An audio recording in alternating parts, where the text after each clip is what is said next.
The Project Gutenberg ebook of the Germany and the Agricola of Tacitus. This ebook is for the use of anyone anywhere in the United States and most other parts of the world at no cost and with almost no restrictions whatsoever.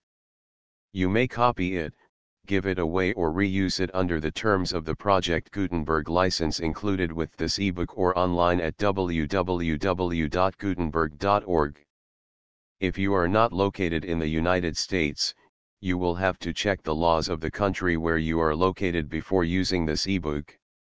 Title: The Germany and the Agricola of Tacitus. Author: Cornelius Tacitus. Release date: February 1, 2005. Ebook number 7524. Most recently updated, May 17, 2013. Language: English. Credits: produced by Anne Soulard, Charles Alderando, Tiffany Fergan, Eric Castlegen, and the online distributed proofreading team. Start of the Project Gutenberg ebook. The Germany and the Agricola of Tacitus. The Germany and the Agricola of Tacitus. The Oxford translation revised, with notes. By Tacitus with an introduction by Edward Brooks, Jr. Contents: Introduction. A treatise on the situation, manners, and inhabitants of Germany. 1. The life of Gnaeus Julius Agricola. Footnotes. Introduction. Very little is known concerning the life of Tacitus, the historian, except that which he tells us in his own writings and those incidents which are related of him by his contemporary, Pliny.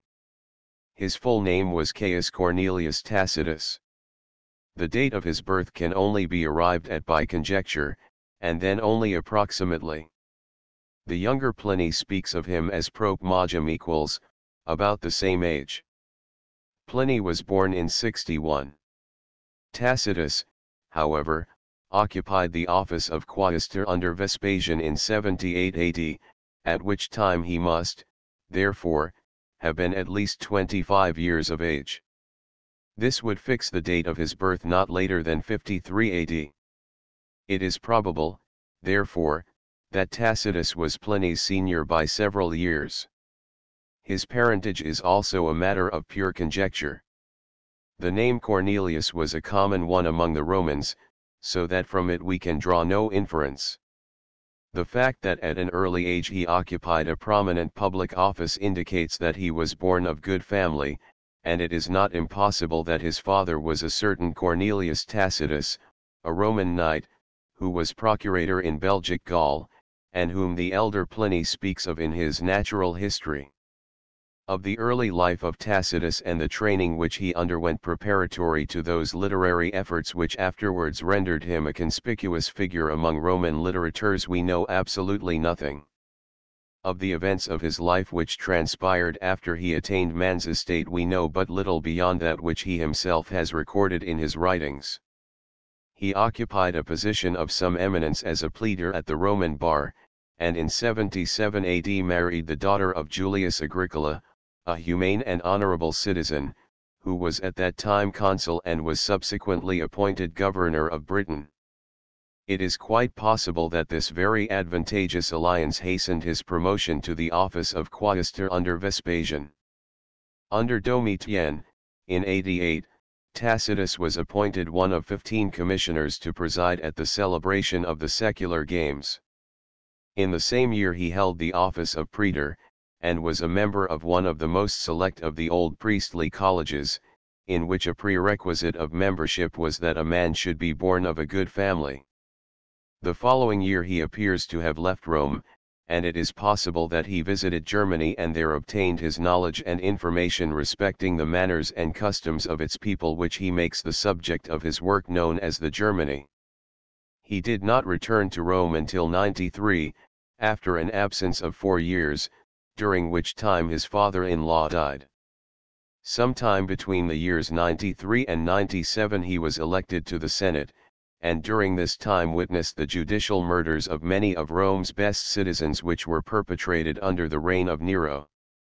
Being himself a senator, he felt that he was not entirely guiltless of the crimes which were committed, and in his Agricola we find him giving expression to this feeling in the following words: "Our own hands dragged Helvidius to prison, ourselves were tortured with the spectacle of Mauricus and Rusticus, and sprinkled with the innocent blood of Senecio. In 97 he was elected to the consulship as successor to Virginius Rufus, who died during his term of office and at whose funeral Tacitus delivered an oration in such a manner to cause Pliny to say, "The good fortune of Virginius was crowned by having the most eloquent of panegyrists." In 99 Tacitus was appointed by the Senate, together with Pliny, to conduct the prosecution against a great political offender, Marius Priscus, who, as proconsul of Africa, had corruptly mismanaged the affairs of his province. We have his associates' testimony that Tacitus made a most eloquent and dignified reply to the arguments which were urged on the part of the defense. The prosecution was successful, and both Pliny and Tacitus were awarded a vote of thanks by the Senate for their eminent and effectual efforts in the management of the case. The exact date of Tacitus's death is not known, but in his annals he seems to hint at the successful extension of the Emperor Trajan's eastern campaigns during the years 115 to 117, so that it is probable that he lived until the year 117. Tacitus had a widespread reputation during his lifetime. On one occasion it is related of him that as he sat in the circus at the celebration of some games, a Roman knight asked him whether he was from Italy or the provinces. Tacitus answered, "You know me from your reading," to which the knight quickly replied, "Are you then Tacitus or Pliny?" It is also worthy of notice that the Emperor Marcus Claudius Tacitus, who reigned during the 3rd century, claimed to be descended from the historian, and directed that 10 copies of his works should be published every year and placed in the public libraries. The list of the extant works of Tacitus is as follows: the Germany, the Life of Agricola, the Dialogue on Orators, the Histories, and the Annals. The following pages contain translations of the first 2 of these works. The Germany, the full title of which is Concerning the Situation, Manners, and Inhabitants of Germany, contains little of value from a historical standpoint. It describes with vividness the fierce and independent spirit of the German nations, with many suggestions as to the dangers in which the empire stood of these people. The Agricola is a biographical sketch of the writer's father-in-law, who, as has been said, was a distinguished man and governor of Britain. It is one of the author's earliest works and was probably written shortly after the death of Domitian, in 96. This work, short as it is, has always been considered an admirable specimen of biography on account of its grace and dignity of expression. Whatever else it may be, it is a graceful and affectionate tribute to an upright and excellent man. The Dialogue on Orators treats of the decay of eloquence under the empire. It is in the form of a dialogue, and represents 2 eminent members of the Roman bar discussing the change for the worse that had taken place in the early education of the Roman youth. The histories relate the events which transpired in Rome, beginning with the accession of Galba, in 68, and ending with the reign of Domitian, in 97. Only 4 books and a fragment of a 5th have been preserved to us. These books contain an account of the brief reigns of Galba, Otho, and Vitellius. The portion of the 5th book which has been preserved contains an interesting, though rather biased, account of the character, customs, and religion of the Jewish nation viewed from the standpoint of a cultivated citizen of Rome. The Annals contain the history of the empire from the death of Augustus, in 14, to the death of Nero, in 68, and originally consisted of 16 books. Of these, only 9 have come down to us in a state of entire preservation, and of the other 7 we have but fragments of 3. Out of a period of 54 years we have the history of about 40. The style of Tacitus is, perhaps, noted principally for its conciseness. Tacitan brevity is proverbial, and many of his sentences are so brief, and leave so much for the student to read between the lines, that in order to be understood and appreciated the author must be read over and over again, lest the reader miss the point of some of his most excellent thoughts. Such an author presents grave, if not insuperable, difficulties to the translator, but notwithstanding this fact, the following pages cannot but impress the reader with the genius of Tacitus. A treatise on the situation, manners, and inhabitants of Germany. 1.1. Germany 2 is separated from Gaul, Rhaetia, 3 and Pannonia, 4 by the rivers Rhine and Danube, from Sarmatia and Dacia, by mountains 5 and mutual dread. The rest is surrounded by an ocean, embracing broad promontories 6 and vast insular tracts, 7 in which our military expeditions have lately discovered various nations and kingdoms. The Rhine, issuing from the inaccessible and precipitous summit of the Rhaetic Alps, 8 bends gently to the west, and falls into the northern ocean. The Danube, poured from the easy and gently raised ridge of Mount Abnoba, 9 visits several nations in its course, till at length it bursts out 10 by 6 channels 11 into the Pontic Sea, a 7th is lost in marshes. 2. The people of Germany appear to me indigenous, 12 and free from intermixture with foreigners, either as settlers or casual visitants.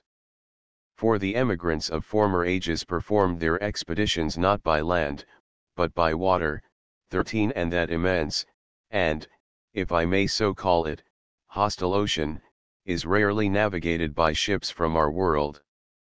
14 Then, besides the danger of a boisterous and unknown sea, who would relinquish Asia, Africa, or Italy, for Germany, a land rude in its surface, rigorous in its climate, cheerless to every beholder and cultivator, except a native?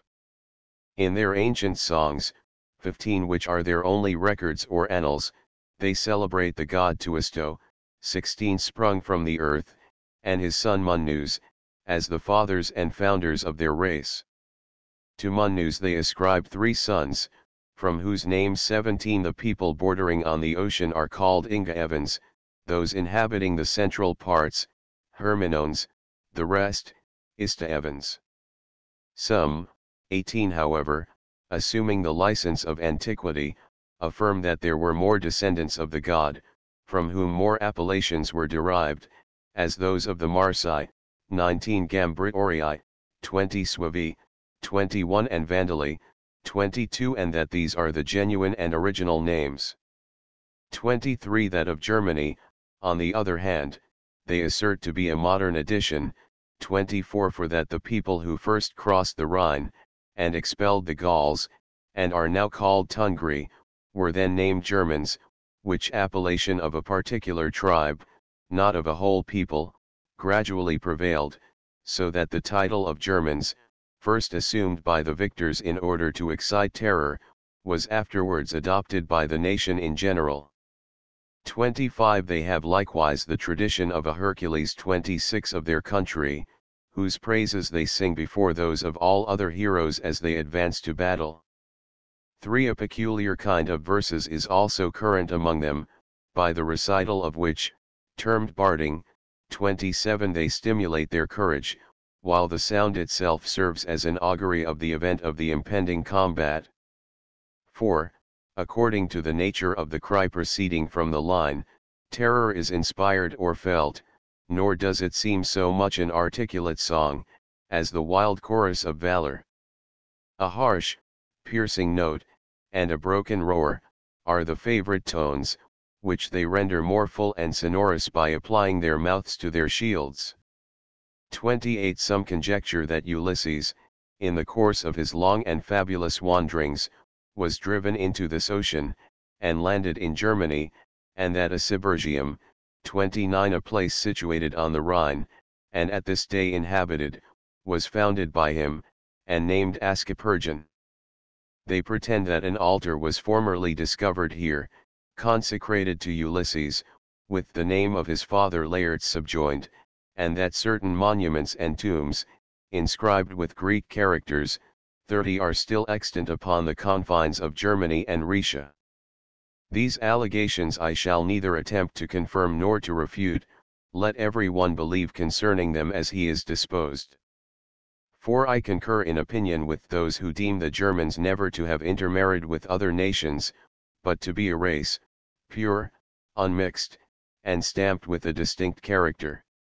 Hence a family likeness pervades the whole, though their numbers are so great, eyes stern and blue, ruddy hair, large bodies, 31 powerful in sudden exertions, but impatient of toil and labor, least of all capable of sustaining thirst and heat. Cold and hunger they are accustomed by their climate and soil to endure. 5. The land, though varied to a considerable extent in its aspect, is yet universally shagged with forests, or deformed by marshes, moister on the side of Gaul, more bleak on the side of Norium and Pannonia. 32. It is productive of grain, but unkindly to fruit trees. 33. It abounds in flocks and herds, but in general of a small breed. Even the beef kind are destitute of their usual stateliness and dignity of head. 34. They are, however, numerous, and form the most esteemed, and, indeed, the only species of wealth. Silver and gold the gods, I know not whether in their favor or anger, have denied to this country. 35. Not that I would assert that no veins of these metals are generated in Germany, for who has made the search? The possession of them is not coveted by these people as it is by us. Vessels of silver are indeed to be seen among them, which have been presented to their ambassadors and chiefs, but they are held in no higher estimation than earthenware.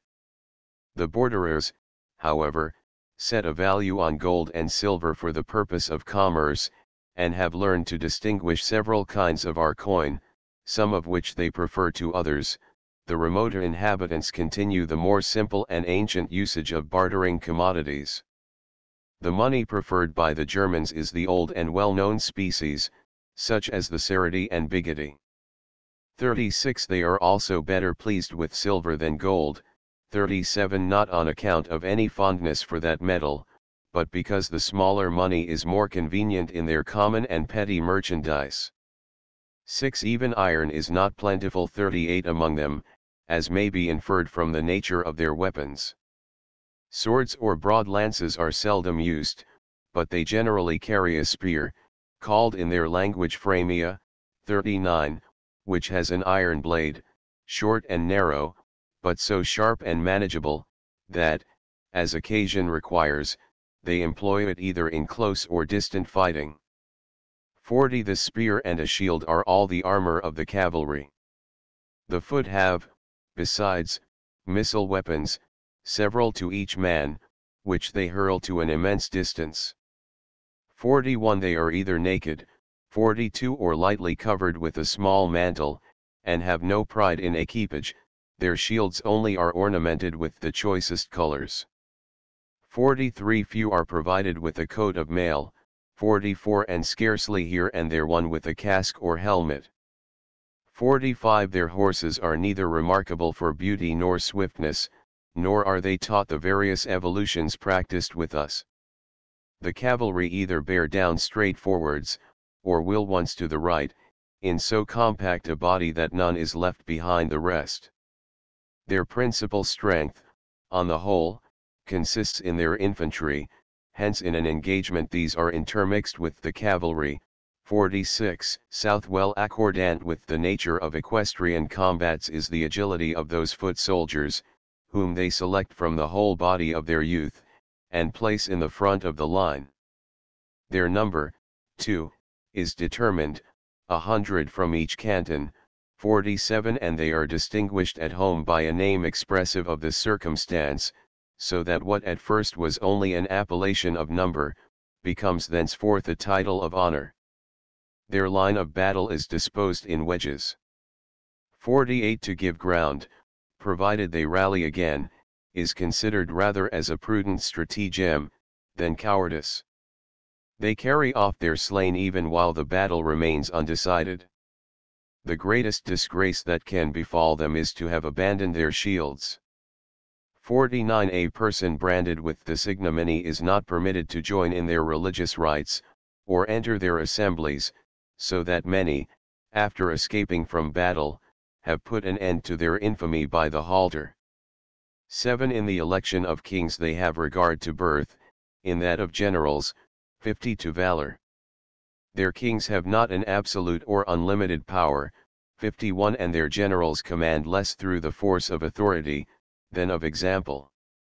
If they are daring, adventurous, and conspicuous in action, they procure obedience from the admiration they inspire.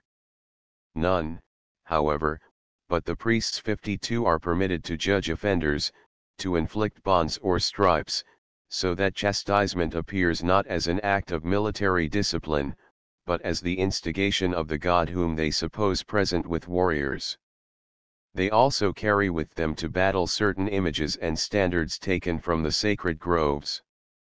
53. It is a principal incentive to their courage, that their squadrons and battalions are not formed by men fortuitously collected, but by the assemblage of families and clans. Their pledges also are near at hand, they have within hearing the yells of their women, and the cries of their children. These, too, are the most revered witnesses of each man's conduct, these his most liberal applauders. To their mothers and their wives they bring their wounds for relief, nor do these dread to count or to search out the gashes. The women also administer food and encouragement to those who are fighting. 8. Tradition relates, that armies beginning to give way have been rallied by the females, through the earnestness of their supplications, the interposition of their bodies, 54. And the pictures they have drawn of impending slavery, 55. A calamity which these people bear with more impatience for their women than themselves, so that those states who have been obliged to give among their hostages the daughters of noble families, are the most effectually bound to fidelity. 56. They even suppose somewhat of sanctity and prescience to be inherent in the female sex, and therefore neither despise their counsels, 57. Nor disregard their responses. 58. We have beheld, in the reign of Vespasian, Velida, 59. Long reverenced by many as a deity.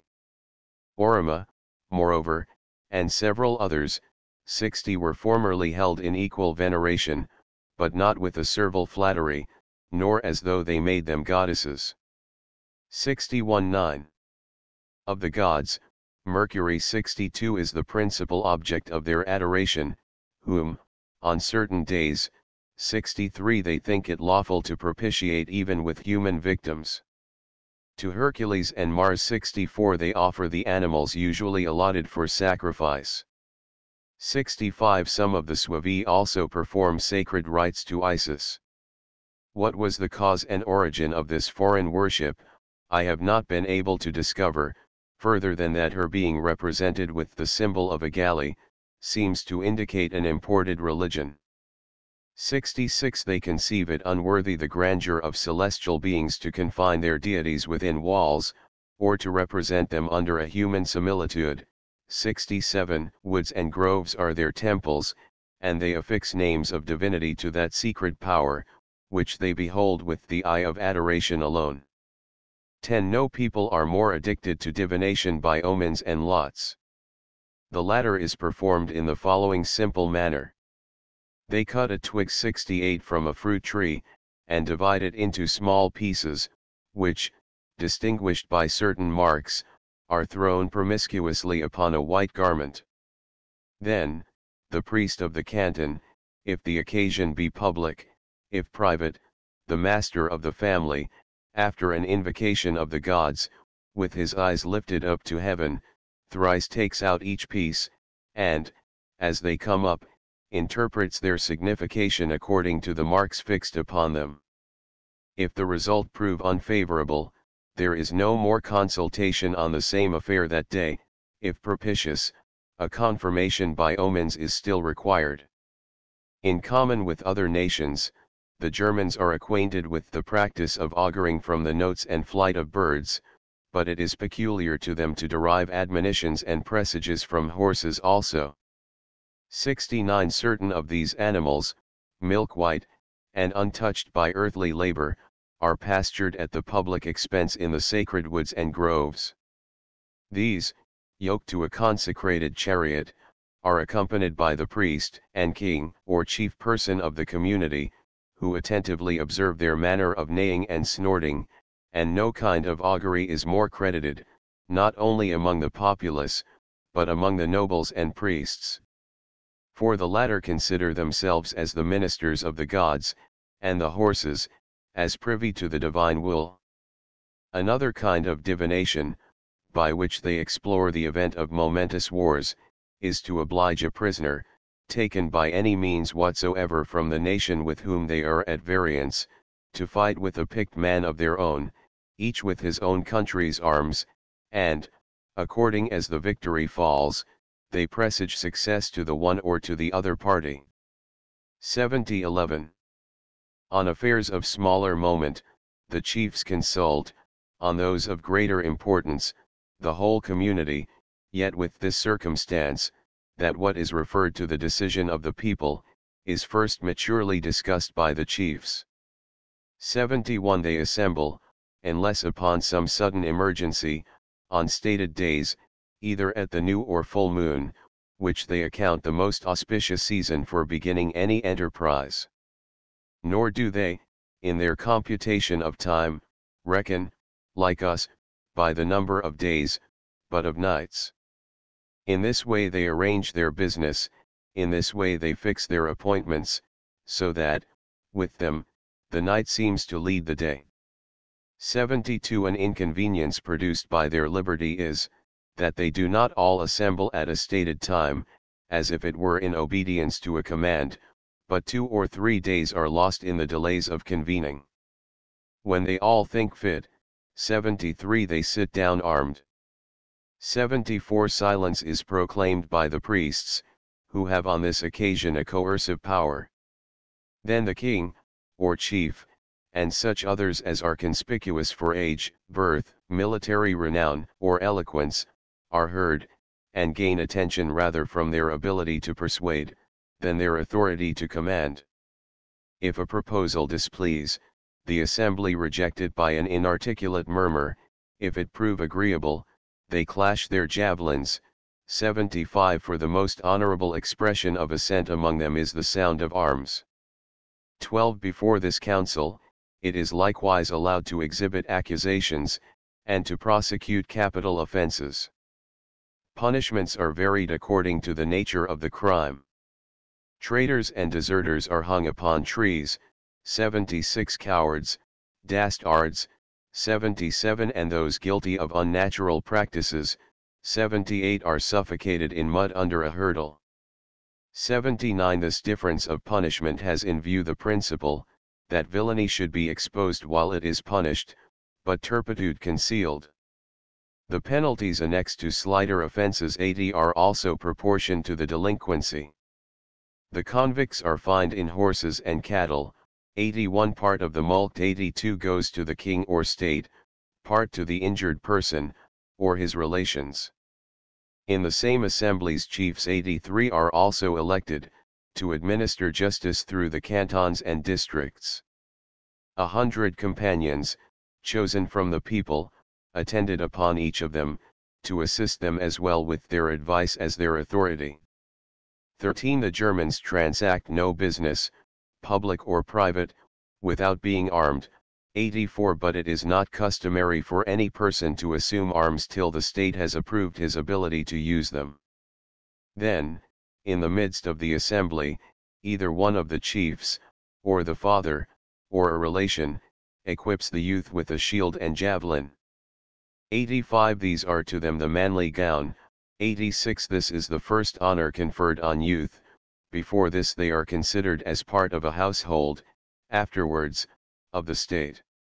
The dignity of chieftain is bestowed even on mere lads, whose descent is eminently illustrious, or whose fathers have performed signal services to the public. They are associated, however, with those of mature strength, who have already been declared capable of service, nor do they blush to be seen in the rank of companions.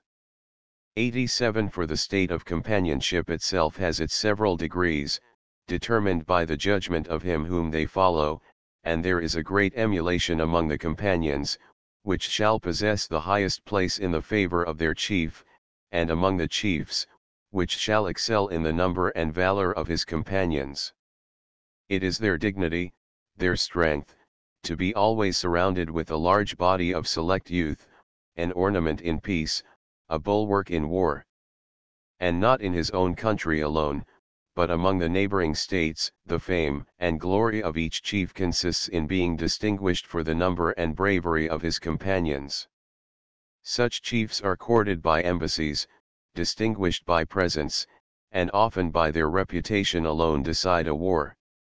14 In the field of battle, it is disgraceful for the chief to be surpassed in valor, it is disgraceful for the companions not to equal their chief, but it is reproach and infamy during a whole succeeding life to retreat from the field surviving him. 88 To aid, to protect him, to place their own gallant actions to the account of his glory, is their first and most sacred engagement. The chiefs fight for victory, the companions for their chief. If their native country be long sunk in peace and inaction, many of the young nobles repair to some other state then engaged in war. 4. Besides that repose is unwelcome to their race, and toils and perils afford them a better opportunity of distinguishing themselves, they are unable, without war and violence, to maintain a large train of followers. The companion requires from the liberality of his chief, the warlike steed, the bloody and conquering spear, and in place of pay, he expects to be supplied with a table, homely indeed, but plentiful. 89 The funds for this munificence must be found in war and rapine, nor are they so easily persuaded to cultivate the earth, and await the produce of the seasons, as to challenge the foe, and expose themselves to wounds, nay, they even think it base and spiritless to earn by sweat what they might purchase with blood. 15 During the intervals of war, they pass their time less in hunting than in a sluggish repose, 90 Divided between sleep and the table. All the bravest of the warriors, committing the care of the house, the family affairs, and the lands, to the women, old men, and weaker part of the domestics, stupefy themselves in inaction, so wonderful is the contrast presented by nature, that the same persons love indolence, and hate tranquility. 91 It is customary for the several states to present, by voluntary and individual contributions, 92 cattle or grain 93 to their chiefs, which are accepted as honorary gifts, while they serve as necessary supplies. 94 They are peculiarly pleased with presents from neighboring nations, offered not only by individuals, but by the community at large, such as fine horses, heavy armor, rich housings, and gold chains. We have now taught them also to accept of money. 95-16. It is well known that none of the German nations inhabit cities, 96 or even admit of contiguous settlements. They dwell scattered and separate, as a spring, a meadow, or a grove may chance to invite them. Their villages are laid out, not like ours in rows of adjoining buildings, but every one surrounds his house with a vacant space, 97 either by way of security against fire, 98 or through ignorance of the art of building. 4. Indeed, they are unacquainted with the use of mortar and tiles, and for every purpose employ rude unshapen timber, fashioned with no regard to pleasing the eye. They bestow more than ordinary pains in coating certain parts of their buildings with a kind of earth, so pure and shining that it gives the appearance of painting. They also dig subterraneous caves, 99 and cover them over with a great quantity of dung. These they use as winter retreats, and granaries, for they preserve a moderate temperature, and upon an invasion, when the open country is plundered, these recesses remain unviolated, either because the enemy is ignorant of them, or because he will not trouble himself with the search. 117. The clothing common to all is a sagum 101 fastened by a clasp, or, in want of that, a thorn. With no other covering, they pass whole days on the hearth, before the fire. The more wealthy are distinguished by a vest, not flowing loose, like those of the Sarmatians and Parthians, but girt close, and exhibiting the shape of every limb. They also wear the skins of beasts, which the people near the borders are less curious in selecting or preparing than the more remote inhabitants, who cannot by commerce procure other clothing. These make choice of particular skins, which they variegate with spots, and strips of the furs of marine animals, 102 the produce of the exterior ocean, and seas to us unknown. 103 the dress of the women does not differ from that of the men, except that they more frequently wear linen, 104 which they stain with purple, 105 and do not lengthen their upper garment into sleeves, but leave exposed the whole arm, and part of the breast. 18 the matrimonial bond is, nevertheless, strict and severe among them, nor is there anything in their manners more commendable than this. 106 almost singly among the barbarians, they content themselves with one wife, a very few of them excepted, who, not through incontinence, but because their alliance is solicited on account of their rank, 107 practice polygamy. The wife does not bring a dowry to her husband, but receives one from him. 108 the parents and relations assemble, and pass their approbation on the presents not adapted to please a female taste, or decorate the bride, but oxen, a caparison steed, a shield, spear, and sword. By virtue of these, the wife is espoused, and she in her turn makes a present of some arms to her husband. This they consider as the firmest bond of union, these, the sacred mysteries, the conjugal deities. That the woman may not think herself excused from exertions of fortitude, or exempt from the casualties of war, she is admonished by the very ceremonial of her marriage, that she comes to her husband as a partner in toils and dangers, to suffer and to dare equally with him, in peace and in war. This is indicated by the yoked oxen, the harnessed steed, the offered arms. Thus she is to live, thus to die. She receives what she is to return inviolate 109 and honored to her children, what her daughters-in-law are to receive, and again transmit to her grandchildren. 19 They live, therefore, fenced around with chastity, 110 corrupted by no seductive spectacles, 111 no convivial incitements. Men and women are alike unacquainted with clandestine correspondence. Adultery is extremely rare among so numerous a people. Its punishment is instant, and at the pleasure of the husband. He cuts off the hair 112 of the offender, strips her, and in presence of her relations expels her from his house, and pursues her with stripes through the whole village. 113 Nor is any indulgence shown to a prostitute. Neither beauty, youth, nor riches can procure her a husband, for none there looks on vice with a smile, or calls mutual seduction the way of the world. Still more exemplary is the practice of those states 114 in which none but virgins marry, and the expectations and wishes of a wife are at once brought to a period. Thus, they take one husband as one body and one life, that no thought, no desire, may extend beyond him, and he may be loved not only as their husband, but as their marriage. 115 To limit the increase of children, 116 or put to death any of the later progeny 117 is accounted infamous, and good habits have there more influence than good laws elsewhere. 118:20 In every house the children grow up, thinly and meanly clad, 119 To that bulk of body and limb which we behold with wonder. Every mother suckles her own children, and does not deliver them into the hands of servants and nurses. No indulgence distinguishes the young master from the slave. They lie together amidst the same cattle, upon the same ground, till age 120 separates, and valor marks out, the freeborn.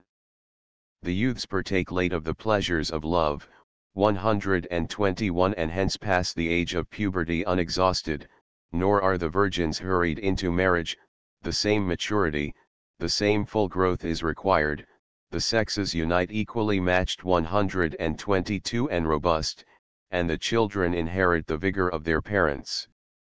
Children are regarded with equal affection by their maternal uncles 123 as by their fathers, some even consider this as the more sacred bond of consanguinity, and prefer it in the requisition of hostages, as if it held the mind by a firmer tie, and the family by a more extensive obligation. A person's own children, however, are his heirs and successors, and no wills are made. If there be no children, the next in order of inheritance are brothers, paternal and maternal uncles. The more numerous are a man's relations and kinsmen, the more comfortable is his old age, nor is it here any advantage to be childless. 124-21. It is an indispensable duty to adopt the enmities 125 of a father or relation, as well as their friendships. These, however, are not irreconcilable or perpetual. Even homicide is atoned 126 by a certain fine in cattle and sheep, and the whole family accepts the satisfaction, to the advantage of the public weal, since quarrels are most dangerous in a free state. No people are more addicted to social entertainments, or more liberal in the exercise of hospitality. 127 To refuse any person whatever admittance under their roof, is accounted flagitious. 128 Every one according to his ability feasts his guest, when his provisions are exhausted, he who was late the host, is now the guide and companion to another hospitable board. They enter the next house uninvited, and are received with equal cordiality. No one makes a distinction with respect to the rights of hospitality, between a stranger and an acquaintance. The departing guest is presented with whatever he may ask for, and with the same freedom a boon is desired in return. They are pleased with presents, but think no obligation incurred either when they give or receive. 129 Their manner of living with their guest is easy and affable as soon as they arise from sleep, which they generally protract till late in the day. They bathe, usually in warm water, 130 as cold weather chiefly prevails there. After bathing they take their meal, each on a distinct seat, and a separate table. 131 Then they proceed, armed, to business, and not less frequently to convivial parties, in which it is no disgrace to pass days and nights, without intermission, in drinking. The frequent quarrels that arise amongst them, when intoxicated, seldom terminate in abusive language, but more frequently in blood. 132 In their feasts, they generally deliberate on the reconcilement of enemies, on family alliances, on the appointment of chiefs, and finally on peace and war, conceiving that at no time the soul is more open to sincerity, or warm to heroism. These people, naturally void of artifice or disguise, disclose the most secret emotions of their hearts in the freedom of festivity. The minds of all being thus displayed without reserve, the subjects of their deliberation are again canvassed the next day, 133 and each time has its advantages. They consult when unable to dissemble, they determine when not liable to mistake. 23 Their drink is a liquor prepared from barley or wheat 134 brought by fermentation to a certain resemblance of wine. Those who border on the Rhine also purchase wine. Their food is simple, wild fruits, fresh venison, 135 or coagulated milk. 136 They satisfy hunger without seeking the elegances and delicacies of the table. Their thirst for liquor is not quenched with equal moderation. If their propensity to drunkenness be gratified to the extent of their wishes, intemperance proves as effectual in subduing them as the force of arms. 137-24. They have only one kind of public spectacle, which is exhibited in every company. Young men, who make it their diversion, dance naked amidst drawn swords and presented spears. Practice has conferred skill at this exercise, and skill has given grace, but they do not exhibit for hire or gain. The only reward of this pastime, though a hazardous one, is the pleasure of the spectators.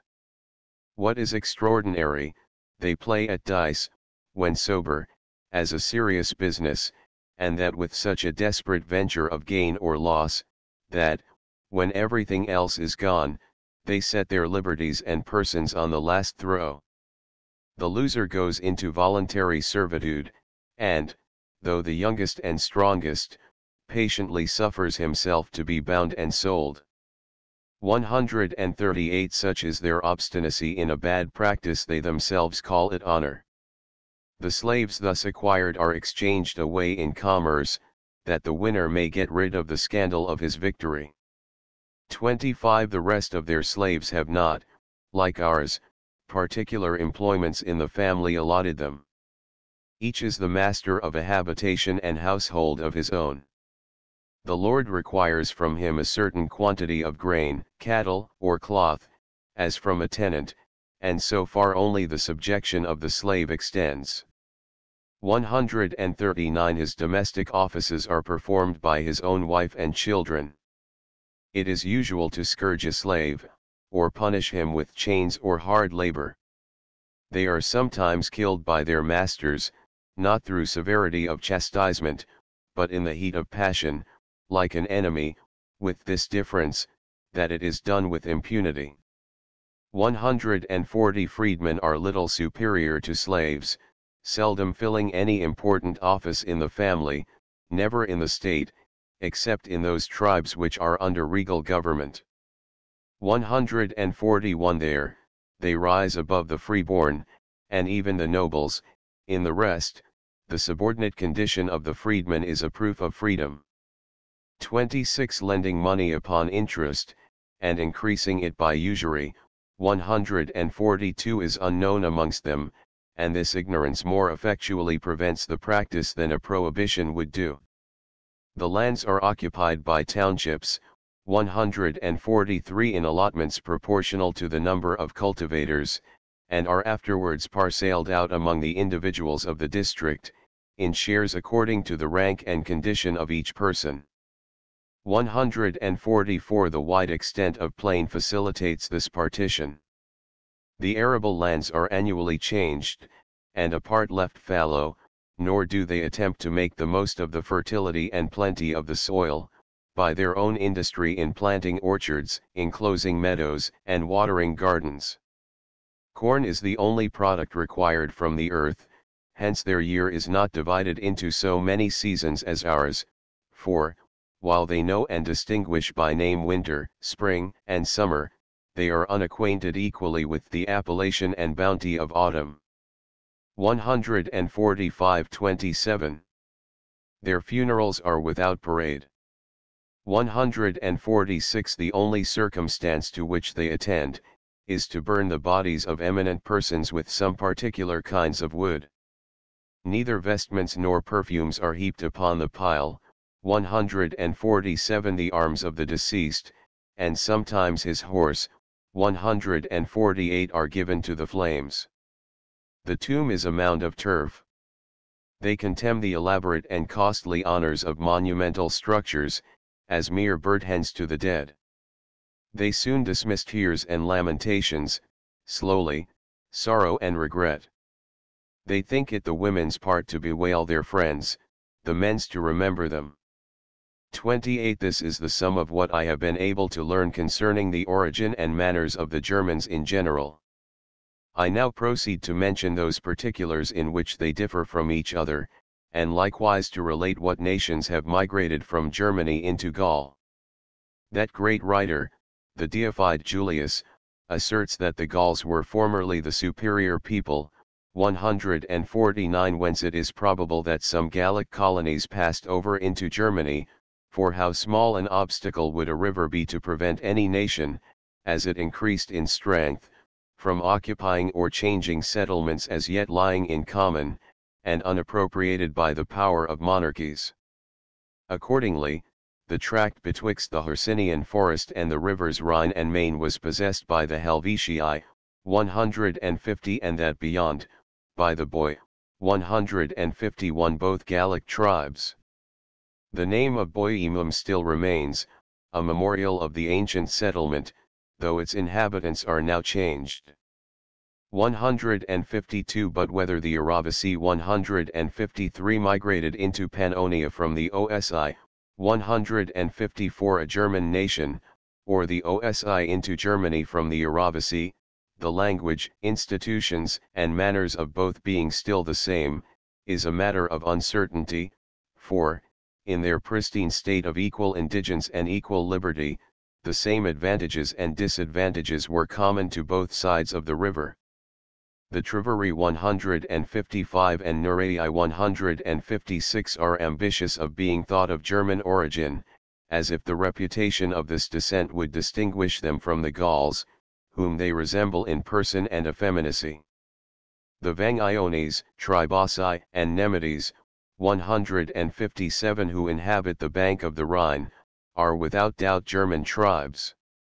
Nor do the Abii, 158, although they have been thought worthy of being made a Roman colony, and are pleased in bearing the name of Agrippinenses from their founder, blush to acknowledge their origin from Germany, from whence they formerly migrated, and for their approved fidelity were settled on the bank of the Rhine, not that they might be guarded themselves, but that they might serve as a guard against invaders.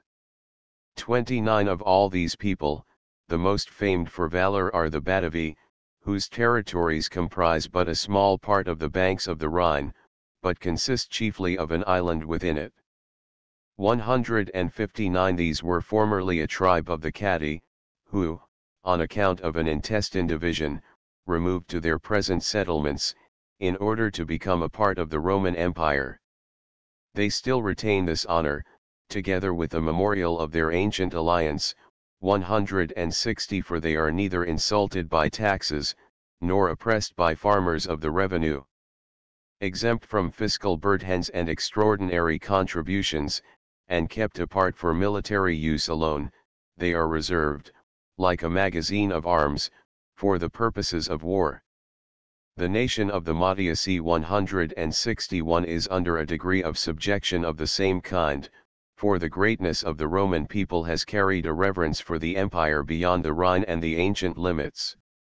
The Matiaci, therefore, though occupying a settlement and borders 162 on the opposite side of the river, from sentiment and attachment act with us, resembling the Batavi in every respect, except that they are animated with a more vigorous spirit by the soil and air of their own country.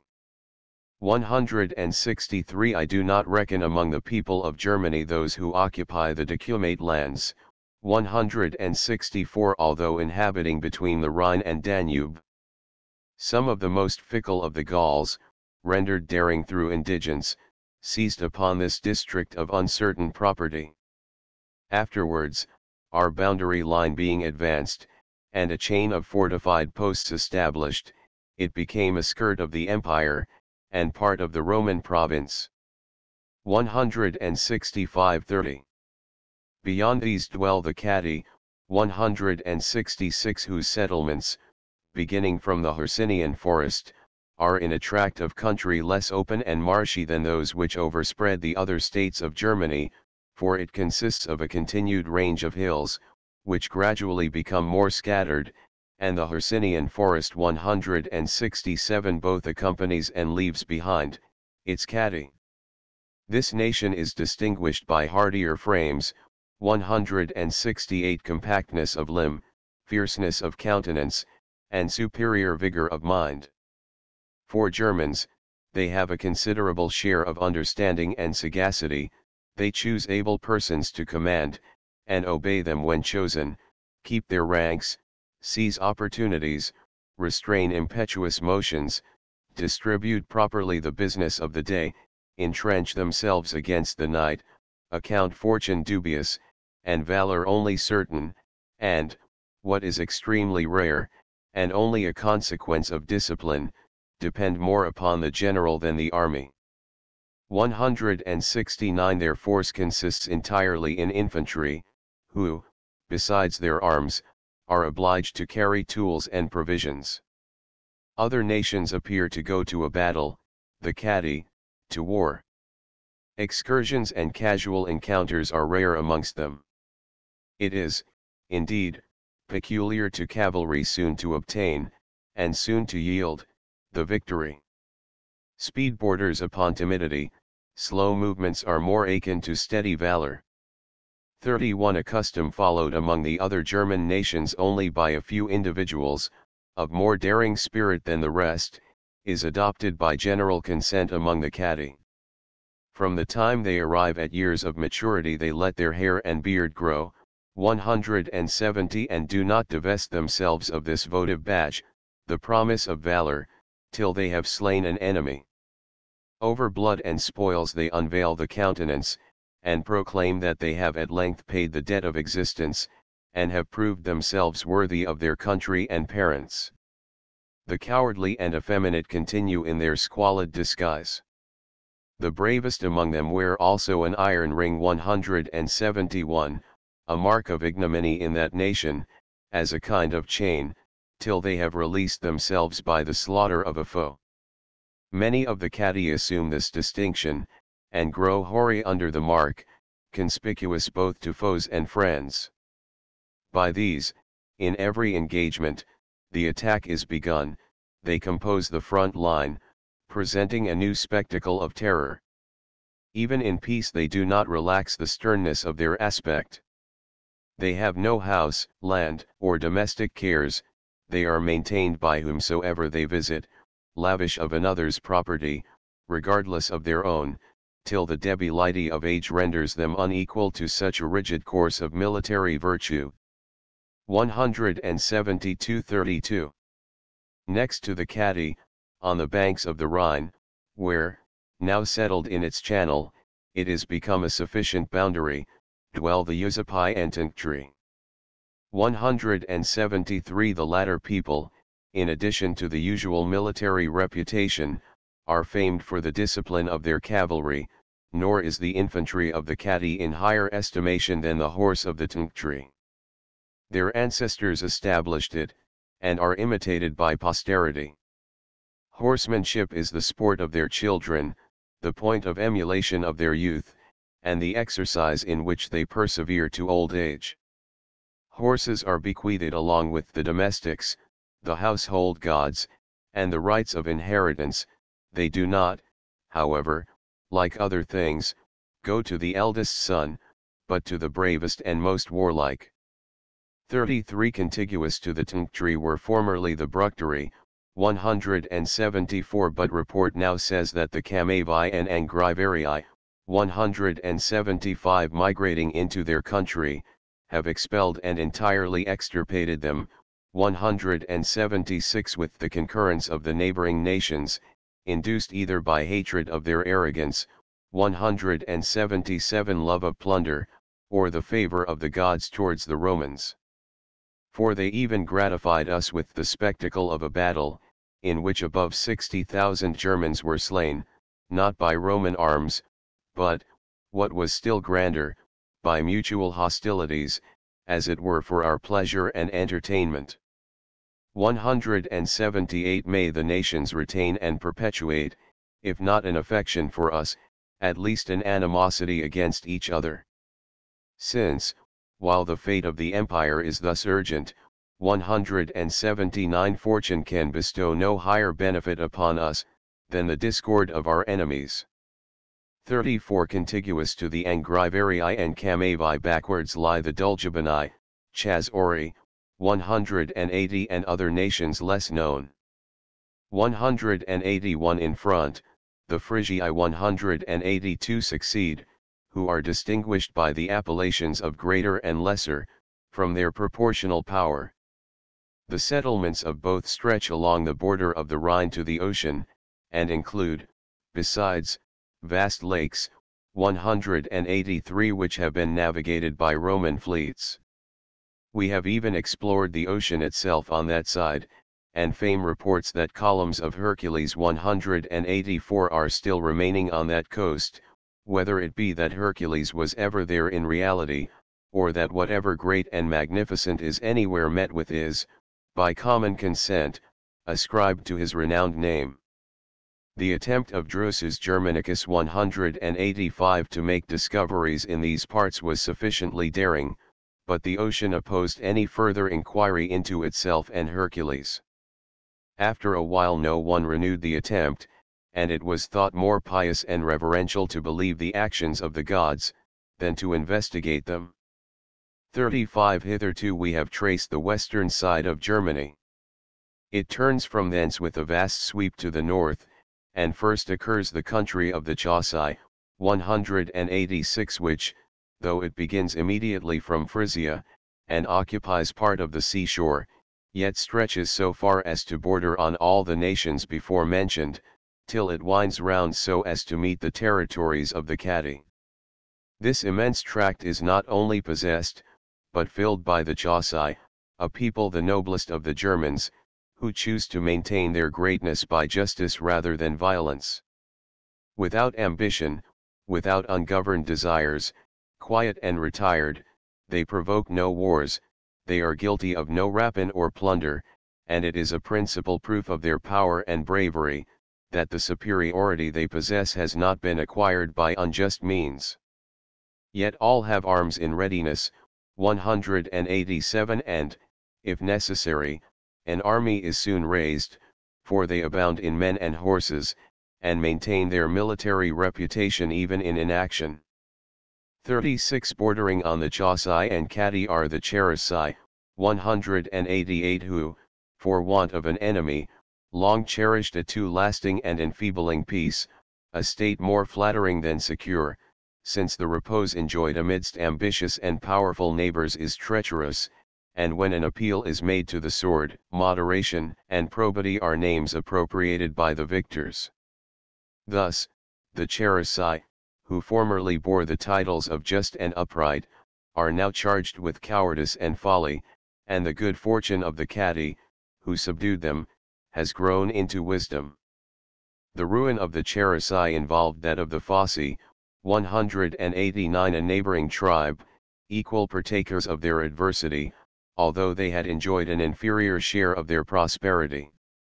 37 In the same quarter of Germany, adjacent to the ocean, dwell the Cimbri, 191 a small 192 state at present, but great in renown.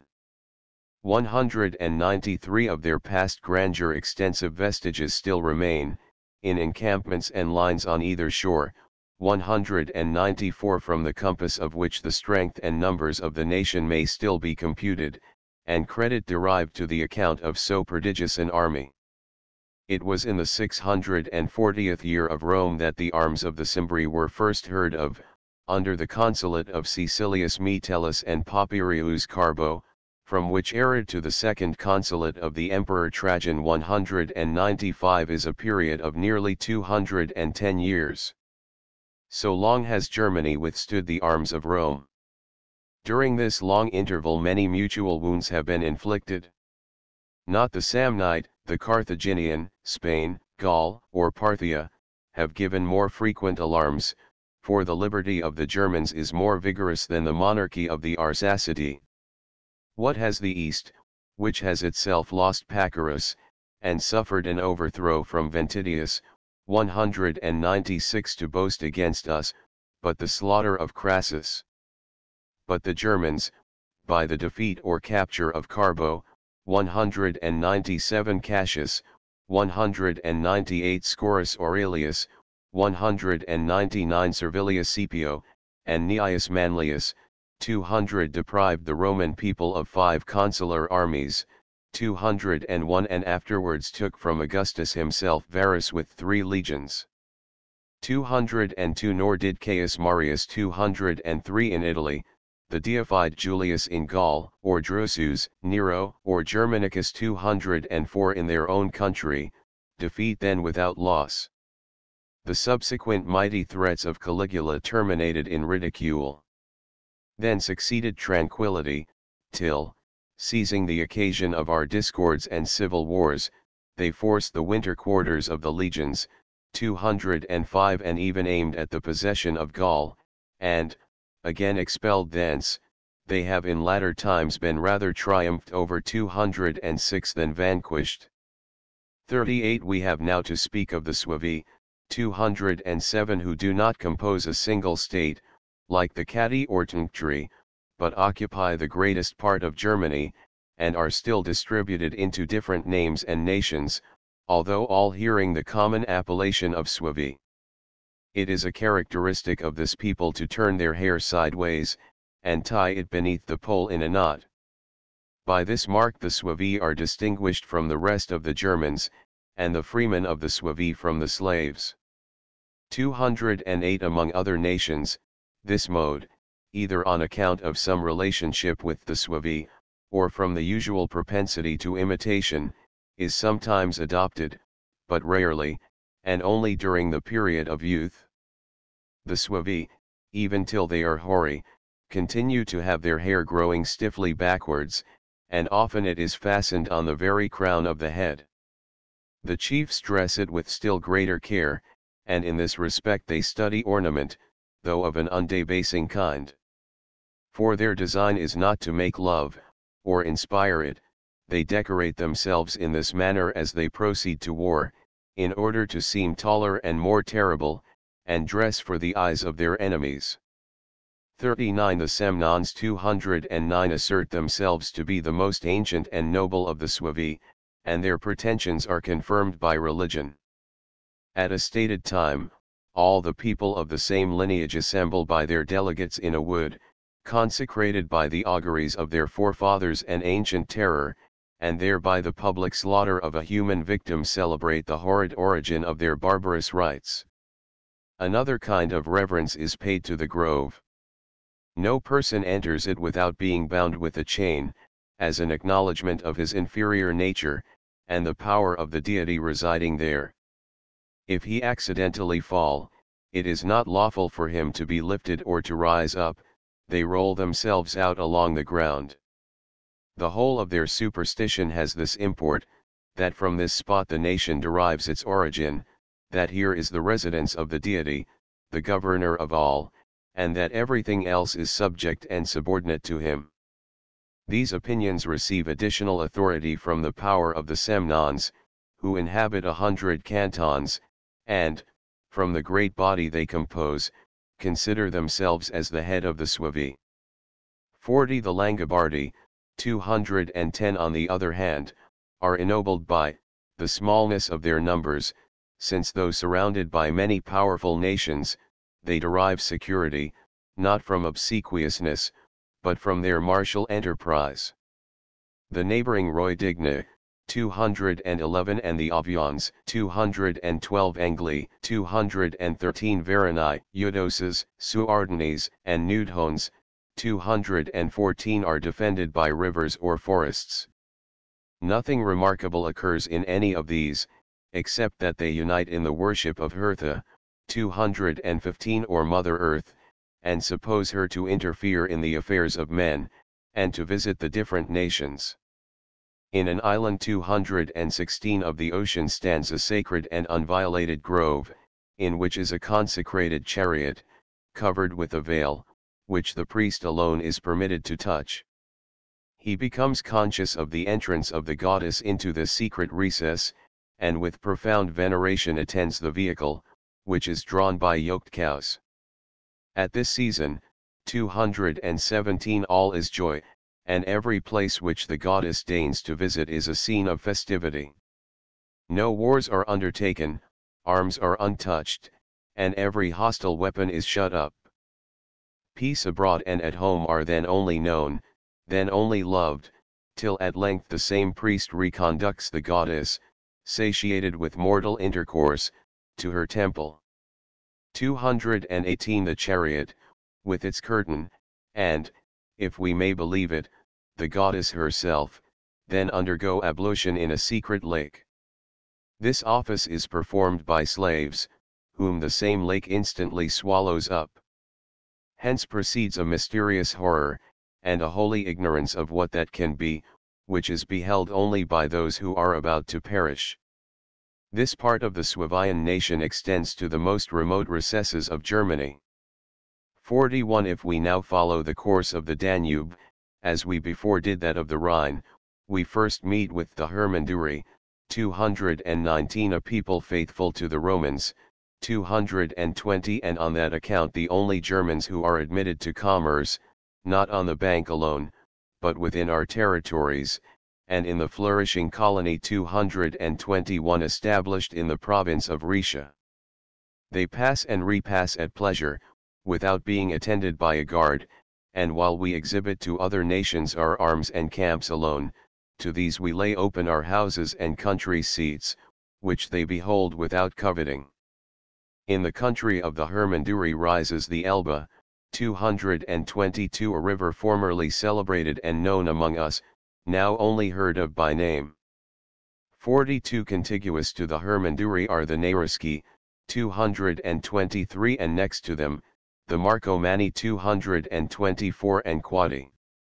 225 of these, the Marcomanni are the most powerful and renowned, and have even acquired the country which they inhabit, by their valor in expelling the Boii. 226. Nor are the Naresci and Quadi inferior in bravery, 227, and this is, as it were, the van of Germany as far as it is bordered by the Danube. Within our memory the Marcomanni and Quadi were governed by kings of their own nation, of the noble line of Maroboduus 228 and Tudrus. They now submit even to foreigners, but all the power of their kings depends upon the authority of the Romans. 229. We seldom assist them with our arms, but frequently with our money, nor are they the less potent on that account. 43. Behind these are the Marcini, 230, Gothini, 231, Osi, 232, and Burii, 233, who close the rear of the Marcomanni and Quadi. Of these, the Marcini and Burii in language 234 and dress resemble the Suevi. The Gothini and Osi prove themselves not to be Germans, the first, by their use of the Gallic, the second, of the Pannonian tongue, and both, by their submitting to pay tribute, which is levied on them, as aliens, partly by the Sarmatians, partly by the Quadi. The Gothini, to their additional disgrace, work iron mines. 235. All these people inhabit but a small proportion of Champagne country, their settlements are chiefly amongst forests, and on the sides and summits of mountains, for a continued ridge of mountains 236 separates Suevia from various remoter tribes. Of these, the Lygian 237 is the most extensive, and diffuses its name through several communities. It will be sufficient to name the most powerful of them, the Arii, Helvecones, Manami, Eligii, and Nahurvali.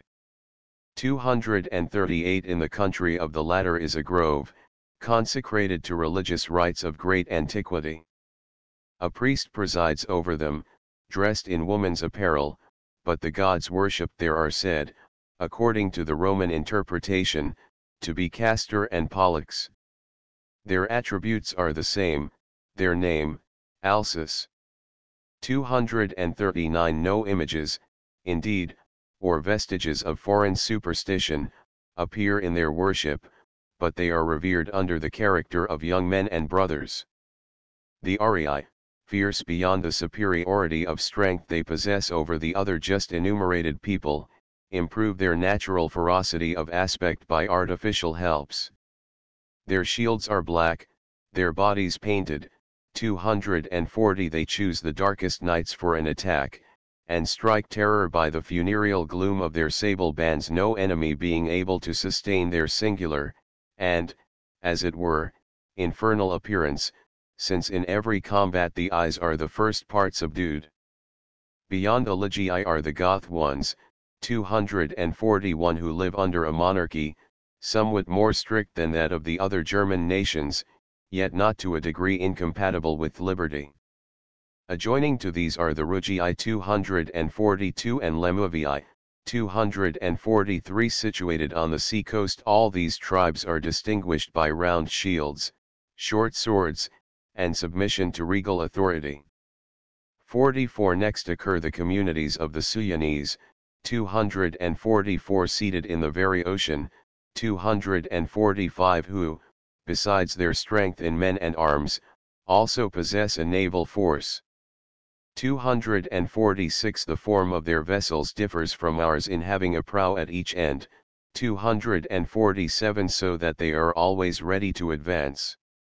They make no use of sails, nor have regular benches of oars at the sides, they row, as is practiced in some rivers, without order, sometimes on one side, sometimes on the other, as occasion requires. These people honor wealth, 248 for which reason they are subject to monarchical government, without any limitations, 249 or precarious conditions of allegiance. Nor are arms allowed to be kept promiscuously, as among the other German nations, but are committed to the charge of a keeper, and he, too, a slave. The pretext is, that the ocean defends them from any sudden incursions, and men unemployed, with arms in their hands, readily become licentious. In fact, it is for the king's interest not to entrust a noble, a freeman, or even an emancipated slave, with the custody of arms. 45 Beyond the Suyanese is another sea, sluggish and almost stagnant, 250 by which the whole globe is imagined to be girt and enclosed, from this circumstance, that the last light of the setting sun continues so vivid till its rising, as to obscure the stars. 251 Popular belief adds, that the sound of his emerging 252 from the ocean is also heard, and the forms of deities, 253 with the rays beaming from his head, are beheld. Only thus far, report says truly, does nature extend. 254 On the right shore of the Slavic Sea 255 dwell the tribes of the Sti, 256 whose dress and customs are the same with those of the Suevi, but their language more resembles the British. 257 They worship the mother of the gods, 258 And as the symbol of their superstition, they carry about them the figures of wild boars. 259 This serves them in place of armor and every other defense, it renders the votary of the goddess safe even in the midst of foes. Their weapons are chiefly clubs, iron being little used among them. They cultivate corn and other fruits of the earth with more industry than German indolence commonly exerts. 260 They even explore the sea, and are the only people who gather ember, which by them is called glace, 261 and is collected among the shallows and upon the shore. 262 With the usual indifference of barbarians, they have not inquired or ascertained from what natural object or by what means it is produced. It long lay disregarded 263 amidst other things thrown up by the sea, till our luxury 264 gave it a name. Useless to them, they gather it in the rough, bring it unwrought, and wonder at the price they receive. It would appear, however, to be an exudation from certain trees, since reptiles, and even winged animals, are often seen shining through it, which, entangled in it while in a liquid state, became enclosed as it hardened. 265 I should therefore imagine that, as the luxuriant woods and groves in the secret recesses of the east exude frankincense and balsam, so there are the same in the islands and continents of the west, which, acted upon by the near rays of the sun, drop their liquid juices into the subjacent sea, whence, by the force of tempests, they are thrown out upon the opposite coasts. If the nature of amber be examined by the application of fire, it kindles like a torch, with a thick and odorous flame, and presently resolves into a glutinous matter resembling pitch or resin. The several communities of the Cetones 266 succeed those of the Suyanese, to whom they are similar in other respects, but differ in submitting to a female reign. So far have they degenerated, not only from liberty, but even from slavery. Here Swabia terminates. 46. I am in doubt whether to reckon the Pusani, Veneti, and Feni among the Germans or Sarmatians, 267. Although the Pusani, 268, who are by some called Bastarni, agree with the Germans in language, apparel, and habitations. 269. All of them live in filth and laziness. The intermarriages of their chiefs with the Sarmatians have debased them by a mixture of the manners of that people. 270. The Veneti have drawn much from this source. 271. For they overrun in their predatory excursions all the woody and mountainous tracts between the Pusani and Feni. Yet even these are rather to be referred to the Germans, since they build houses, carry shields, and travel with speed on foot, in all which particulars they totally differ from the Sarmatians, who pass their time in wagons and on horseback. 272. The Feni 273 live in a state of amazing savageness and squalid poverty. They are destitute of arms, horses, and settled abodes. Their food is herbs. 274. Their clothing, skins, their bed, the ground. Their only dependence is on their arrows, which, for want of iron, are headed with bone. 275. And the chase is the support of the women as well as the men, the former accompany the latter in the pursuit, and claim a share of the prey. Nor do they provide any other shelter for their infants from wild beasts and storms, than a covering of branches twisted together. This is the resort of youth, this is the receptacle of old age. Yet even this way of life is in their estimation happier than groaning over the plough, toiling in the erection of houses, subjecting their own fortunes and those of others to the agitations of alternate hope and fear. Secure against men, secure against the gods, they have attained the most difficult point, not to need even a wish. All our further accounts are intermixed with fable, as, that the Hilosii and Oxiani 276 have human faces, with the bodies and limbs of wild beasts. These unauthenticated reports I shall leave untouched. 277. The Life of Gnaeus Julius Agricola. This work is supposed by the commentators to have been written before the treatise on the manners of the Germans, in the third consulship of the Emperor Nerva, and the second of Virginius Rufus, in the year of Rome 850, and of the Christian era 97. Brotier accedes to this opinion, but the reason which he assigns does not seem to be satisfactory. He observes that Tacitus, in the third section, mentions the Emperor Nerva, but as he does not call him Divus Nerva, the deified Nerva, the learned commentator infers that Nerva was still living. This reasoning might have some weight, if we did not read, in section 44, that it was the ardent wish of Agricola that he might live to behold Trajan in the imperial seat. If Nerva was then alive, the wish to see another in his room would have been an awkward compliment to the reigning prince. It is, perhaps, for this reason that Lipsius thinks this very elegant tract was written at the same time with the manners of the Germans, in the beginning of the Emperor Trajan. The question is not very material, since conjecture alone must decide it. The piece itself is admitted to be a masterpiece in the kind. Tacitus was son-in-law to Agricola, and while filial piety breathes through his work, he never departs from the integrity of his own character. He has left an historical monument highly interesting to every Briton, who wishes to know the manners of his ancestors, and the spirit of liberty that from the earliest time distinguished the natives of Britain. Agricola, as Hume observes, was the general who finally established the dominion of the Romans in this island. He governed it in the reigns of Vespasian, Titus, and Domitian.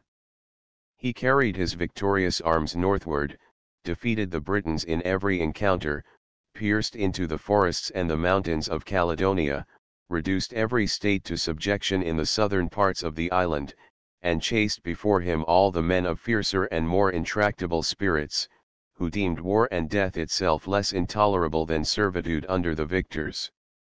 He defeated them in a decisive action, which they fought under Galgacus, and having fixed a chain of garrisons between the Friths of Clyde and Forth, he cut off the ruder and more barren parts of the island, and secured the Roman province from the incursions of the barbarous inhabitants. During these military enterprises he neglected not the arts of peace. He introduced laws and civility among the Britons, taught them to desire and raise all the conveniences of life, reconciled them to the Roman language and manners, instructed them in letters and science, and employed every expedient to render those chains, which he had forged, both easy and agreeable to them. Hume's History Volume IP 9. In this passage Mr. Hume has given a summary of the life of Agricola. It is extended by Tacitus in a style more open than the didactic form of the essay on the German manners required, but still with the precision, both in sentiment and diction, peculiar to the author. In rich but subdued colors he gives a striking picture of Agricola, leaving to posterity a portion of history which it would be in vain to seek in the dry gazette style of Suetonius, or in the page of any writer of that period. 1. The ancient custom of transmitting to posterity the actions and manners of famous men, has not been neglected even by the present age, incurious though it be about those belonging to it, whenever any exalted and noble degree of virtue has triumphed over that false estimation of merit, and that ill will to it, by which small and great states are equally infested. In former times, however, as there was a greater propensity and freer scope for the performance of actions worthy of remembrance, so every person of distinguished abilities was induced through conscious satisfaction in the task alone, without regard to private favor or interest, to record examples of virtue. And many considered it rather as the honest confidence of integrity, than a culpable arrogance, to become their own biographers. Of this, Rutilius and Scaurus were instances, who were never yet censured on this account, nor was the fidelity of their narrative called in question, so much more candidly are virtues always estimated, in those periods which are the most favorable to their production. For myself, however, who have undertaken to be the historian of a person deceased, an apology seemed necessary, which I should not have made, had my course lain through times less cruel and hostile to virtue. 2. We read that when Arulinus Rusticus published the praises of Paetus Thrasa, and Herinius Senecio those of Priscus Helvidius, it was construed into a capital crime. 3. And the rage of tyranny was let loose not only against the authors, but against their writings, so that those monuments of exalted genius were burnt at the place of election in the forum by triumvirs appointed for the purpose. In that fire they thought to consume the voice of the Roman people, the freedom of the Senate, and the conscious emotions of all mankind, crowning the deed by the expulsion of the professors of wisdom, 4. And the banishment of every liberal art, that nothing generous or honorable might remain. We gave, indeed, a consummate proof of our patience, and as remote ages saw the very utmost degree of liberty, so we, deprived by inquisitions of all the intercourse of conversation, experienced the utmost of slavery. With language we should have lost memory itself, had it been as much in our power to forget, as to be silent. 3. Now our spirits begin to revive. But although at the first dawning of this happy period, 5. The Emperor Nerva united two things before incompatible, monarchy and liberty, and Trajan is now daily augmenting the felicity of the empire, and the public security 6. Has not only assumed hopes and wishes, but has seen those wishes arise to confidence and stability, yet, from the nature of human infirmity, remedies are more tardy in their operation than diseases, and, as bodies slowly increase, but quickly perish, so it is more easy to suppress industry and genius, than to recall them. For indolence itself acquires a charm, and sloth, however odious at first, becomes at length engaging. During the space of 15 years, 7 a large portion of human life, how great a number have fallen by casual events, and, as was the fate of all the most distinguished, by the cruelty of the prince, whilst we, the few survivors, not of others alone, but, if I may be allowed the expression, of ourselves, find a void of so many years in our lives, which has silently brought us from youth to maturity, from mature age to the very verge of life.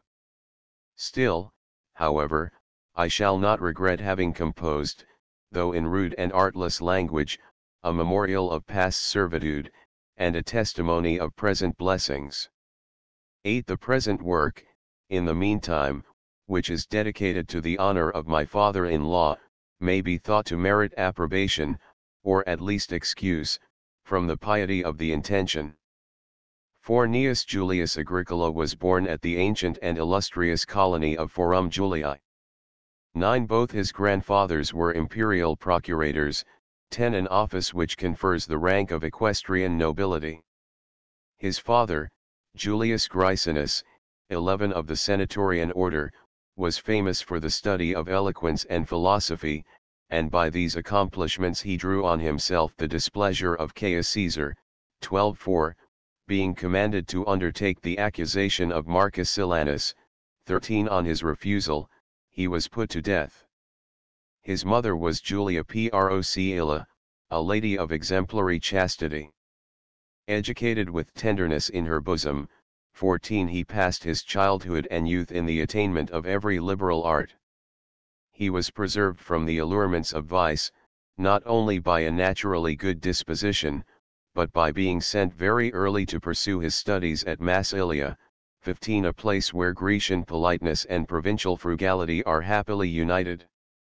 I remember he was used to relate, that in his early youth he should have engaged with more ardor in philosophical speculation than was suitable to a Roman and a senator, had not the prudence of his mother restrained the warmth and vehemence of his disposition, for his lofty and upright spirit, inflamed by the charms of glory and exalted reputation, led him to the pursuit with more eagerness than discretion. Reason and riper years tempered his warmth, and from the study of wisdom, he retained what is most difficult to compass, moderation. 5. He learned the rudiments of war in Britain, under Suetonius Paulinus, an active and prudent commander, who chose him for his tent companion, in order to form an estimate of his merit. 16. Nor did Agricola, like many young men, who convert military service into wanton pastime, avail himself licentiously or slothfully of his tribunitial title, or his inexperience, to spend his time in pleasures and absences from duty, but he employed himself in gaining a knowledge of the country, making himself known to the army, learning from the experienced, and imitating the best, neither pressing to be employed through vainglory, nor declining it through timidity, and performing his duty with equal solicitude and spirit. At no other time in truth was Britain more agitated or in a state of greater uncertainty. Our veterans slaughtered, our colonies burnt, 17. Our armies cut off, 18. We were then contending for safety, afterwards for victory. During this period, although all things were transacted under the conduct and direction of another, and the stress of the whole, as well as the glory of recovering the province, fell to the general's share, yet they imparted to the young Agricola skill, experience, and incentives, and the passion for military glory entered his soul, a passion ungrateful to the times, 19. In which eminence was unfavorably construed, and a great reputation was no less dangerous than a bad one. 6. Departing thence to undertake the offices of magistracy in Rome, he married Domitia Decidiana, a lady of illustrious descent, from which connection he derived credit and support in his pursuit of greater things. They lived together in admirable harmony and mutual affection, each giving the preference to the other, a conduct equally laudable in both, except that a greater degree of praise is due to a good wife, in proportion as a bad one deserves the greater censure. The lot of quaestorship 20 gave him Asia for his province, and the proconsul Salvius Titianus 21 for his superior, by neither of which circumstances was he corrupted, although the province was wealthy and open to plunder, and the proconsul, from his rapacious disposition, would readily have agreed to a mutual concealment of guilt. His family was there increased by the birth of a daughter, who was both the support of his house, and his consolation, for he lost an elder-born son in infancy. The interval between his serving the offices of quaestor and tribune of the people, and even the year of the latter magistracy, he passed in repose and inactivity, well knowing the temper of the times under Nero, in which indolence was wisdom. He maintained the same tenor of conduct when praetor, for the judiciary part of the office did not fall to his share. 22 In the exhibition of public games, and the idle trappings of dignity, he consulted propriety and the measure of his fortune, by no means approaching to extravagance, yet inclining rather to a popular course. When he was afterwards appointed by Galba to manage an inquest concerning the offerings which had been presented to the temples, by his strict attention and diligence he preserved the state from any further sacrilege than what it had suffered from Nero. 23:7. The following year 24 inflicted a severe wound on his peace of mind, and his domestic concerns. The fleet of Otho, roving in a disorderly manner on the coast, 25 made a hostile descent on Intemilii, 26 a part of Liguria, in which the mother of Agricola was murdered at her own estate, her lands were ravaged, and a great part of her effects, which had invited the assassins, was carried off. As Agricola upon this event was hastening to perform the duties of filial piety, he was overtaken by the news of Vespasian's aspiring to the empire, 27 and immediately went over to his party. The first acts of power, and the government of the city, were entrusted to Mucianus, Domitian being at that time very young, and taking no other privilege from his father's elevation than that of indulging his licentious tastes. Mucianus, having approved the vigor and fidelity of Agricola in the service of raising levies, gave him the command of the 20th legion, 28 which had appeared backward in taking the oaths, as soon as he had heard the seditious practices of his commander. 29 This legion had been unmanageable and formidable even to the consular lieutenants, 30 and its late commander, of praetorian rank, had not sufficient authority to keep it in obedience, though it was uncertain whether from his own disposition, or that of his soldiers. Agricola was therefore appointed as his successor and avenger, but, with an uncommon degree of moderation, he chose rather to have it appear that he had found the legion obedient, than that he had made it so. 8 Vettius Bolanus was at that time governor of Britain, and ruled with a milder sway than was suitable to so turbulent a province. Under his administration, Agricola, accustomed to obey, and taught to consult utility as well as glory, tempered his ardor, and restrained his enterprising spirit. His virtues had soon a larger field for their display, from the appointment of Pedilius Cerealis, 31 a man of consular dignity, to the government. At first he only shared the fatigues and dangers of his general, but was presently allowed to partake of his glory. Cerealis frequently entrusted him with part of his army as a trial of his abilities, and from the event sometimes enlarged his command. On these occasions, Agricola was never ostentatious in assuming to himself the merit of his exploits, but always, as a subordinate officer, gave the honor of his good fortune to his superior. Thus, by his spirit in executing orders, and his modesty in reporting his success, he avoided envy, yet did not fail of acquiring reputation. 9 On his return from commanding the legion he was raised by Vespasian to the patrician order, and then invested with the government of Aquitania, 32 a distinguished promotion, both in respect to the office itself, and the hopes of the consulate to which it destined him.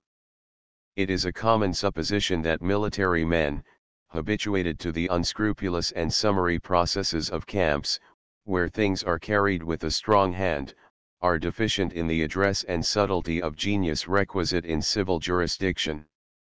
Agricola, however, by his natural prudence, was enabled to act with facility and precision even among civilians. He distinguished the hours of business from those of relaxation. When the court or tribunal demanded his presence, he was grave, intent, awful, yet generally inclined to lenity. When the duties of his office were over, the man of power was instantly laid aside. Nothing of sternness, arrogance, or rapaciousness appeared, and, what was a singular felicity, his affability did not impair his authority, nor his severity render him less beloved. To mention integrity and freedom from corruption in such a man, would be an affront to his virtues. He did not even court reputation, an object to which men of worth frequently sacrifice, by ostentation or artifice, equally avoiding competition with his colleagues, 33 and contention with the procurators.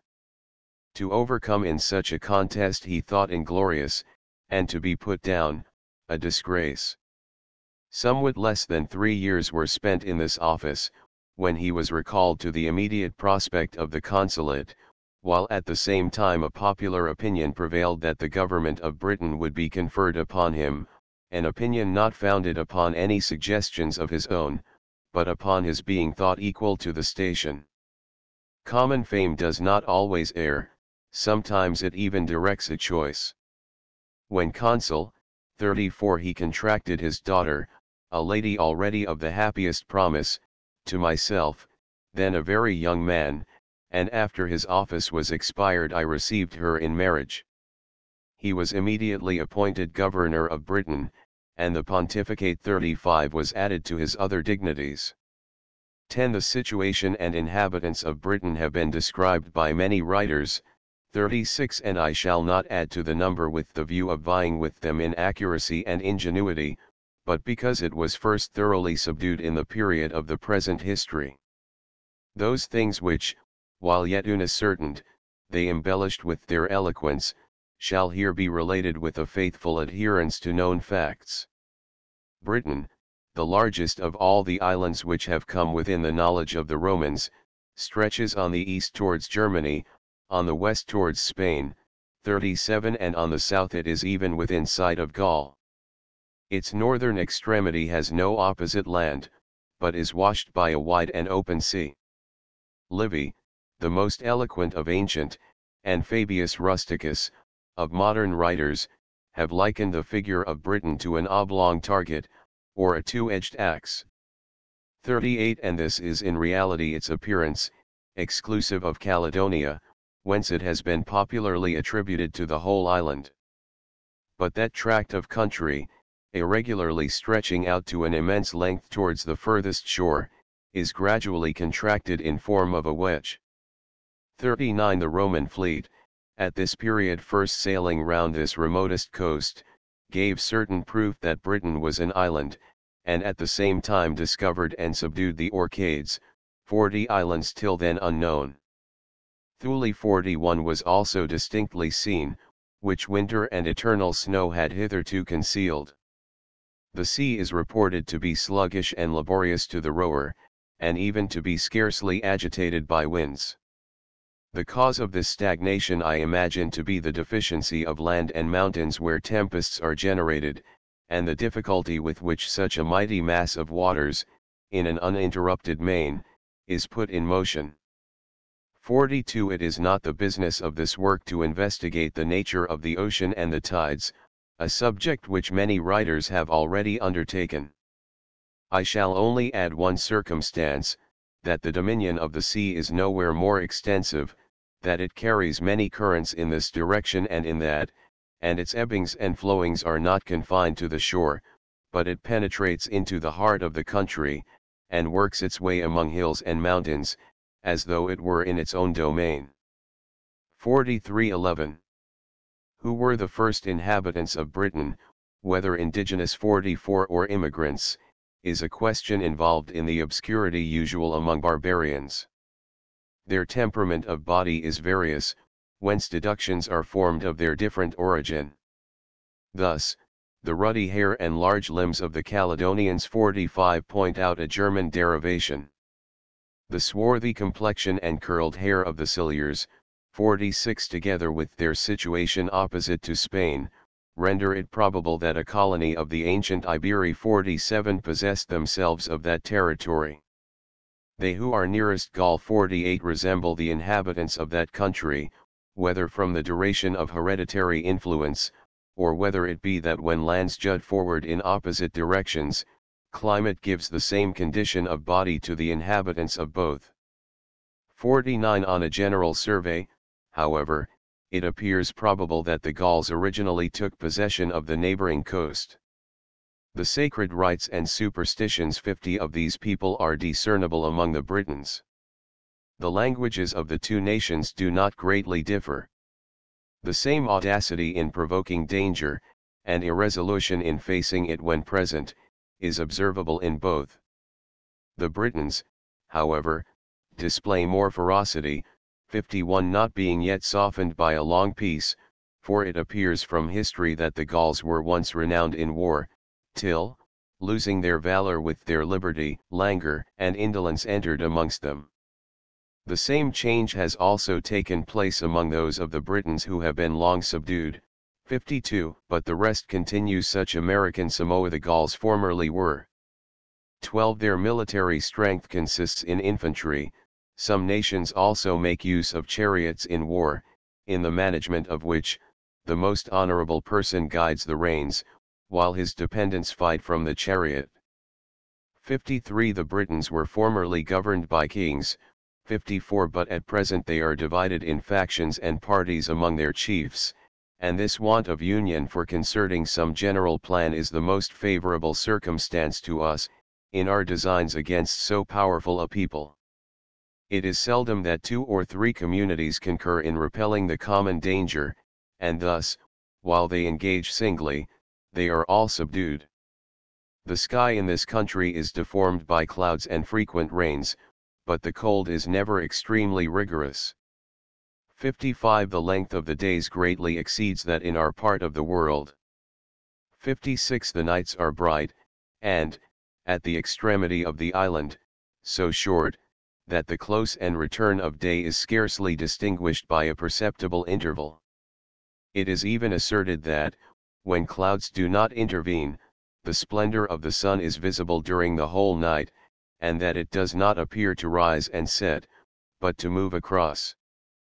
57 The cause of this is, that the extreme and flat parts of the earth, casting a low shadow, do not throw up the darkness, and so night falls beneath the sky and the stars. 58 The soil, though improper for the olive, the vine, and other productions of warmer climates, is fertile, and suitable for corn. Growth is quick, but maturation slow, both from the same cause, the great humidity of the ground and the atmosphere. 59 The earth yields gold and silver 60 and other metals, the rewards of victory. The ocean produces pearls, 61 but of a cloudy and livid hue, which some impute to unskillfulness in the gatherers, for in the Red Sea the fish are plucked from the rocks alive and vigorous, but in Britain they are collected as the sea throws them up. For my own part, I can more readily conceive that the defect is in the nature of the pearls, than in our avarice. 13 The Britons cheerfully submit to levies, tributes, and the other services of government, if they are not treated injuriously, but such treatment they bear with impatience, their subjection only extending to obedience, not to servitude. Accordingly Julius Caesar, 62 the first Roman who entered Britain with an army, although he terrified the inhabitants by a successful engagement, and became master of the shore, may be considered rather to have transmitted the discovery than the possession of the country to posterity.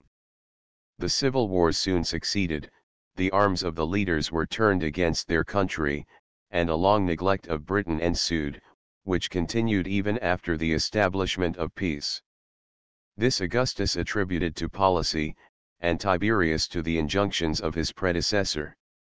63 It is certain that Caius Caesar 64 meditated an expedition into Britain, but his temper, precipitate in forming schemes, and unsteady in pursuing them, together with the ill success of his mighty attempts against Germany, rendered the design abortive.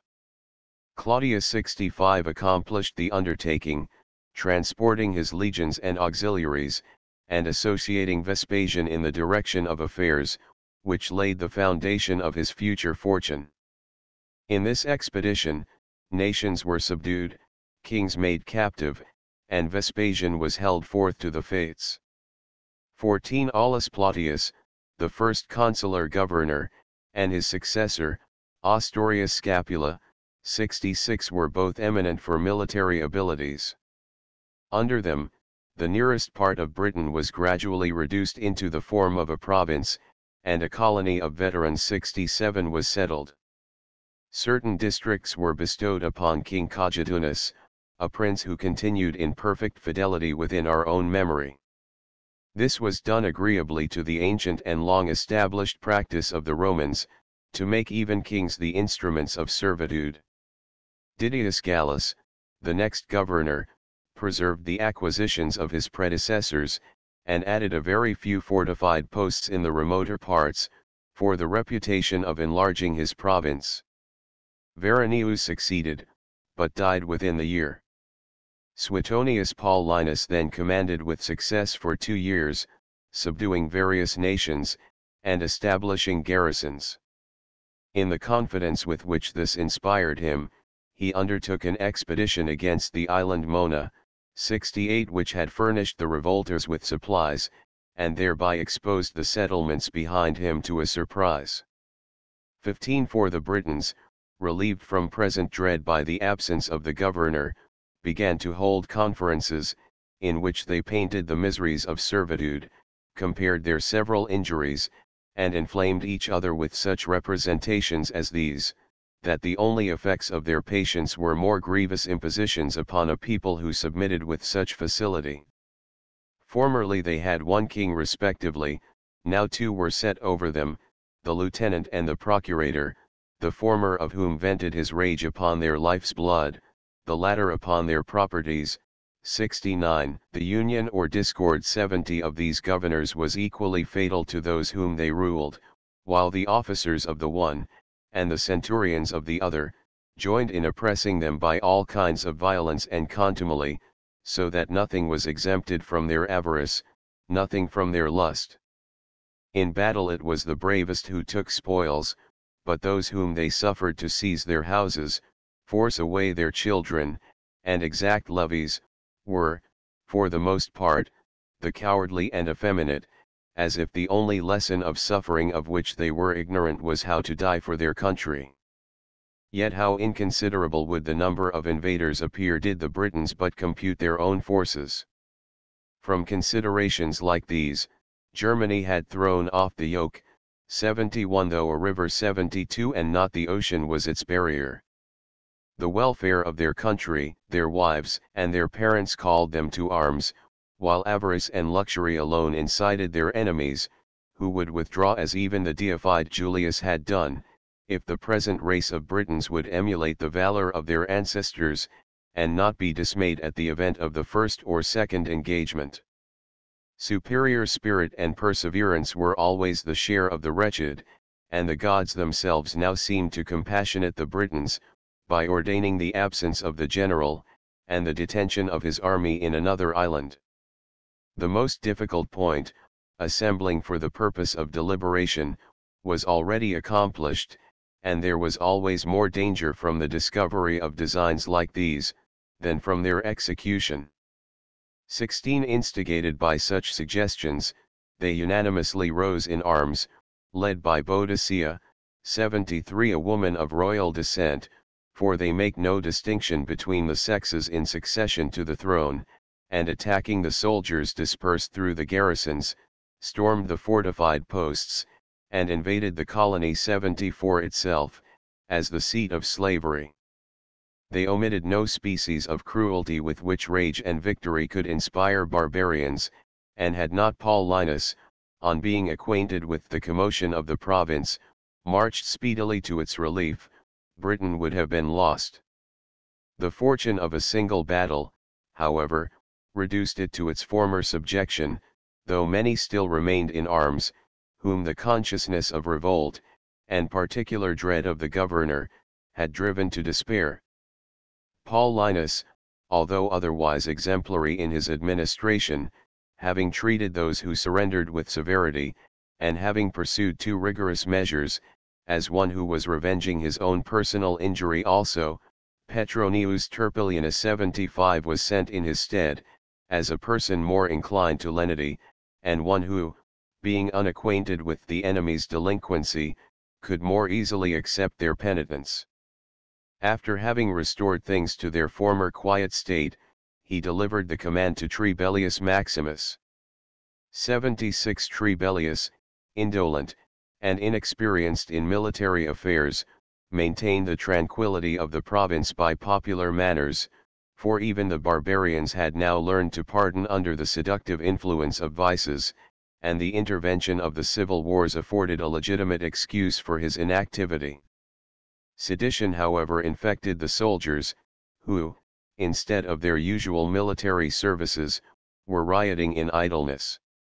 Trebellius, after escaping the fury of his army by flight and concealment, dishonored and abased, regained a precarious authority, and a kind of tacit compact took place, of safety to the general, and licentiousness to the army.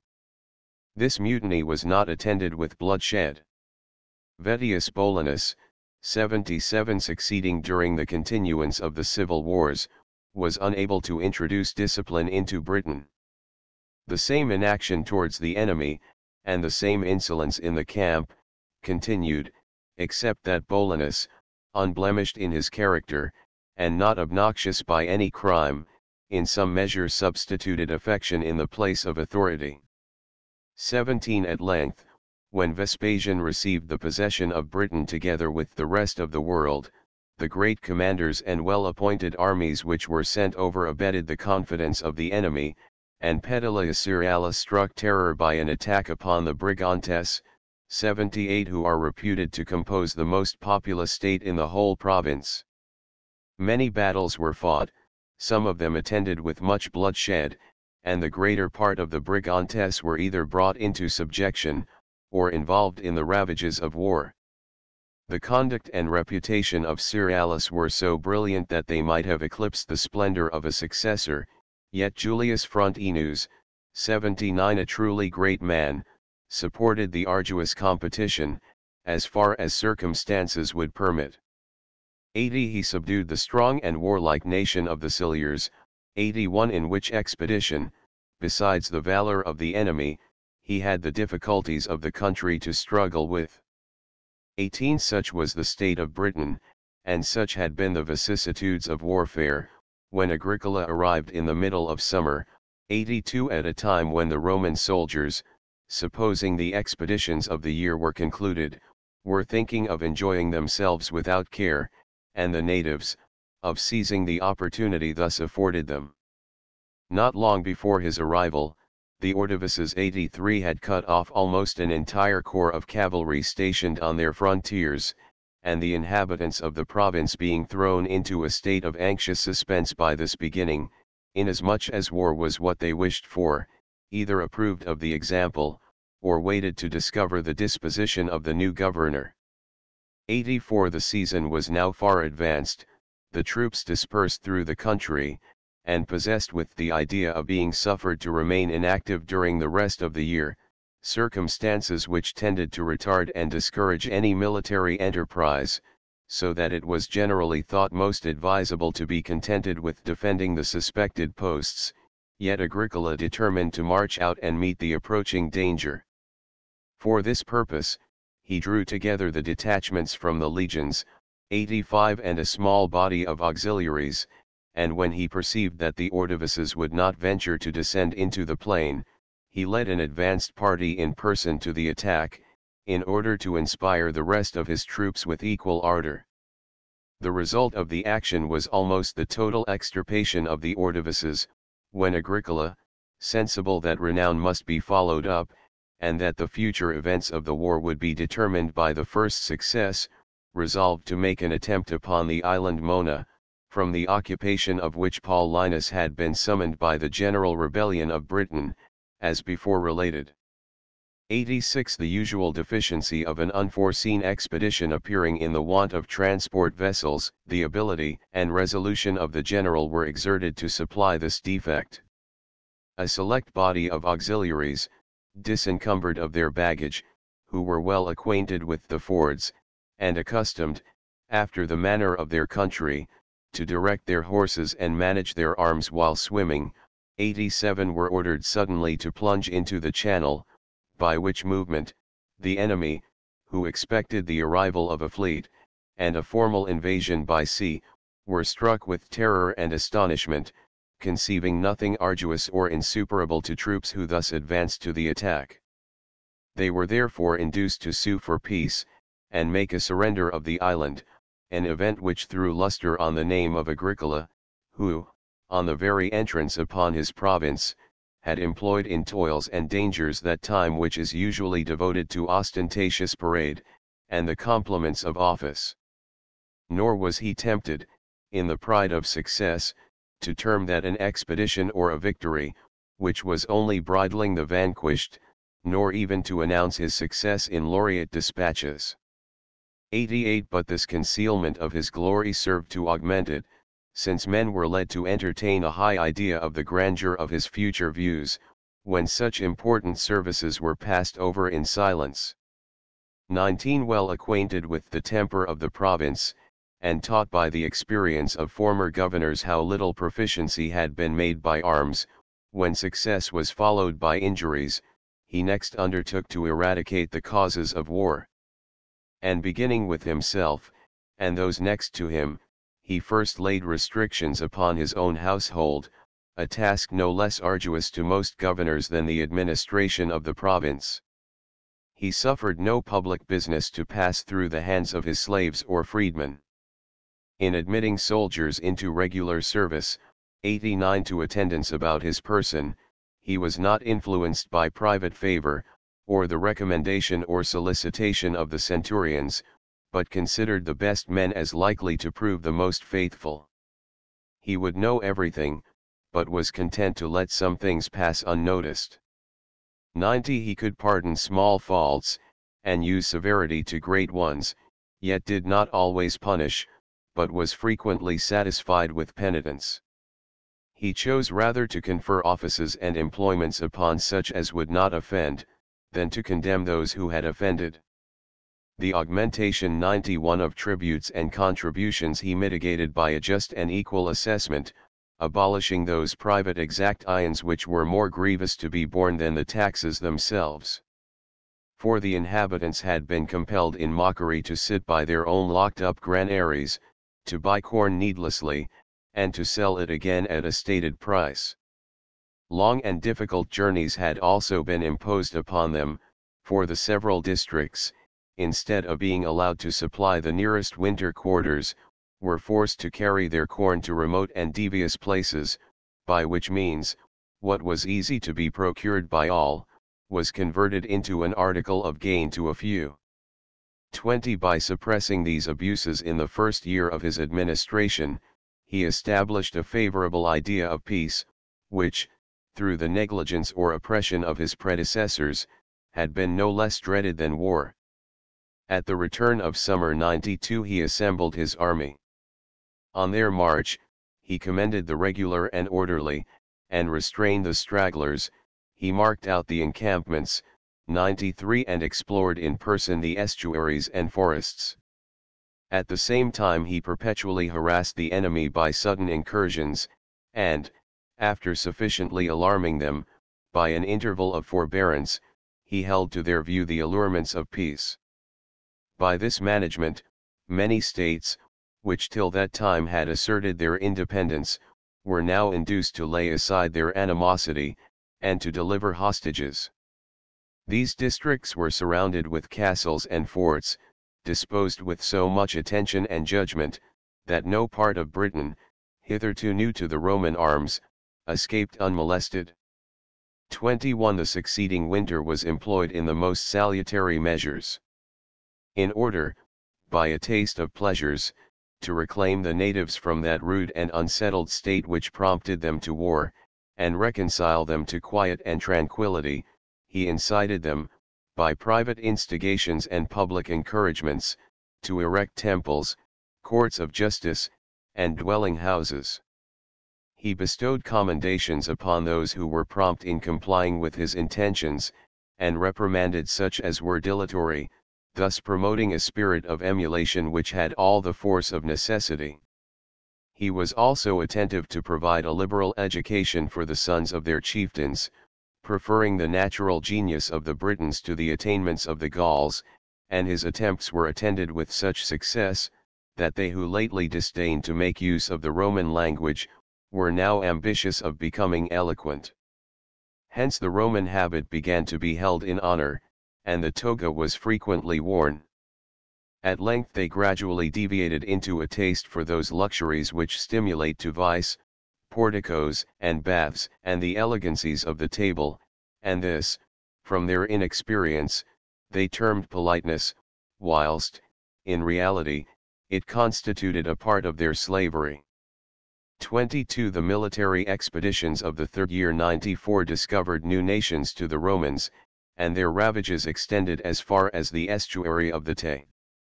95. The enemies were thereby struck with such terror that they did not venture to molest the army though harassed by violent tempests, so that they had sufficient opportunity for the erection of fortresses. 96. Persons of experience remarked, that no general had ever shown greater skill in the choice of advantageous situations than Agricola, for not one of his fortified posts was either taken by storm, or surrendered by capitulation. The garrisons made frequent sallies, for they were secured against a blockade by a year's provision in their stores. Thus the winter passed without alarm, and each garrison proved sufficient for its own defense, while the enemy, who were generally accustomed to repair the losses of the summer by the successes of the winter, now equally unfortunate in both seasons, were baffled and driven to despair. In these transactions, Agricola never attempted to arrogate to himself the glory of others, but always bore an impartial testimony to the meritorious actions of his officers, from the centurion to the commander of a legion. He was represented by some as rather harsh in reproof, as if the same disposition which made him affable to the deserving, had inclined him to austerity towards the worthless. But his anger left no relics behind, his silence and reserve were not to be dreaded, and he esteemed it more honorable to show marks of open displeasure, than to entertain secret hatred. 23. The fourth summer 97 was spent in securing the country which had been overrun, and if the valor of the army and the glory of the Roman name had permitted it, our conquests would have found a limit within Britain itself. For the tides of the opposite seas, flowing very far up the estuaries of Clota and Bodotria, 98 almost intersect the country, leaving only a narrow neck of land, which was then defended by a chain of forts. 99 Thus all the territory on this side was held in subjection, and the remaining enemies were removed, as it were, into another island. 24 In the fifth campaign, 100 Agricola, crossing over in the first ship, 101 subdued, by frequent and successful engagements, several nations till then unknown, and stationed troops in that part of Britain which is opposite to Ireland, rather with a view to future advantage, than from any apprehension of danger from that quarter. For the possession of Ireland, situated between Britain and Spain, and lying commodiously to the Gallic Sea, 102 would have formed a very beneficial connection between the most powerful parts of the empire. This island is less than Britain, but larger than those of our sea. 103 Its soil, climate, and the manners and dispositions of its inhabitants, are little different from those of Britain. Its ports and harbors are better known, from the concourse of merchants for the purposes of commerce. Agricola had received into his protection one of its petty kings, who had been expelled by a domestic sedition, and detained him, under the semblance of friendship, till an occasion should offer of making use of him.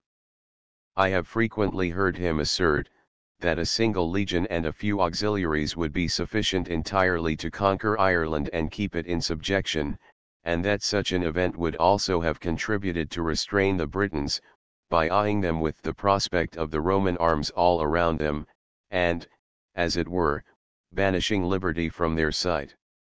25 In the summer which began the 6th year 104 of Agricola's administration, extending his views to the countries situated beyond Bodotria, 105 as a general insurrection of the remoter nations was apprehended, and the enemy's army rendered marching unsafe, he caused the harbors to be explored by his fleet, which, now first acting in aid of the land forces, gave the formidable spectacle of war at once pushed on by sea and land.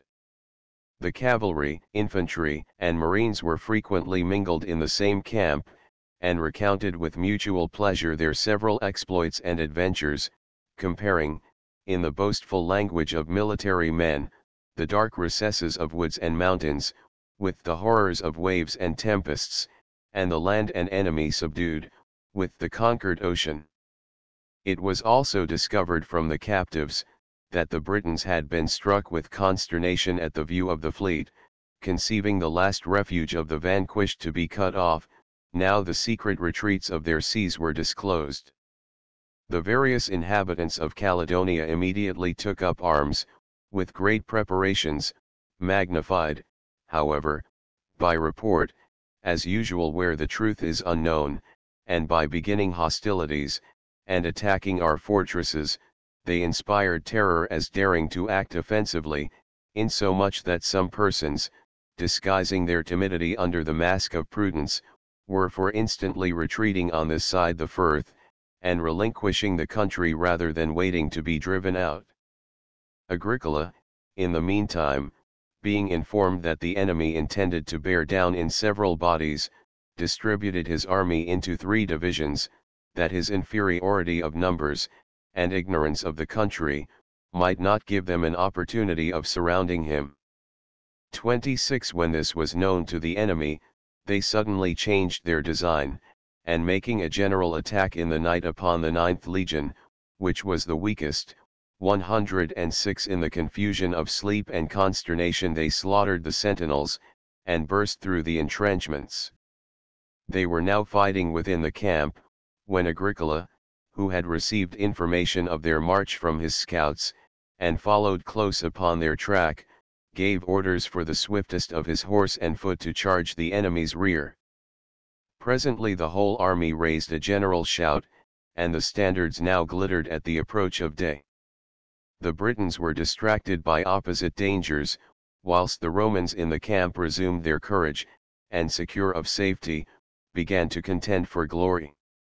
They now in their turns rushed forwards to the attack, and a furious engagement ensued in the gates of the camp, till by the emulous efforts of both Roman armies, one to give assistance, the other to appear not to need it, the enemy was routed, and had not the woods and marshes sheltered the fugitives, that day would have terminated the war. 27 The soldiers, inspirited by the steadfastness which characterized and the fame which attended this victory, cried out that nothing could resist their valor.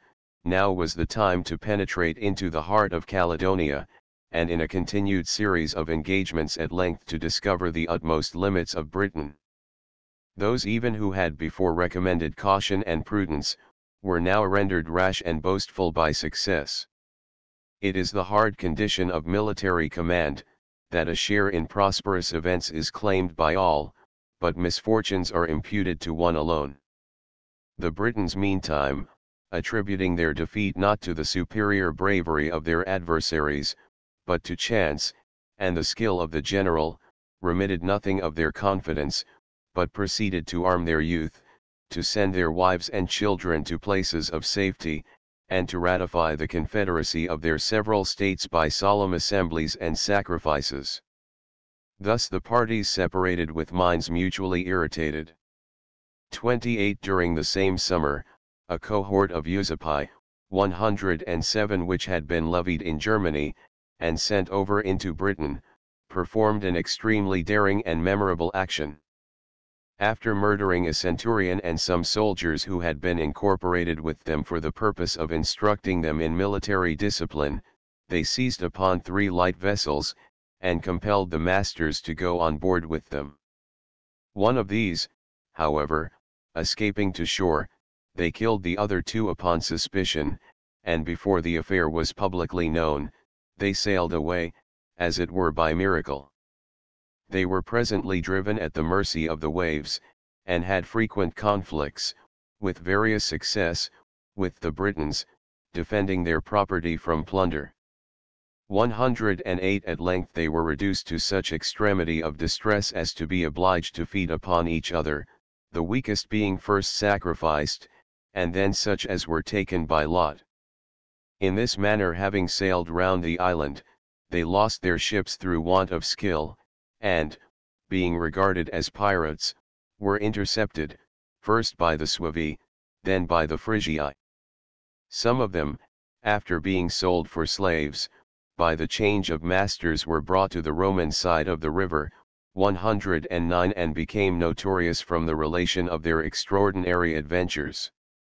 110-29. In the beginning of the next summer, 111 Agricola received a severe domestic wound in the loss of a son, about a year old. He bore this calamity, not with the ostentatious firmness which many have affected, nor yet with the tears and lamentations of feminine sorrow, and war was one of the remedies of his grief. Having sent forwards his fleet to spread its ravages through various parts of the coast, in order to excite an extensive and dubious alarm, he marched with an army equipped for expedition, to which he had joined the bravest of the Britons whose fidelity had been approved by a long allegiance, and arrived at the Grampian Hills, where the enemy was already encamped. 112 For the Britons, Undes made by the event of the former action, expecting revenge or slavery, and at length taught that the common danger was to be repelled by union alone, had assembled the strength of all their tribes by embassies and confederacies. Upwards of 30,000 men in arms were now descried, and the youth, together with those of a hale and vigorous age, renowned in war, and bearing their several honorary decorations, were still flocking in, when Calgacus, 113 the most distinguished for birth and valor among the chieftains, is said to have harangued the multitude, gathering round, and eager for battle, after the following manner. 30. When I reflect on the causes of the war, and the circumstances of our situation, I feel a strong persuasion that our united efforts on the present day will prove the beginning of universal liberty to Britain. For we are all undebased by slavery, and there is no land behind us, nor does even the sea afford a refuge, whilst the Roman fleet hovers around. Thus the use of arms, which is at all times honorable to the brave, now offers the only safety even to cowards. In all the battles which have yet been fought, with various success, against the Romans, our countrymen may be deemed to have reposed their final hopes and resources in us, for we, the noblest sons of Britain, and therefore stationed in its last recesses, far from the view of servile shores, have preserved even our eyes unpolluted by the contact of subjection.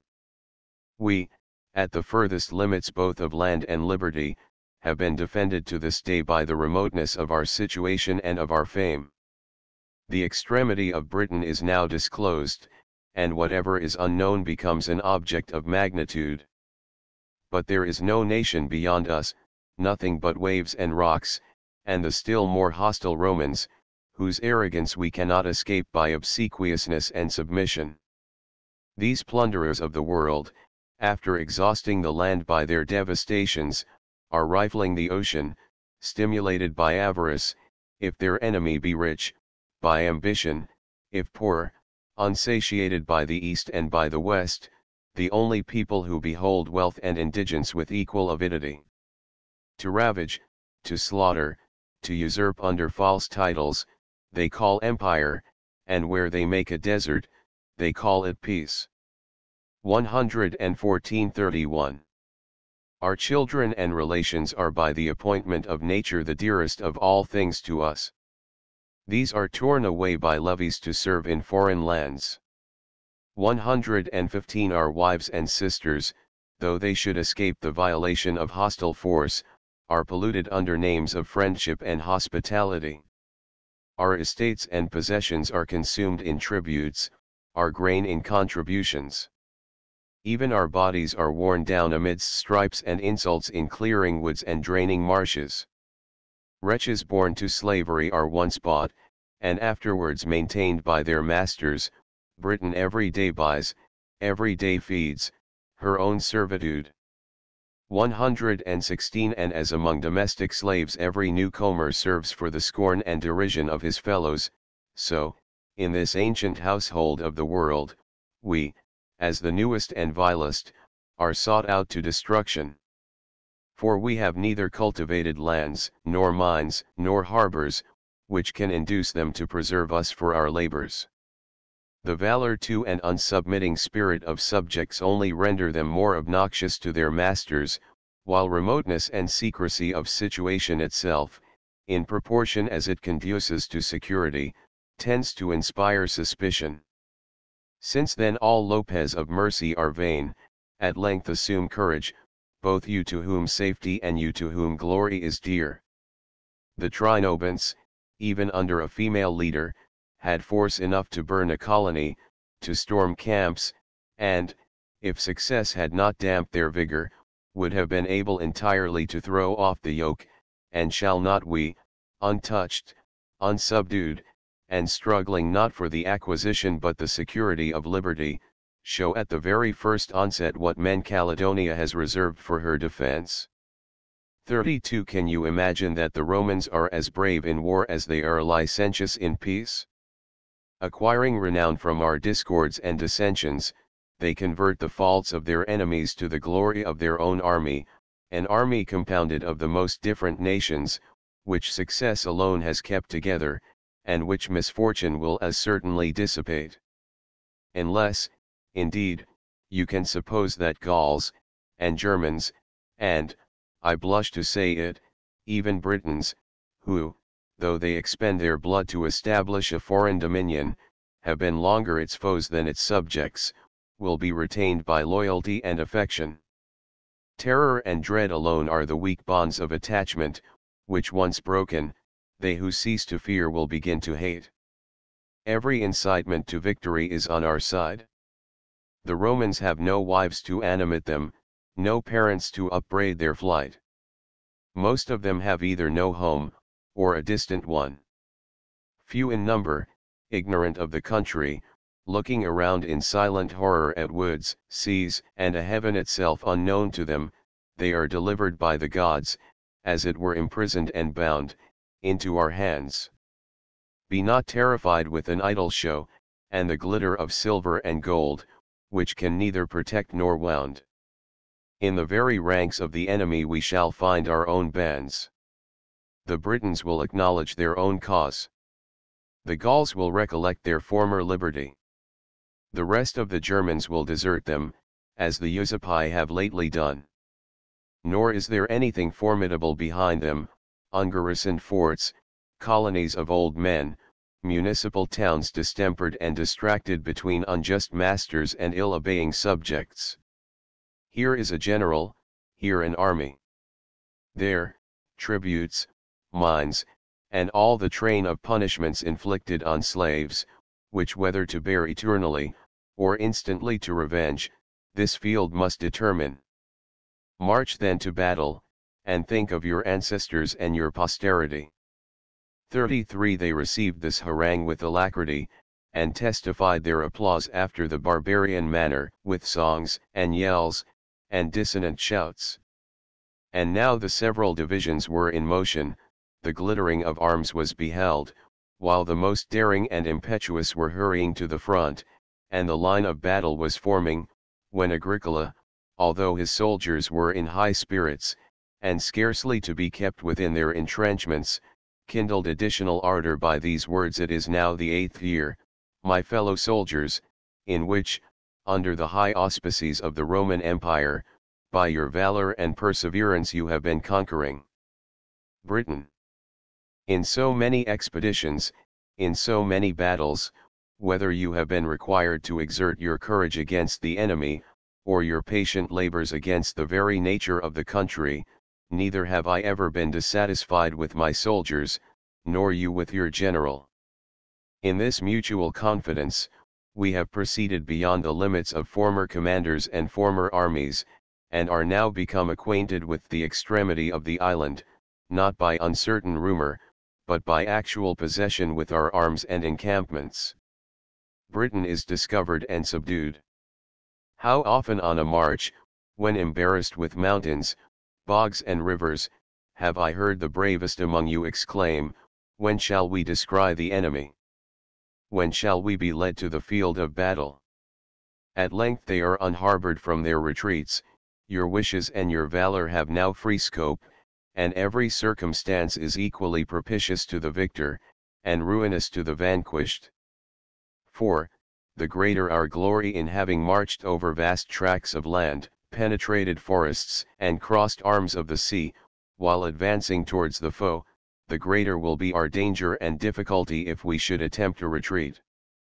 We are inferior to our enemies in knowledge of the country, and less able to command supplies of provision, but we have arms in our hands, and in these we have everything. For myself, it has long been my principle, that a retiring general or army is never safe. Hot only, then, are we to reflect that death with honor is preferable to life with ignominy, but to remember that security and glory are seated in the same place. Even to fall in this extremest verge of earth and of nature cannot be thought an inglorious fate. 34 If unknown nations or untried troops were drawn up against you, I would exhort you from the example of other armies. At present, recollect your own honors, question your own eyes. These are they, who, the last year, attacking by surprise a single legion in the obscurity of the night, were put to flight by a shout, the greatest fugitives of all the Britons, and therefore the longest survivors. As in penetrating woods and thickets the fiercest animals boldly rush on the hunters, while the weak and timorous fly at their very noise, so the bravest of the Britons have long since fallen, the remaining number consists solely of the cowardly and spiritless, whom you see at length within your reach, not because they have stood their ground, but because they are overtaken. Torpid with fear, their bodies are fixed and chained down in yonder field, which to you will speedily be the scene of a glorious and memorable victory. Here bring your toils and services to a conclusion, close a struggle of 50 years 118 with one great day, and convince your countrymen, that to the army ought not to be imputed either the protraction of war, or the causes of rebellion.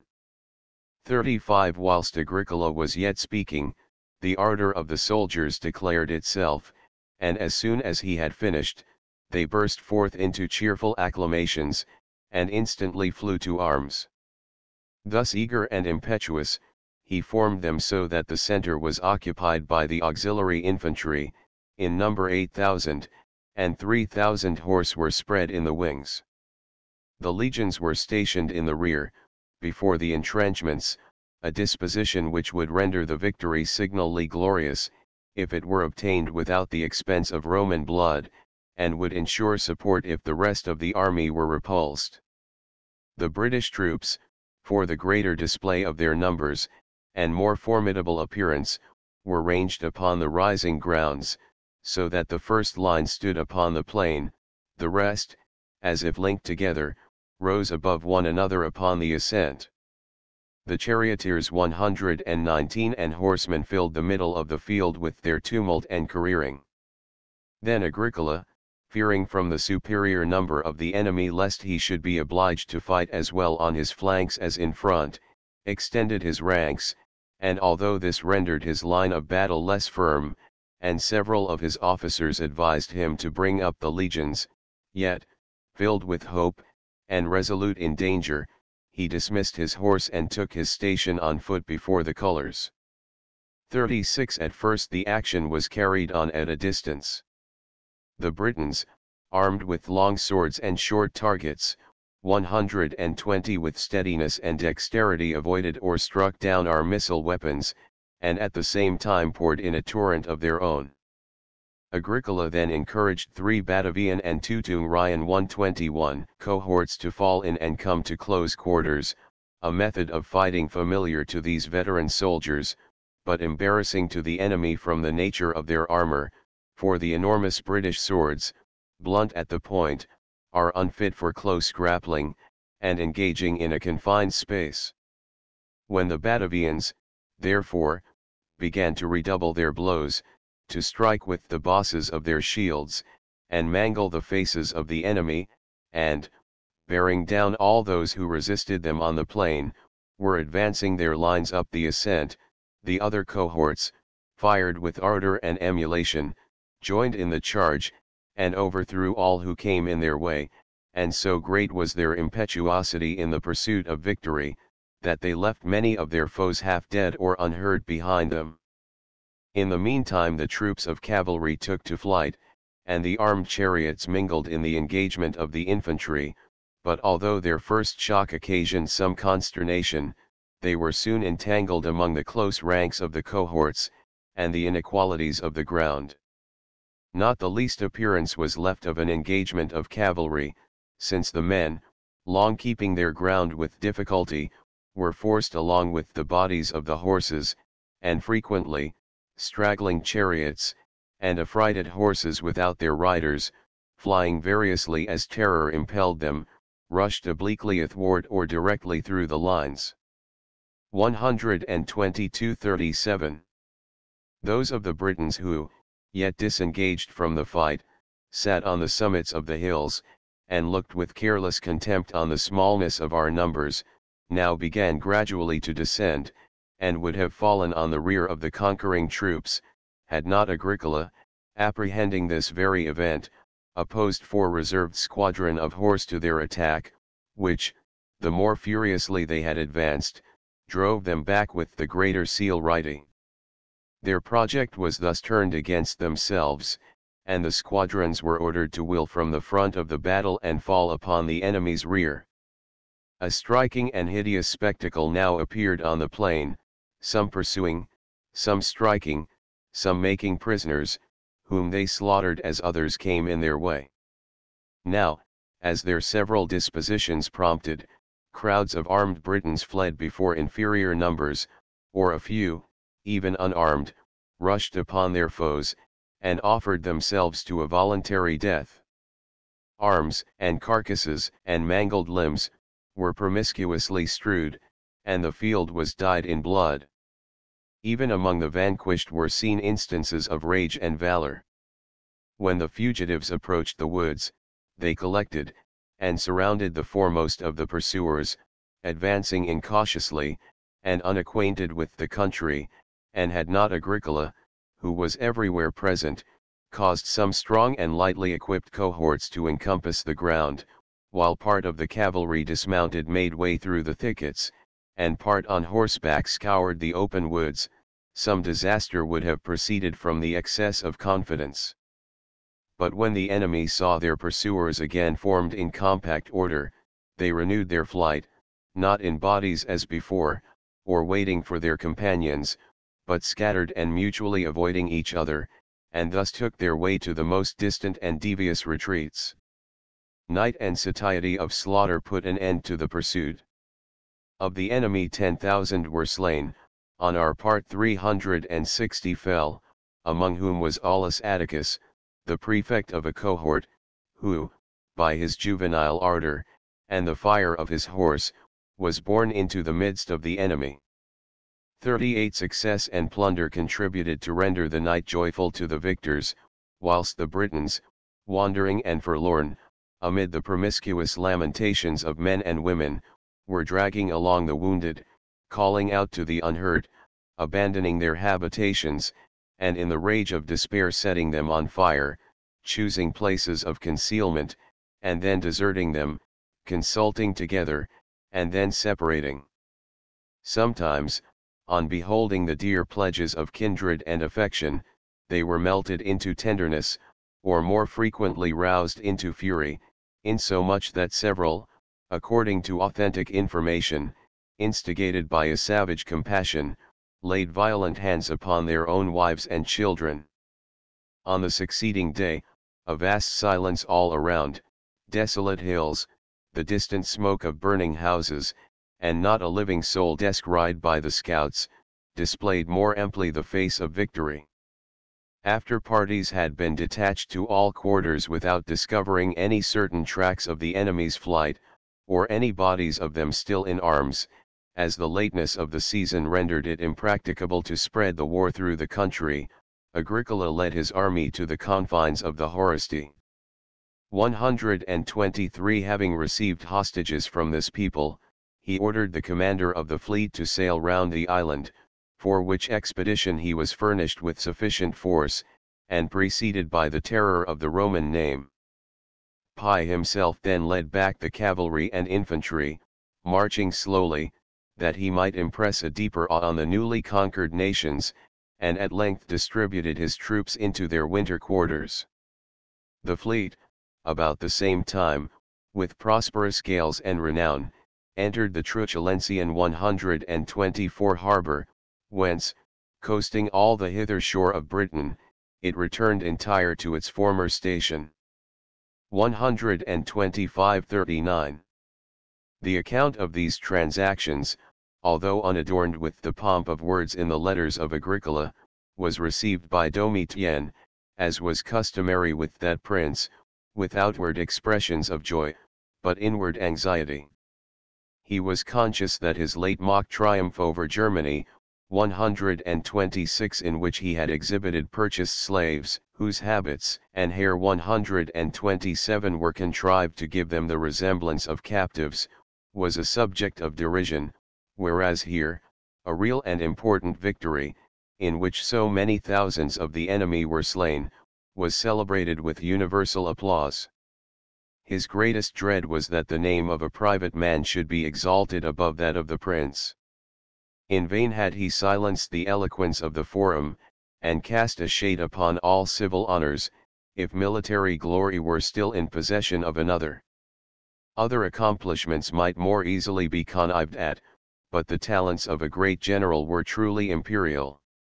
Tortured with such anxious thoughts, and brooding over them in secret, 128 a certain indication of some malignant intention, he judged it most prudent for the present to suspend his rancor, till the first burst of glory and the affections of the army should remit, for Agricola still possessed the command in Britain.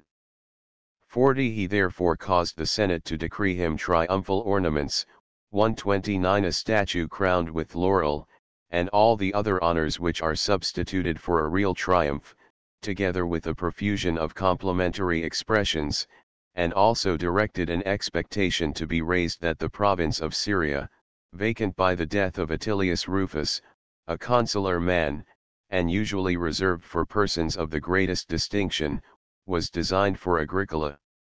It was commonly believed that one of the freedmen, who were employed in confidential services, was dispatched with the instrument appointing Agricola to the government of Syria, with orders to deliver it if he should be still in Britain, but that this messenger, meeting Agricola in the straits, 130 returned directly to Domitian without so much as accosting him. 131 Whether this was really the fact, or only a fiction founded on the genius and character of the prince, is uncertain. Agricola, in the meantime, had delivered the province in peace and security to his successor, 132 and lest his entry into the city should be rendered too conspicuous by the concourse and acclamations of the people, he declined the salutation of his friends by arriving in the night, and went by night, as he was commanded, to the palace. There, after being received with a slight embrace, but not a word spoken, he was mingled with the servile throng. In this situation, he endeavored to soften the glare of military reputation, which is offensive to those who themselves live in indolence, by the practice of virtues of a different cast. He resigned himself to ease and tranquility, was modest in his garb and equipage, affable in conversation, and in public was only accompanied by one or two of his friends, insomuch that the many, who are accustomed to form their ideas of great men from their retinue and figure, when they beheld Agricola, were apt to call in question his renown. Few could interpret his conduct. 41. He was frequently, during that period, accused in his absence before Domitian, and in his absence also acquitted. The source of his danger was not any criminal action, nor the complaint of any injured person, but a prince hostile to virtue, and his own high reputation, and the worst kind of enemies, eulogists. 133. For the situation of public affairs which ensued was such as would not permit the name of Agricola to rest in silence. So many armies in Moesia, Dacia, Germany, and Pannonia lost through the temerity or cowardice of their generals.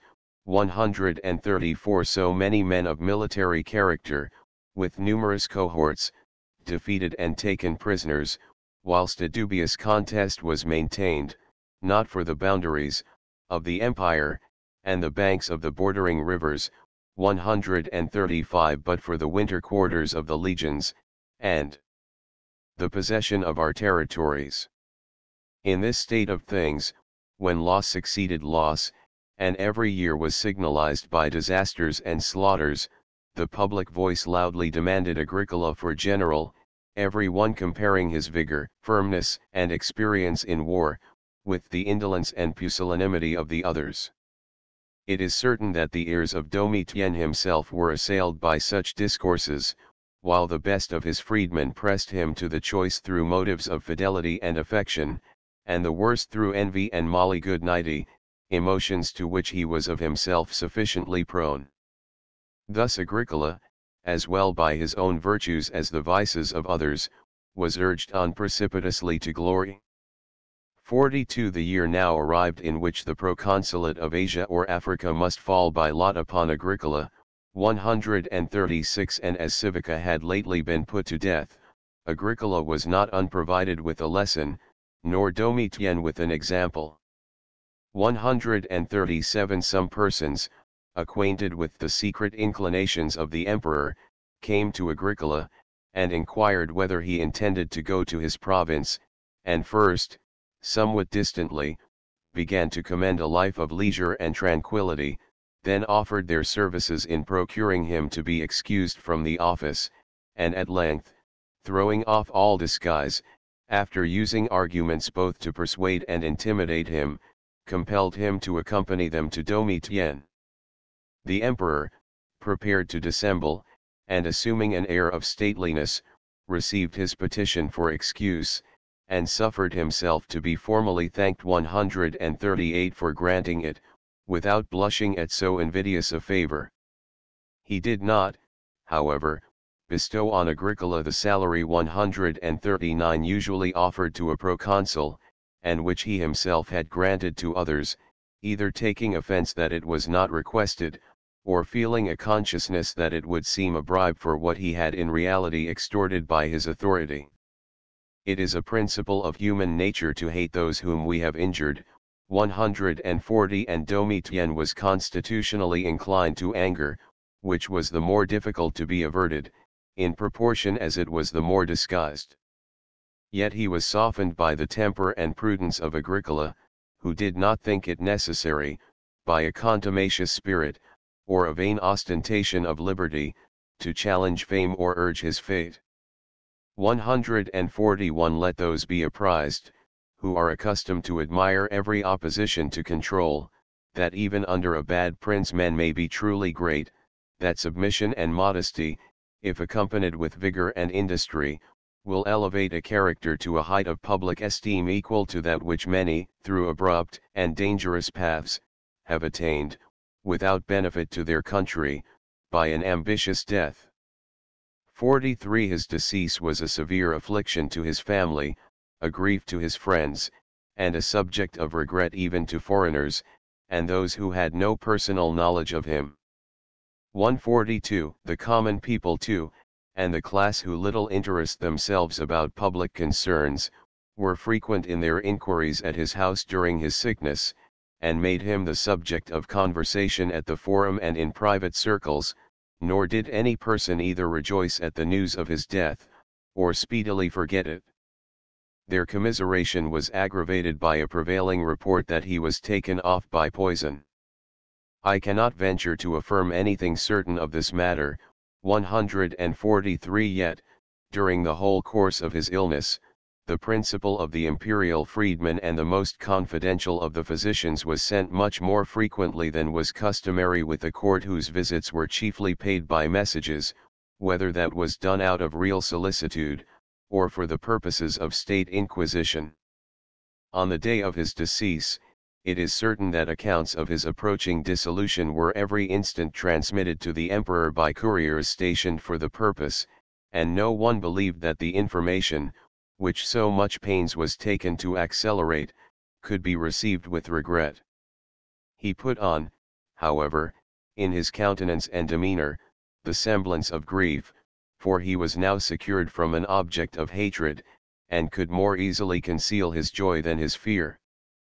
It was well known that on reading the will, in which he was nominated co-heir 144 with the excellent wife and most dutiful daughter of Agricola, he expressed great satisfaction, as if it had been a voluntary testimony of honor and esteem, so blind and corrupt had his mind been rendered by continual adulation, that he was ignorant none but a bad prince could be nominated heir to a good father. 44 Agricola was born in the Ides of June, during the third consulate of Caius Caesar. 145 He died in his 56th year, on the 10th of the calends of September, when Caliga and Priscus were consuls. 146 Posterity may wish to form an idea of his person. His figure was comely rather than majestic. In his countenance there was nothing to inspire awe, its character was gracious and engaging. You would readily have believed him a good man, and willingly a great one. And indeed, although he was snatched away in the midst of a vigorous age, yet if his life be measured by his glory, it was a period of the greatest extent. For after the full enjoyment of all that is truly good, which is found in virtuous pursuits alone, decorated with consular and triumphal ornaments, what more could fortune contribute to his elevation? Immoderate wealth did not fall to his share, yet he possessed a decent affluence. 147 His wife and daughter surviving, his dignity unimpaired, his reputation flourishing, and his kindred and friends yet in safety, it may even be thought an additional felicity that he was thus withdrawn from impending evils.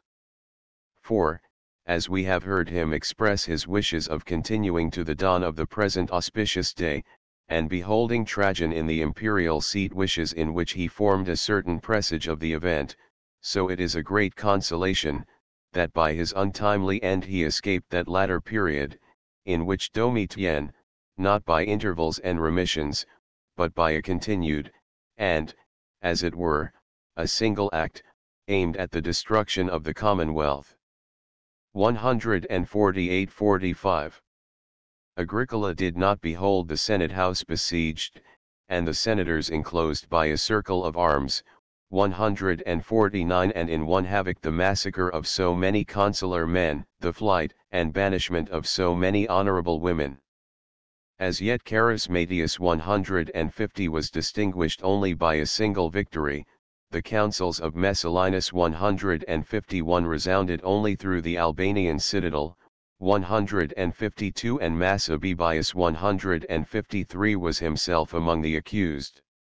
Soon after, our own hands 154 dragged Helvidius 155 to prison. Ourselves were tortured with the spectacle of Mauricus and Rusticus, 156 and sprinkled with the innocent blood of Senecio. 157 Even Nero withdrew his eyes from the cruelties he commanded. Under Domitian, it was the principal part of our miseries to behold and to be beheld, when our sighs were registered, and that stern countenance, with its settled redness. 158 His defense against shame. was employed in noting the pallid horror of so many spectators. Happy, O Agricola! Not only in the splendor of your life, but in the seasonableness of your death. With resignation and cheerfulness, from the testimony of those who were present in your last moments, did you meet your fate, as if striving to the utmost of your power to make the emperor appear guiltless. But to myself and your daughter, besides the anguish of losing a parent, the aggravating affliction remains, that it was not our lot to watch over your sick bed, to support you when languishing, and to satiate ourselves with beholding and embracing you. With what attention should we have received your last instructions, and engraven them on our hearts? This is our sorrow, this is our wound. To us you were lost 4 years before by a tedious absence. Everything, doubtless, O best of parents, was administered for your comfort and honor, while a most affectionate wife sat beside you, yet fewer tears were shed upon your bier, and in the last light which your eyes beheld, something was still wanting. 46. If there be any habitation for the shades of the virtuous, if, as philosophers suppose, exalted souls do not perish with the body, may you repose in peace, and call us, your household, from vain regret and feminine lamentations, to the contemplation of your virtues, which allow no place for mourning or complaining. Let us rather adorn your memory by our admiration, by our short-lived praises, and, as far as our natures will permit, by an imitation of your example. This is truly to honor the dead, this is the piety of every near relation.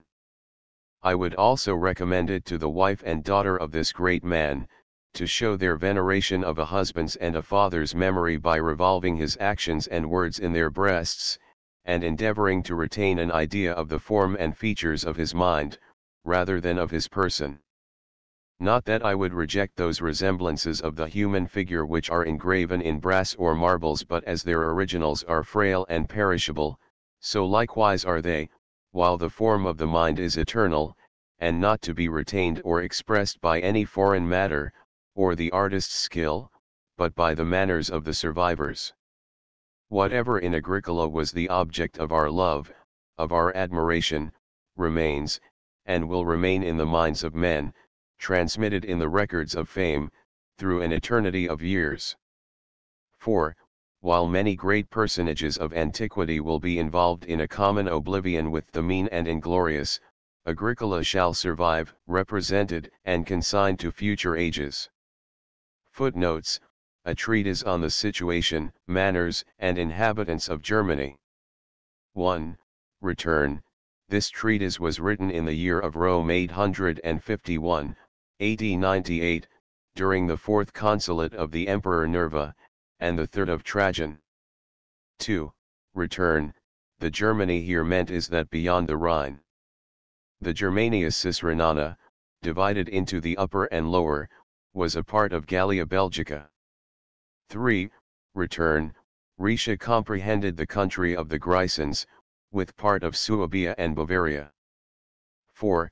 Return. Lower Hungary, and part of Austria. 5. Return. The Carpathian Mountains in Upper Hungary. 6. Return. Broad promontories. Lata sinus. Sinus strictly signifies a bending, especially inwards. Hence it is applied to a gulf, or bay, of the sea.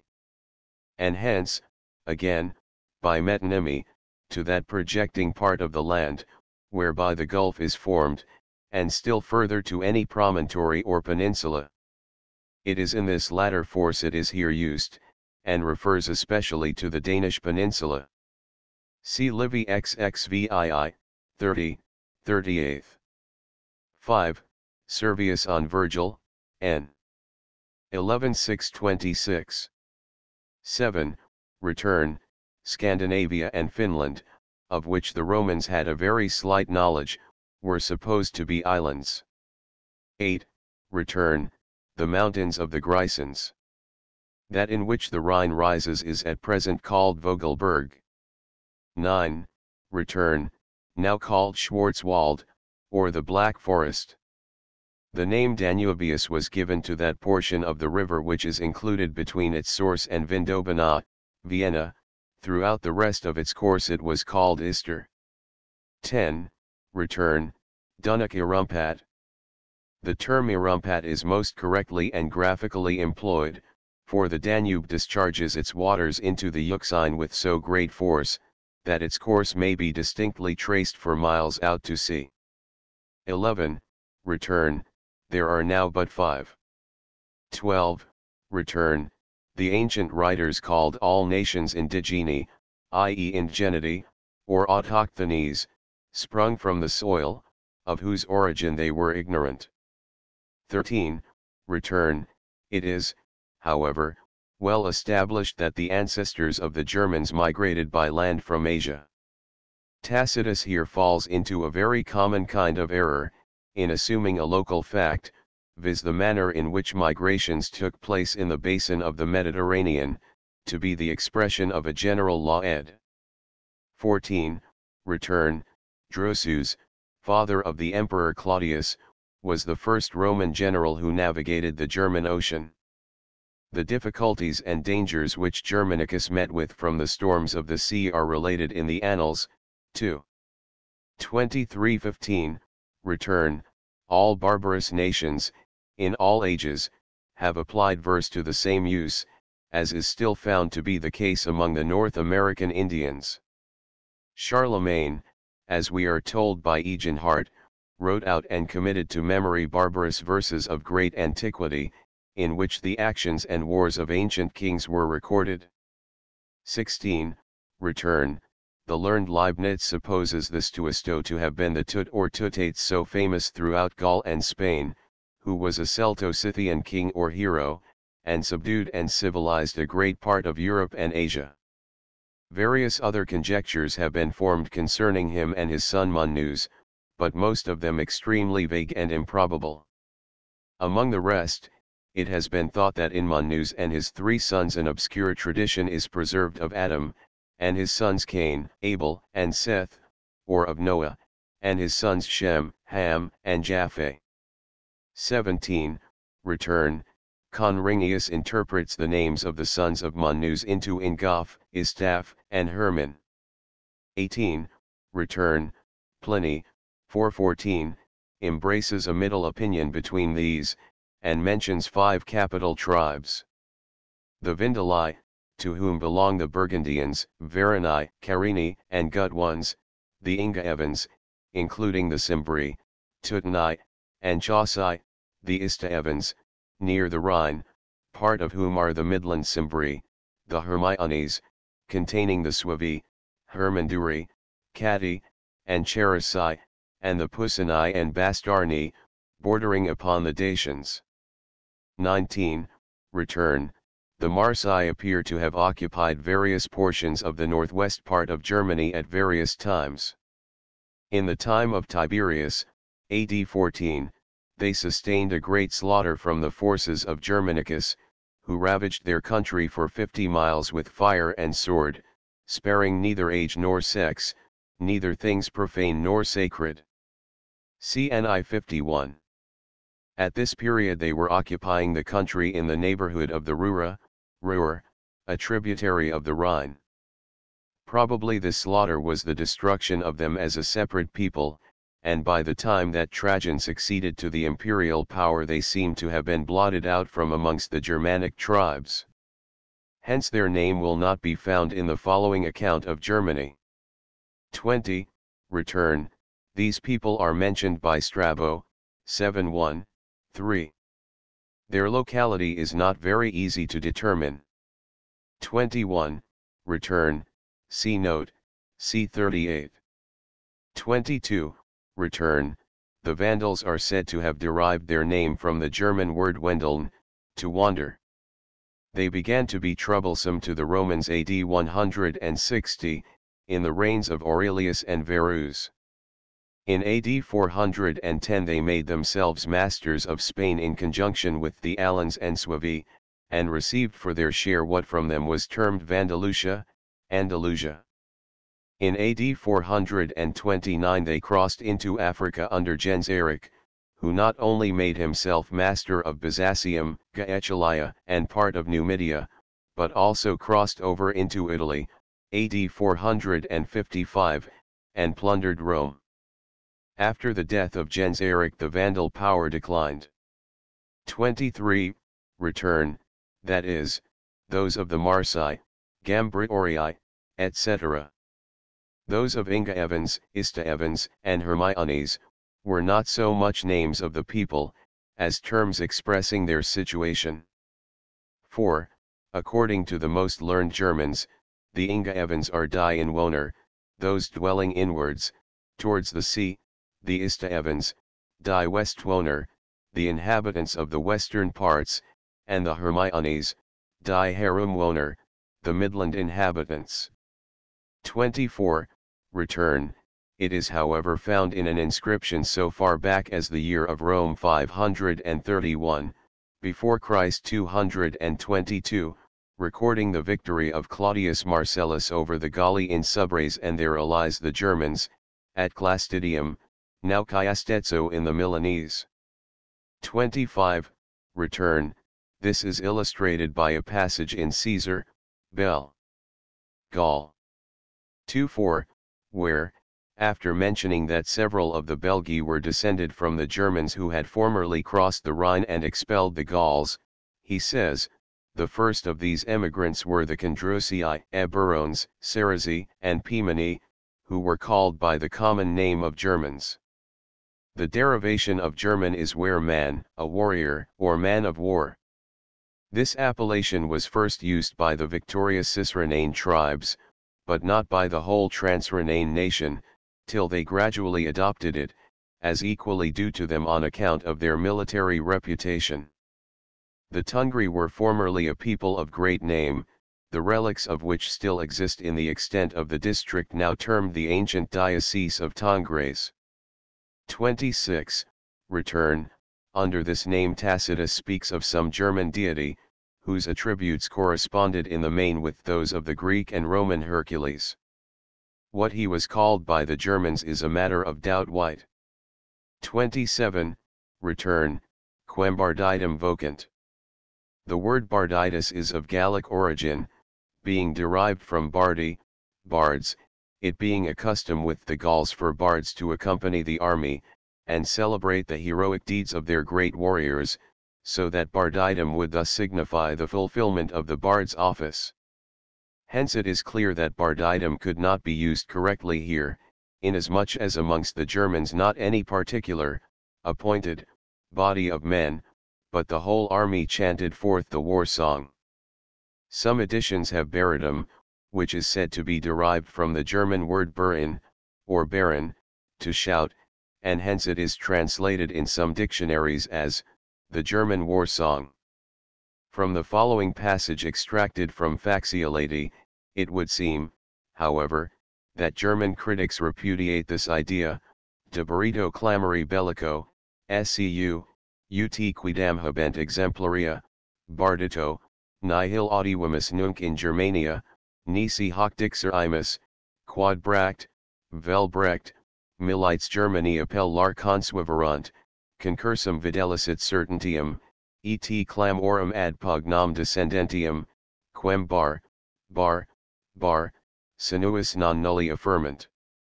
Andr. Alphamary, Scholl. In C. Tacit de Germanis. Ritter, himself a German, affirms that Bardidus is a reading worth nothing, and that Bardidus was not the name of the ancient German war song, but of the shout raised by the Romans in later ages when on the point of engaging, and that it was derived de clamori barorum, i.e. elephantorum. The same learned editor considers that the words quem Bardidum vocant have been originally the marginal annotation of some unsound scholar, and have been incorporated by some transcriber into the text of his miscopy, whence the error has spread.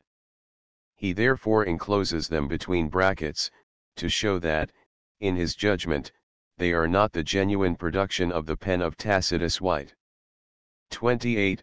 Return, A very curious coincidence with the ancient German opinion concerning the prophetic nature of the war cry or song, appears in the following passage of the life of Sir Ewan Cameron, in Penance Tour, 1769, append, p. 363. At the Battle of Killiecrankie, just before the fight began, he, Sir Ewan, commanded such of the Camerons as were posted near him to make a great shout, which being seconded by those who stood on the right and left, ran quickly through the whole army, and was returned by the enemy. But the noise of the muskets and cannon, with the echoing of the hills, made the Highlanders fancy that their shouts were much louder and brisker than those of the enemy, and Lochiel cried out, "Gentlemen, take courage, the day is ours. I am the oldest commander in the army, and have always observed something ominous and fatal in such a dull, hollow, and feeble noise as the enemy made in their shout, which prognosticates that they are all doomed to die by our hands this night, whereas ours was brisk, lively, and strong, and shows we have vigor and courage." These words, spreading quickly through the army, animated the troops in a strange manner. The event justified the prediction, the Highlanders obtained a complete victory. 29. Return, now Asperg in the county of Mers. 30. Return, the Greeks, by means of their colony at Marseilles, introduced their letters into Gaul, and the old Gallic coins have many Greek characters in their inscriptions. The Helvetians also, as we are informed by Caesar, used Greek letters. Thence they might easily pass by means of commercial intercourse to the neighboring Germans. Count Marsili and others have found monuments with Greek inscriptions in Germany, but not of so early an age. 31. Return, the large bodies of the Germans are elsewhere taken notice of by Tacitus, and also by other authors. It would appear as if most of them were at that time at least 6 feet high. They are still accounted some of the tallest people in Europe. 32. Return, Bavaria and Austria. 33. Return, the greater degree of cold when the country was overspread with woods and marshes, made this observation more applicable than at present. The same change of temperature from clearing and draining the land has taken place in North America. It may be added, that the Germans, as we are afterwards informed, paid attention to no kind of culture but that of corn. 34. Return, the cattle of some parts of Germany are at present remarkably large, so that their former smallness must have rather been owing to want of care in feeding them and protecting them from the inclemencies of winter, and in improving the breed by mixtures, than to the nature of the climate. 35. Return, mines both of gold and silver have since been discovered in Germany, the former, indeed, inconsiderable, but the latter, valuable. 36. Return, as vice and corruption advanced among the Romans, their money became debased and adulterated. Thus Pliny, XXXIII. 3, relates, that Livius Drusus during his tribuneship, mixed an eighth part of brass with the silver coin, and Ibid 9, that Antony the Triumvir mixed iron with the denarius, that some coined base metal, others diminished the pieces, and hence it became an art to prove the goodness of the denarii. One precaution for this purpose was cutting the edges like the teeth of a saw, by which means it was seen whether the metal was the same quite through, or was only plated. These were the serratii, or serrated denarii. The bigoti were those stamped with the figure of a chariot drawn by 2 horses, as were the quadrigoti with a chariot and 4 horses. These were old coin, of purer silver than those of the emperors. Hence the preference of the Germans for certain kinds of species was founded on their apprehension of being cheated with false money. 37. Return, the Romans had the same predilection for silver coin, and probably on the same account originally. Pliny, in the place above cited, expresses his surprise that the Roman people had always imposed a tribute in silver on conquered nations, as at the end of the Second Punic War, when they demanded an annual payment in silver for 50 years, without any gold. 38. Return.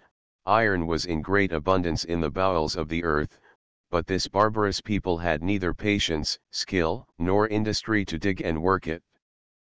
Besides, they made use of weapons of stone, great numbers of which are found in ancient tombs and barrows. 39. Return. This is supposed to take its name from freme or preme, the point of a weapon. Afterwards, when iron grew more plentiful, the Germans chiefly used swords. 40. Return. It appears, however, from Tacitus's Annals, 214, that the length of these spears rendered them unmanageable in an engagement among trees and bushes. 41. Return. Notwithstanding the manner of fighting is so much changed in modern times, the arms of the ancients are still in use. We, as well as they, have two kinds of swords, the sharp-pointed, and edged, small sword and saber. The broad lance subsisted till lately in the halberd, the spear and framea in the long pike and spontoon, the missile weapons in the war hatchet, or North American tomahawk.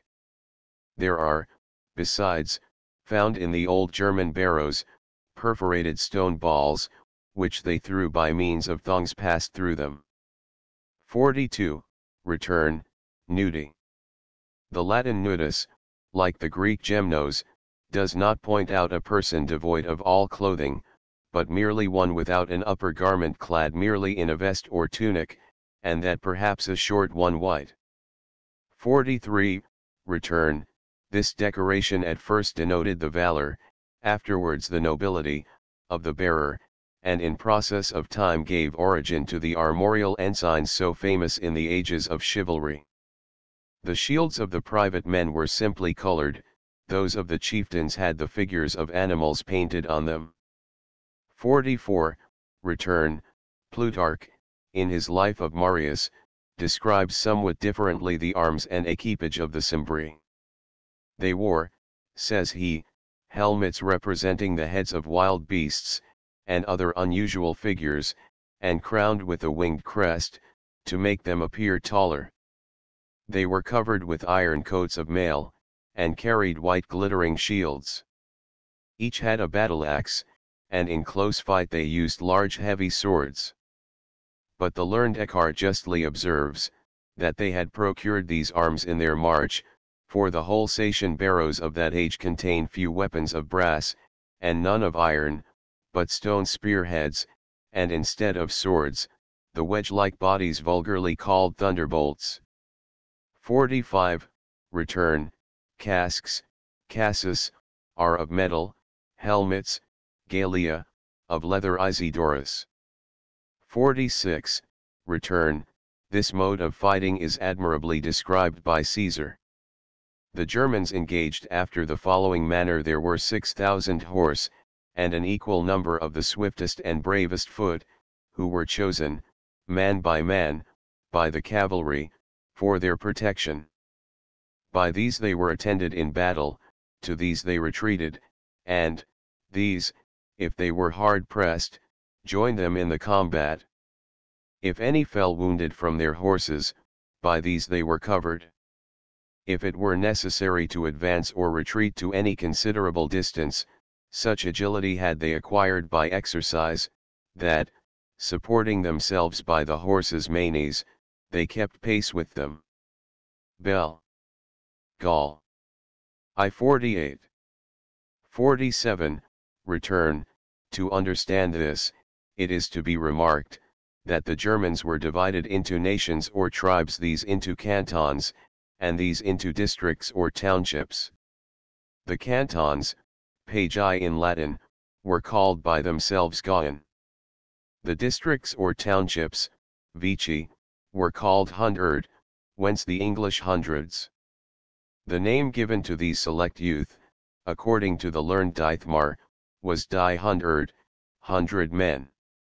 From the following passage in Caesar, it appears that in the more powerful tribes a greater number was selected from each canton. The nation of the Suevi is by far the greatest and most warlike of the Germans. They are said to inhabit 100 cantons, from each of which 1,000 men are sent annually to make war out of their own territories. Thus neither the employments of agriculture, nor the use of arms are interrupted. Bel. Gaul. 4:1. The warriors were summoned by the Harabanum, or army edict, whence is derived the French arrière ban. 48. Return. A wedge is described by Vegetius, 319, as a body of infantry, narrow in front, and widening towards the rear, by which disposition they were enabled to break the enemy's ranks, as all their weapons were directed to one spot. The soldiers called it a boar's head. 49. Return. It was also considered as the height of injury to charge a person with this unjustly. Thus, by the Salic law, Tit. XXXIII, 5, a fine of 600 denarii, about 9 L, is imposed upon every free man who shall accuse another of throwing down his shield, and running away, without being able to prove it. 50. Return. Verto, Mem de l'académique de Inscrip, supposes that the French mayors du palais had their origin from these German military leaders. If the kings were equally conspicuous for valor as for birth, they united the regal with the military command. Usually, however, several kings and generals were assembled in their wars. In this case, the most eminent commanded, and obtained a common jurisdiction in war, which did not subsist in time of peace. Thus Caesar, Bel. Gaul. 6, says, in peace they have no common magistracy. A general was elected by placing him on a shield, and lifting him on the shoulders of the bystanders. The same ceremonial was observed in the election of kings. 51. Return. Hence Ambiorix, king of the Eburones, declare that the nature of his authority was such, that the people had no less power over him, than he over the people. Caesar, Bel. Gaul. V. The authority of the North American chiefs almost exactly similar. 52. Return. The power of life and death, however, was in the hands of magistrates. Thus Caesar, when a state engages either in an offensive or defensive war, magistrates are chosen to preside over it, and exercise power of life and death. Bel. Gaul. 6. The infliction of punishments was committed to the priests, in order to give them more solemnity, and render them less invidious. 53. Return. Effigiesque et signa quidam. That effigies does not mean the images of their deities is proved by that is stated at chapter 9, viz. That they deemed it derogatory to their deities to represent them in human form, and, if in human form, we may argue, a fortiori, in the form of the lower animals. The interpretation of the passage will be best derived from History 4. 22, where Tacitus says de prompte silvis locis ferarum imaginis, ut quique genti in ire prealium mos est. It would hence appear that these effigies and signa were images of wild animals, and were national standards preserved with religious care in sacred woods and groves, whence they were brought forth when the clan or tribe was about to take the field white. 54. Return. They not only interposed to prevent the flight of their husbands and sons, but, in desperate emergencies, themselves engaged in battle. This happened on Marius's defeat of the Cimbri, hereafter to be mentioned, and Dio relates, that when Marcus Aurelius overthrew the Marcomanni, Quadi, and other German allies, the bodies of women in armor were found among the slain. 55. Return. Thus, in the army of Ariovistus, the women, with their hair dishevelled, and weeping, besought the soldiers not to deliver them captives to the Roman Caesar, Bel. Gaul. I-56, return, relative to this, perhaps, is a circumstance mentioned by Suetonius in his Life of Augustus. From some nations he attempted to exact a new kind of hostages, women, because he observed that those of the male sex were disregarded. August XXI. 57, return, see the same observation with regard to the Celtic women, in Plutarch, on the virtues of women. The North Americans pay a similar regard to their females. 58, return, a remarkable instance of this is given by Caesar. When he inquired of the captives the reason why Ariovistus did not engage, he learned, that it was because the matrons, who among the Germans are accustomed to pronounce, from their divinations, whether or not a battle will be favorable, had declared that they would not prove victorious, if they should fight before the new moon. Bell. Gaul. The cruel manner in which the Cimbrian women performed their divinations is thus related by Strabo. The women who follow the Cimbri to war, are accompanied by grey-haired prophetesses, in white vestments, with canvas mantles fastened by clasps, a brazen girdle, and naked feet. These go with drawn swords through the camp, and, striking down those of the prisoners that they meet, drag them to a brazen kettle, holding about 20 amphorae. This has a kind of stage above it, ascending on which, the priestess cuts the throat of the victim, and, from the manner in which the blood flows into the vessel, judges of the future event. Others tear open the bodies of the captives thus butchered, and, from inspection of the entrails, presage victory to their own party. Lib 7. 59, return, she was afterwards taken prisoner by Rutilius Gallicis. Statius, in his Sylvae, I-4, refers to this event. Tacitus has more concerning her in his history, 4. 6160, return, Veratesthis was a goddess of the Tungri, Harimela, another provincial deity, whose names were found by Mr. Pennant inscribed on altars at the Roman station at Bowens. These were erected by the German auxiliaries Viditur in Scotland, 1772, Part 2. p. 406. 61, return, Ritter considers that here is a reference to the servile flattery of the Senate as exhibited in the time of Nero, by the deification of Poppaea's infant daughter, and afterwards of herself. Cn 1523, Dion VIII, and 14. 3. There is no contradiction in the present passage to that found at History 4.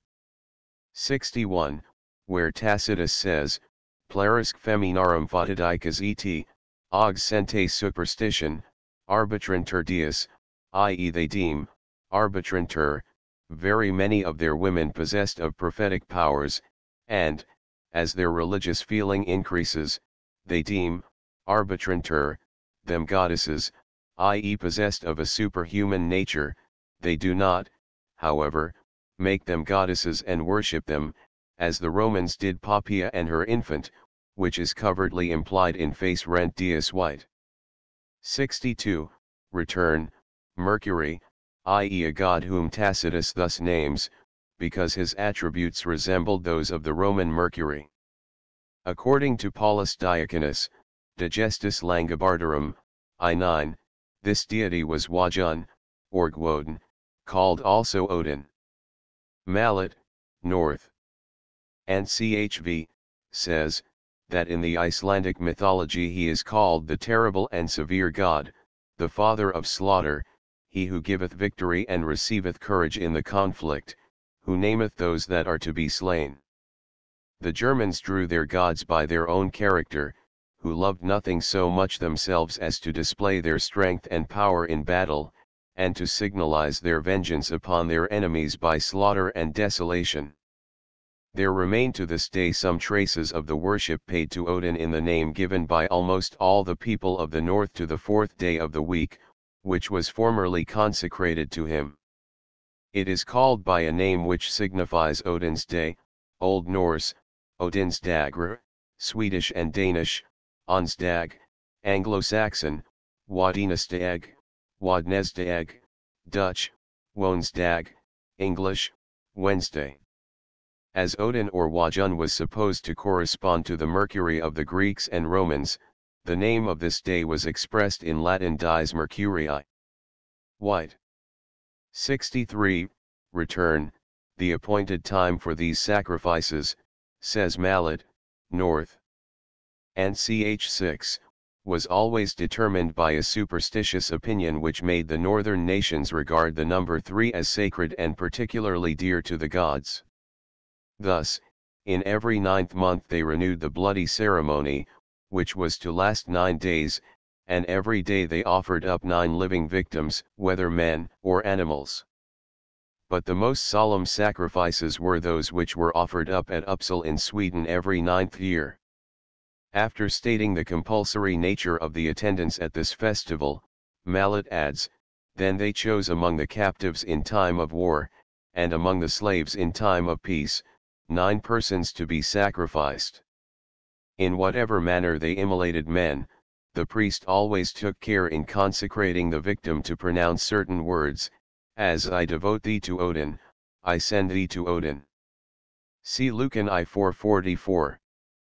Et quibus imitus placator sanguindiro tutates, horinsk ferris alteribus hessus.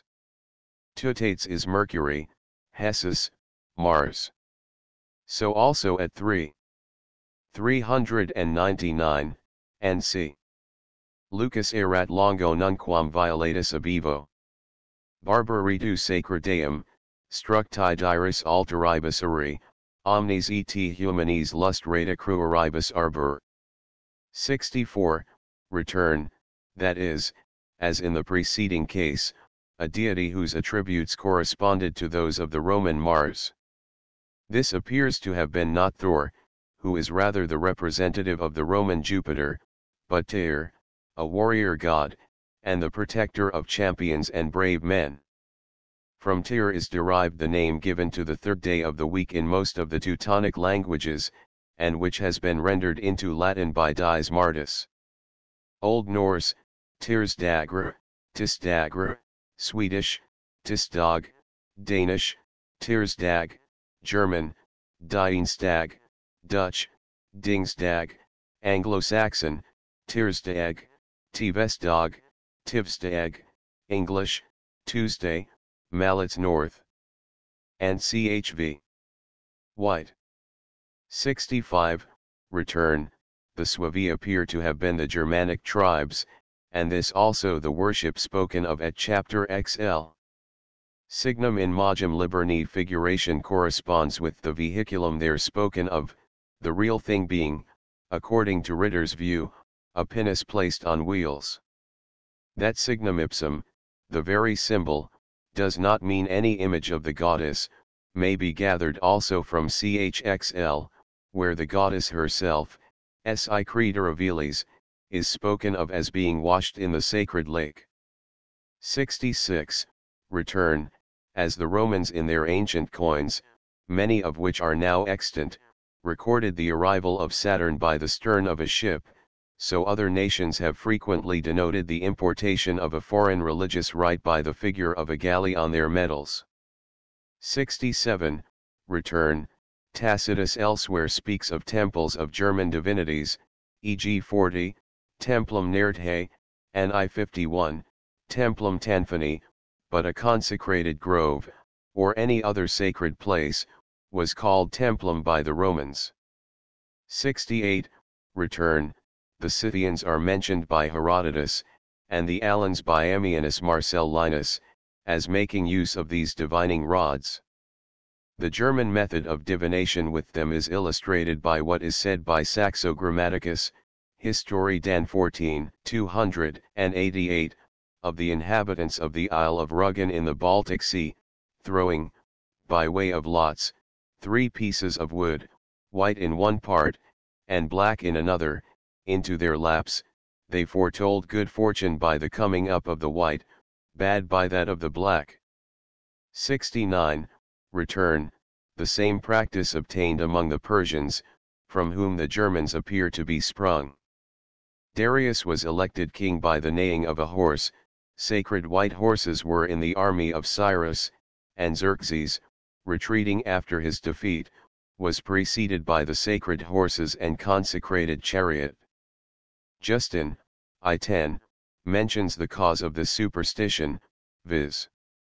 that the Persians believed the sun to be the only god, and horses to be peculiarly consecrated to him. The priest of the Isle of Rugen also took auspices from a white horse, as may be seen in Saxo Grammaticus.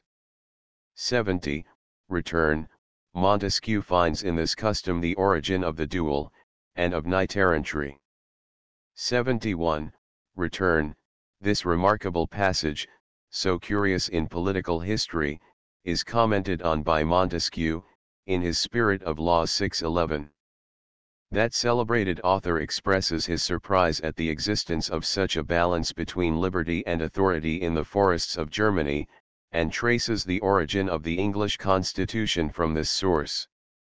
Tacitus again mentions the German form of government in his Annals, 4. 3372, return. The high antiquity of this made of reckoning appears from the book of Genesis. The evening and the morning were the first day.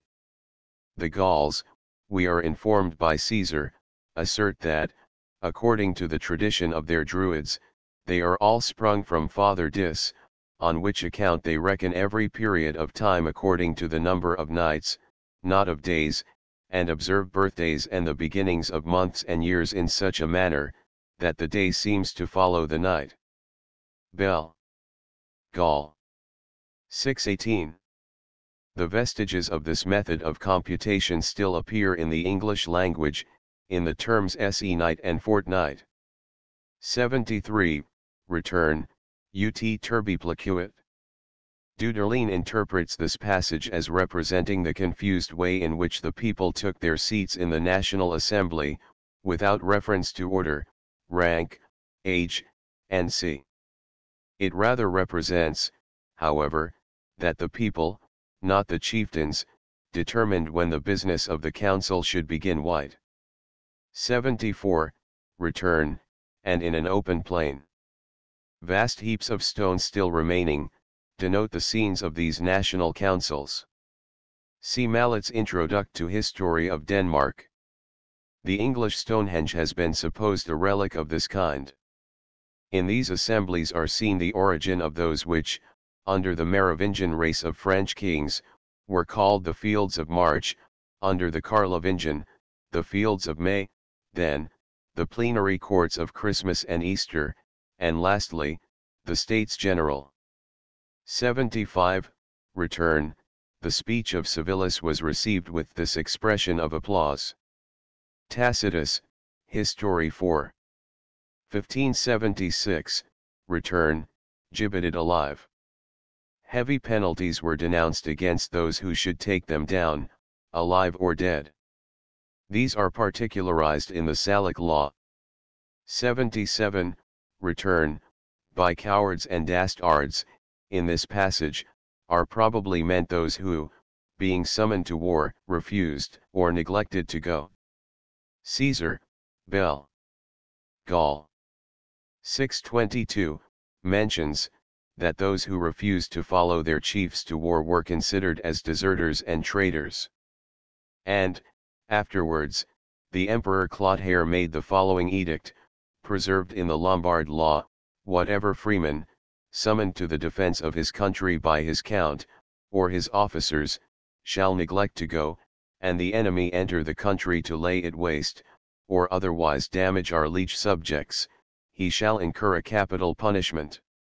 As the crimes of cowardice, treachery, and desertion were so odious and ignominious among the Germans, we find by the Salic Law, that penalties were annexed to the unjust imputation of them.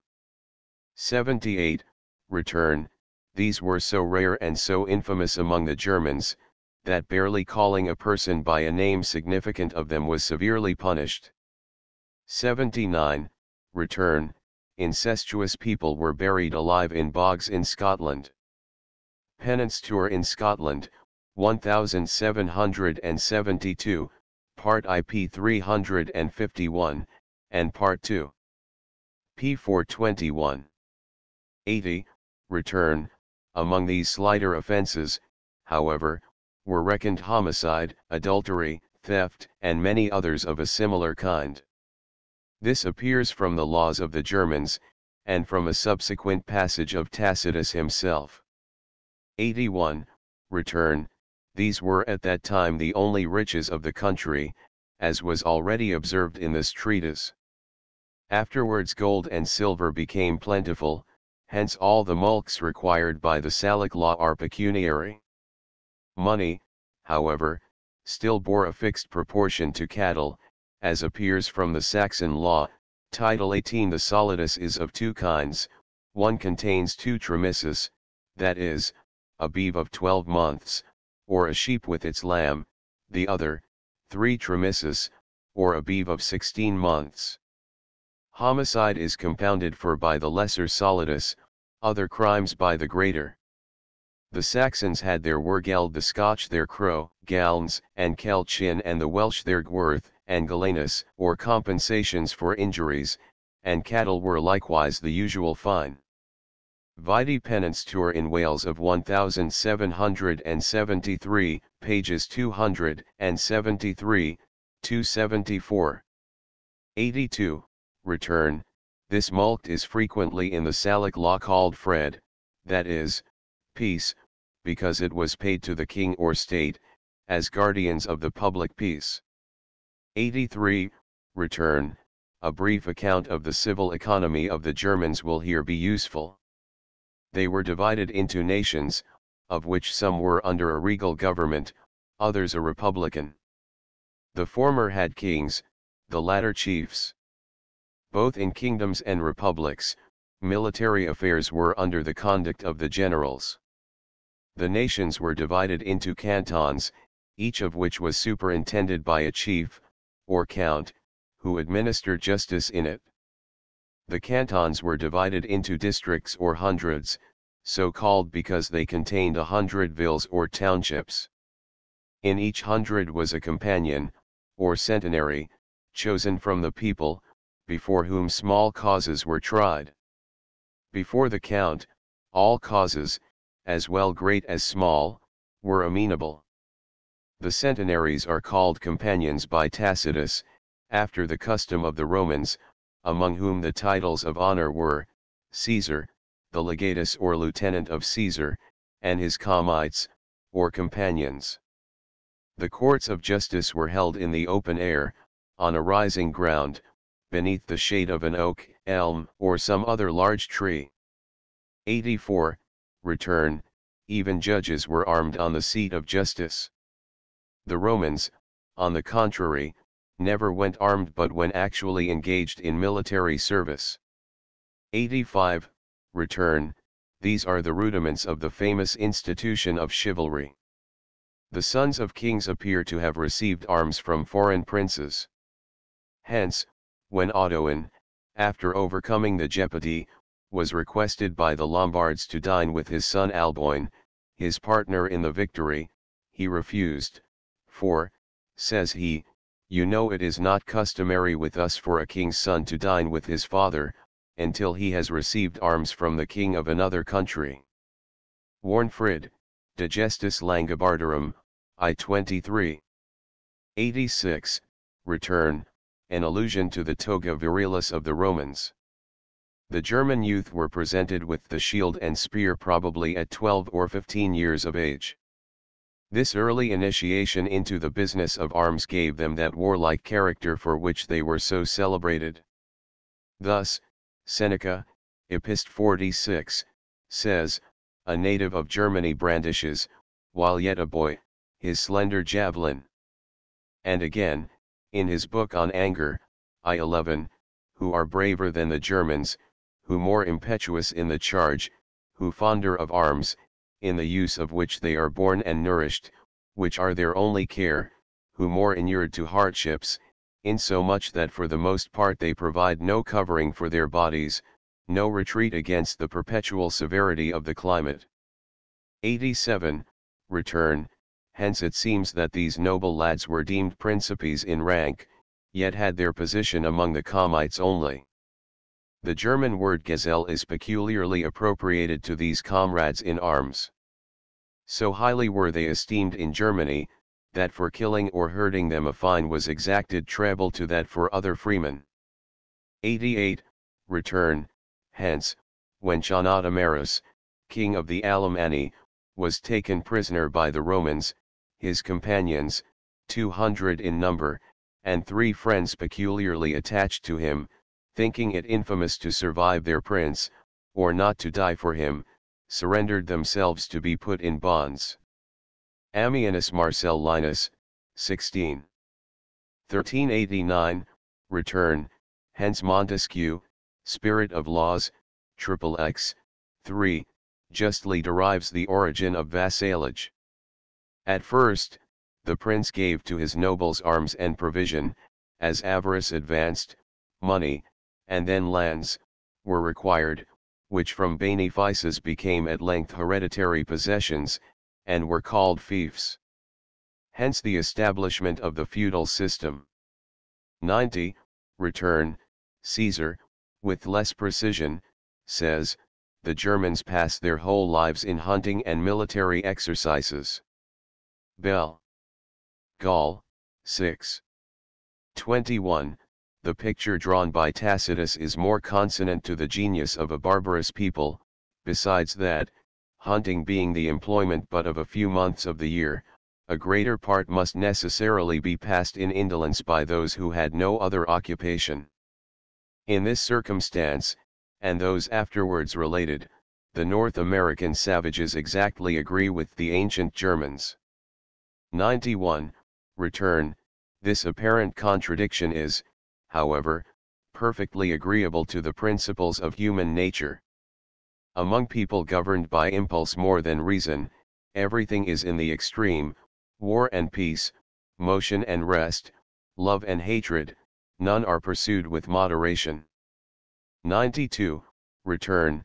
These are the rudiments of tributes, though the contributions here spoken of were voluntary, and without compulsion. The origin of exchequers is pointed out above, where part of the mulct is said to be paid to the king or state. Taxation was taught the Germans by the Romans, who levied taxes upon them. 93. Return. So, in after times, when tributes were customary, 500 oxen or cows were required annually from the Saxons by the French kings Clotaire I and Pepin. See Accard, Tom I pages 84, 480. Honey, corn, and other products of the earth, were likewise received in tribute. Ibid p. 392.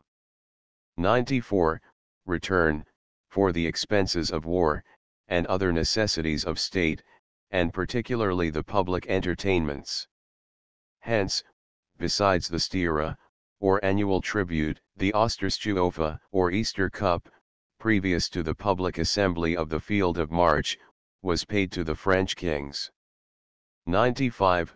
Return. This was a dangerous lesson, and in the end proved ruinous to the Roman Empire. Herodian says of the Germans in his time, they are chiefly to be prevailed upon by bribes, being fond of money, and continually selling peace to the Romans for gold. Lib 6. 139-96, Return.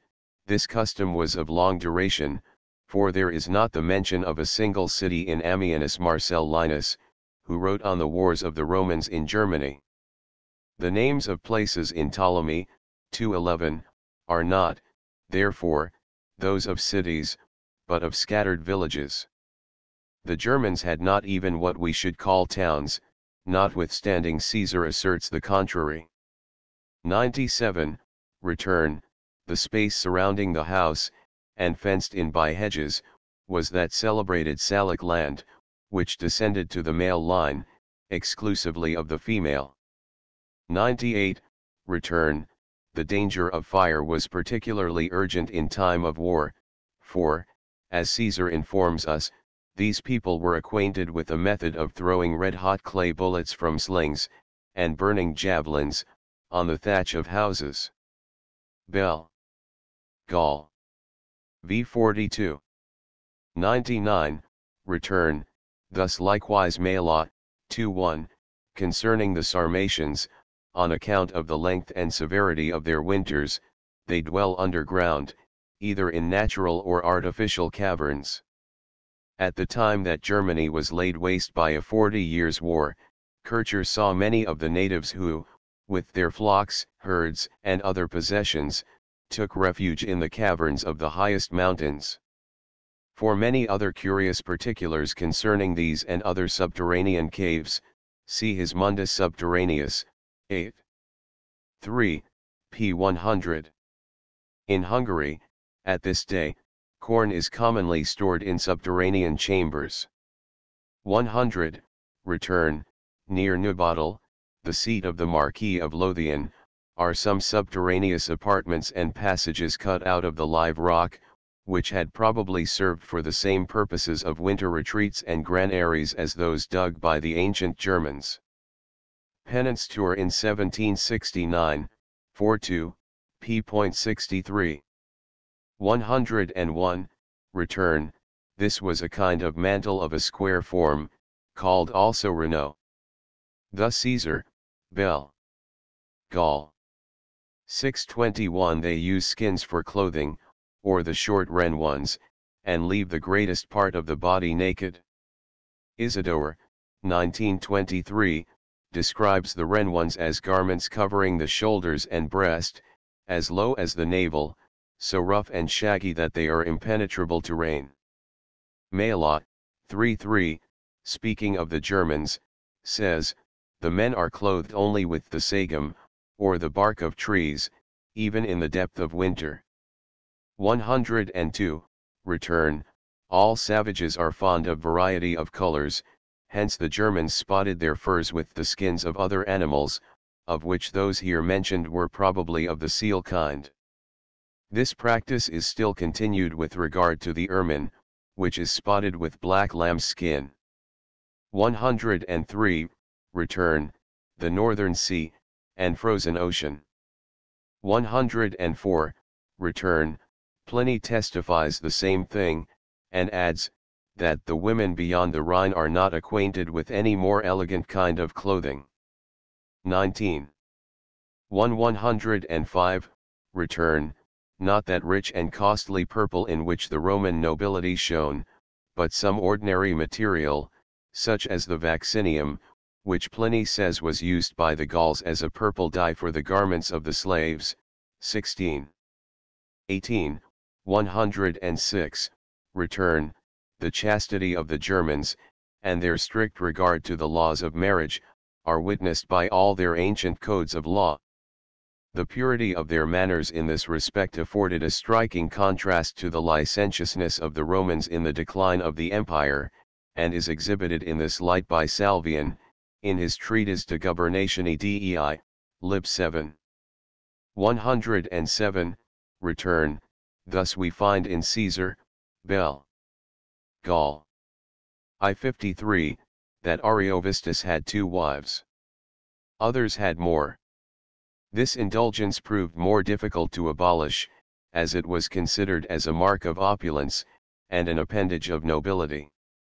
108, return, the Germans purchased their wives, as appears from the following clauses in the Saxon law concerning marriage: a person who espouses a wife shall pay to her parents 300 solidi, about 180 L.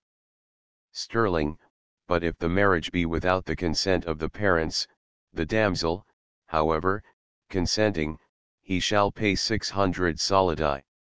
If neither the parents nor damsel consent, that is, if she be carried off by violence, he shall pay 300 solidi to the parents, and 340 to the damsel, and restore her to her parents. 109, return, thus in the Saxon law, concerning dowries, it is said, the Ostfalii and Angrarii determine, that if a woman have male issue, she is to possess the dower she received in marriage during her life, and transmit it to her sons. 110, return, ergo septe pudicitia agunt. Some editions have septa pudicitia. This would imply, however, rather the result of the care and watchfulness of their husbands, whereas it seems the object of Tacitus to show that this their chastity was the effect of innate virtue, and this is rather expressed by septe pudicitia, which is the reading of the Arundelian Miss. 111, Return. Seneca speaks with great force and warmth on this subject. Nothing is so destructive to morals as loitering at public entertainments, for vice more easily insinuates itself into the heart when softened by pleasure. What shall I say? I return from them more covetous, ambitious, and luxurious. Epist. 7. 112, Return. The Germans had a great regard for the hair, and looked upon cutting it off as a heavy disgrace, so that this was made a punishment for certain crimes, and was resented as an injury if practiced upon an innocent person. 113, Return. From an epistle of Saint Boniface, Archbishop of Mainz, to Ethelbald, King of England, we learn that among the Saxons the women themselves inflicted the punishment for violated chastity. In ancient Saxony, now Westphalia, if a virgin pollute her father's house, or a married woman prove false to her vows, sometimes she is forced to put an end to her own life by the halter, and over the ashes of her burned body her seducer is hanged, sometimes a troop of females assembling lead her through the circumjacent villages, lacerating her body, stripped to the girdle with rods and knives, and thus, bloody and full of minute wounds, she is continually met by new tormentors, who in their zeal for chastity do not quit her till she is dead, or scarcely alive, in order to inspire a dread of such offences. See Michael Alford's Annals Ecclesiae Anglo-Saxon, and Eckhard. 114, Return. A passage in Valerius Maximus renders it probable that the Cimbrian states were of this number. The wives of the Teutones besought Marius, after his victory, that he would deliver them as a present to the Vestal virgins, affirming that they should henceforth, equally with themselves, abstain from the embraces of the other sex. This request not being granted, they all strangled themselves the ensuing night. Lib 6. 1.3 115, Return. Among the Heruli, the wife was expected to hang herself at once at the grave of her husband, if she would not live in perpetual infamy. 116, Return. This expression may signify as well the murder of young children, as the procurement of abortion, both which crimes were severely punished by the German laws. 117, Return. Quemquam ex agnatus. By agnati generally in Roman law were meant relations by the father's side. Here it signifies children born after there was already an heir to the name and property of the father. 118, Return. Justin has a similar thought concerning the Scythians. Justice is cultivated by the dispositions of the people, not by the laws. 2-2. How inefficacious the good laws here alluded to by Tacitus were in preventing enormities among the Romans, appears from the frequent complaints of the senators, and particularly of Minucius Felix. I behold you, exposing your babes to the wild beasts and birds, or strangling the unhappy wretches with your own hands. Some of you, by means of drugs, extinguish the newly formed man within your bowels, and thus commit parricide on your offspring before you bring them into the world. Octavius, c. 30. So familiar was this practice grown at Rome, that the virtuous Pliny apologizes for it, alleging that the great fertility of some women may require such a license. XXIX. 4, 37. 119, Return. Nudiae sordidity does not mean in nakedness and filth, as most translators have supposed. Personal filth is inconsistent with the daily practice of bathing mentioned c. 22, and nudus does not necessarily imply absolute nakedness, see note 4, p. 293. 120, return, this age appears at first to have been 12 years, for then a youth became liable to the penalties of law. Thus in the Salic law it is said, if a child under 12 commit a fault, fred, or a mulct, shall not be required of him. Afterwards the term was 15 years of age. Thus in the Ripuary law, a child under 15 shall not be responsible.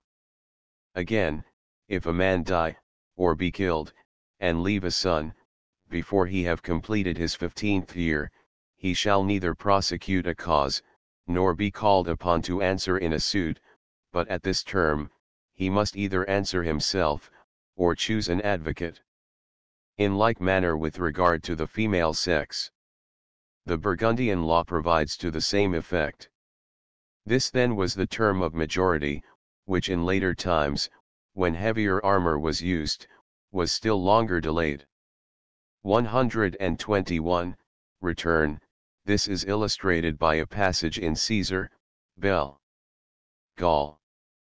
621. They who are the latest in proving their virility are most commended. By this delay they imagine the stature is increased, the strength improved, and the nerves fortified. To have knowledge of the other sex before 20 years of age, is accounted in the highest degree scandalous. 122, return, equal not only in age and constitution, but in condition. Many of the German codes of law annex penalties to those of both sexes who marry persons of inferior rank. 123, return, hence, in the history of the Merovingian kings of France, so many instances of regard to sisters and their children appear, and so many wars undertaken on their account. 124, return, the court paid at Rome to rich persons without children, by the haridipeti, or legacy hunters, is a frequent subject of censure and ridicule with the Roman writers. 125, return, avengers of blood are mentioned in the law of Moses, Num XXXV. 19. In the Roman law also, under the head of those who on account of unworthiness are deprived of their inheritance, it is pronounced, that such heirs as are proved to have neglected revenging the testator's death, shall be obliged to restore the entire profits. 126, return, it was a wise provision, that among this fierce and warlike people, revenge should be commuted for a payment. That this intention might not be frustrated by the poverty of the offender, his whole family were conjointly bound to make compensation. 127, return, all uncivilized nations agree in this property, which becomes less necessary as a nation improves in the arts of civil life. 128, return, convictibus et hospites. Festivities and entertainments. The former word applies to friends and fellow countrymen, the latter, to those not of the same tribe, and foreigners. Caesar, Bell. Gaul. 623, says, they think it unlawful to offer violence to their guests, who, on whatever occasion they come to them, are protected from injury, and considered as sacred. Every house is open to them, and provision everywhere set before them. Mailot, 3:3, says of the Germans, they make right consist in force, so that they are not ashamed of robbery, they are only kind to their guests, and merciful to suppliants. The Burgundian law lays a fine of 3 solidi on every man who refuses his roof or hearth to the coming guest. The Salic law, however, rightly forbids the exercise of hospitality to atrocious criminals, laying a penalty on the person who shall harbor one who has dug up or despoiled the dead, till he has made satisfaction to the relations. 129, return, the clause here put within brackets is probably misplaced, since it does not connect well either with what goes before or what follows. 130, return, the Russians are at present the most remarkable among the northern nations for the use of warm bathing. Some of the North American tribes also have their hypocausts, or stoves. 131. Return. Eating at separate tables is generally an indication of voracity. Traces of it may be found in Homer, and other writers who have described ancient manners. The same practice has also been observed among the people of Otaheite, who occasionally devour vast quantities of food. 132. Return. The following article in the Salic law shows at once the frequency of these bloody quarrels, and the laudable endeavors of the legislature to restrain them. If at a feast where there are 4 or 5 men in company, one of them be killed, the rest shall either convict one as the offender, or shall jointly pay the composition for his death. And this law shall extend to 7 persons present at an entertainment. 133. Return. The same custom is related by Herodotus, IP 66, as prevailing among the Persians. 134. Return. Of this liquor, beer, or ale, Pliny speaks in the following passage: the Western nations have their intoxicating liquor, made of steeped grain. The Egyptians also invented drinks of the same kind. Thus drunkenness is a stranger in no part of the world, for these liquors are taken pure, and not diluted as wine is. Yet, surely, the earth thought she was producing corn. Oh, the wonderful sagacity of our vices! We have discovered how to render even water intoxicating. 14. 135. Return. Mela says, their manner of living is so rude and savage, that they eat even raw flesh, either fresh killed, or softened by working with their hands and feet, after it has grown stiff in the hides of tame or wild animals. 3. Florus relates that the ferocity of the Cimbri was mitigated by their feeding on bread and dressed meat, and drinking wine, in the softest tract of Italy. 136. Return. This must not be understood to have been cheese, although Caesar says of the Germans, their diet chiefly consists of milk, cheese, and flesh. Bell. Gaul. 622. Pliny, who was thoroughly acquainted with the German manners, says more accurately, it is surprising that the barbarous nations who live on milk should for so many ages have been ignorant of, or have rejected, the preparation of cheese, especially since they thicken their milk into a pleasant tart substance, and a fat butter. This is the scum of milk, of a thicker consistence than what is called the whey. It must not be omitted that it has the properties of oil, and is used as an unguent by all the barbarians, and by us for children. 11. 137. Return. This policy has been practiced by the Europeans with regard to the North American savages, some tribes of which have been almost totally extirpated by it.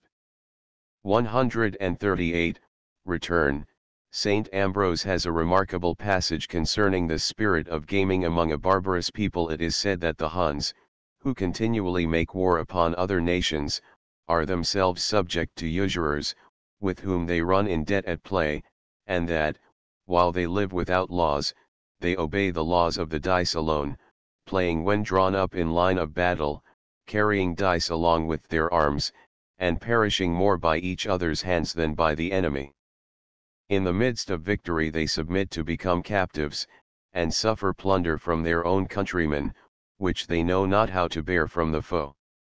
On this account they never lay aside the business of war, because, when they have lost all their booty by the dice, they have no means of acquiring fresh supplies for play, but by the sword. They are frequently borne away with such a desperate ardor, that, when the loser has given up his arms, the only part of his property which he greatly values, he sets the power over his life at a single cast to the winner or usurer. It is a fact, that a person, known to the Roman Emperor, paid the price of a servitude which he had by this means brought upon himself, by suffering death at the command of his master. 139. Return. the condition of these slaves was the same as that of the vassals, or serfs, who a few centuries ago made the great body of the people in every country in Europe. The Germans, in after times, imitating the Romans, had slaves of inferior condition, to whom the name of slave became appropriated, while those in the state of rural vassalage were called lidi. 140. Return. A private enemy could not be slain with impunity, since a fine was affixed to homicide, but a man might kill his own slave without any punishment. If, however, he killed another person's slave, he was obliged to pay his price to the owner. 141. Return. The amazing height of power and insolence to which freedmen arrived by making themselves subservient to the vices of the prince, is a striking characteristic of the reigns of some of the worst of the Roman emperors.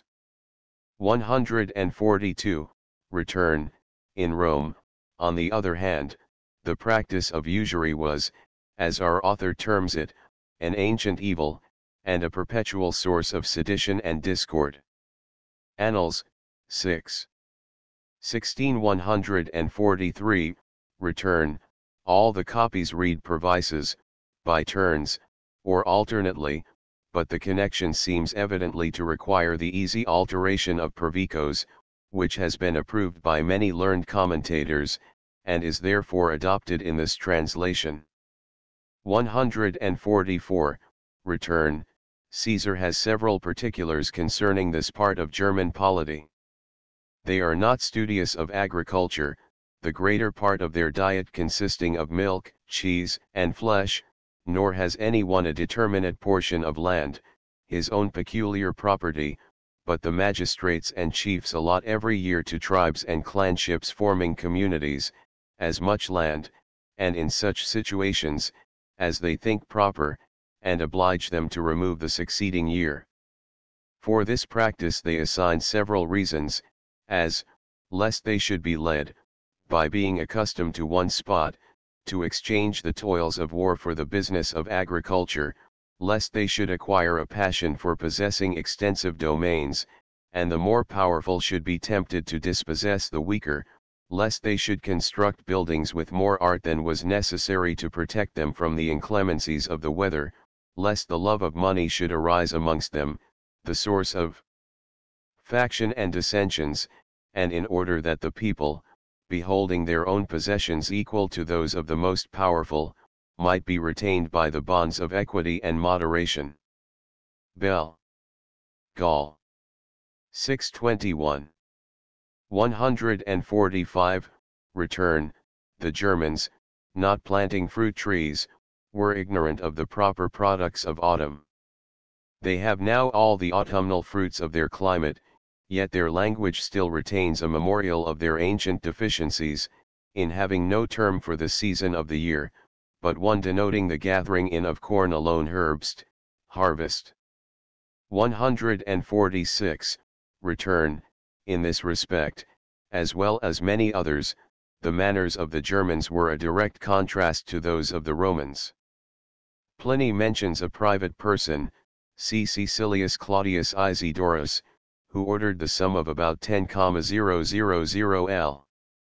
sterling to be expended in his funeral, and in another place he says, intelligent persons asserted that Arabia did not produce such a quantity of spices in a year as Nero burned at the obsequies of his Poppaea. XXXIII. 10, and 12. 18147, Return. The following lines of Lucan, describing the last honors paid by Cornelia to the body of Pompey the Great, happily illustrate the customs here referred to: collegiate vests, miseric insignia magna. Armac, et impresses oro, quas gesserat olim exuvias, pictasque togas, villamina summo ter conspecta Jovi, funestoque incelat igna lib 9.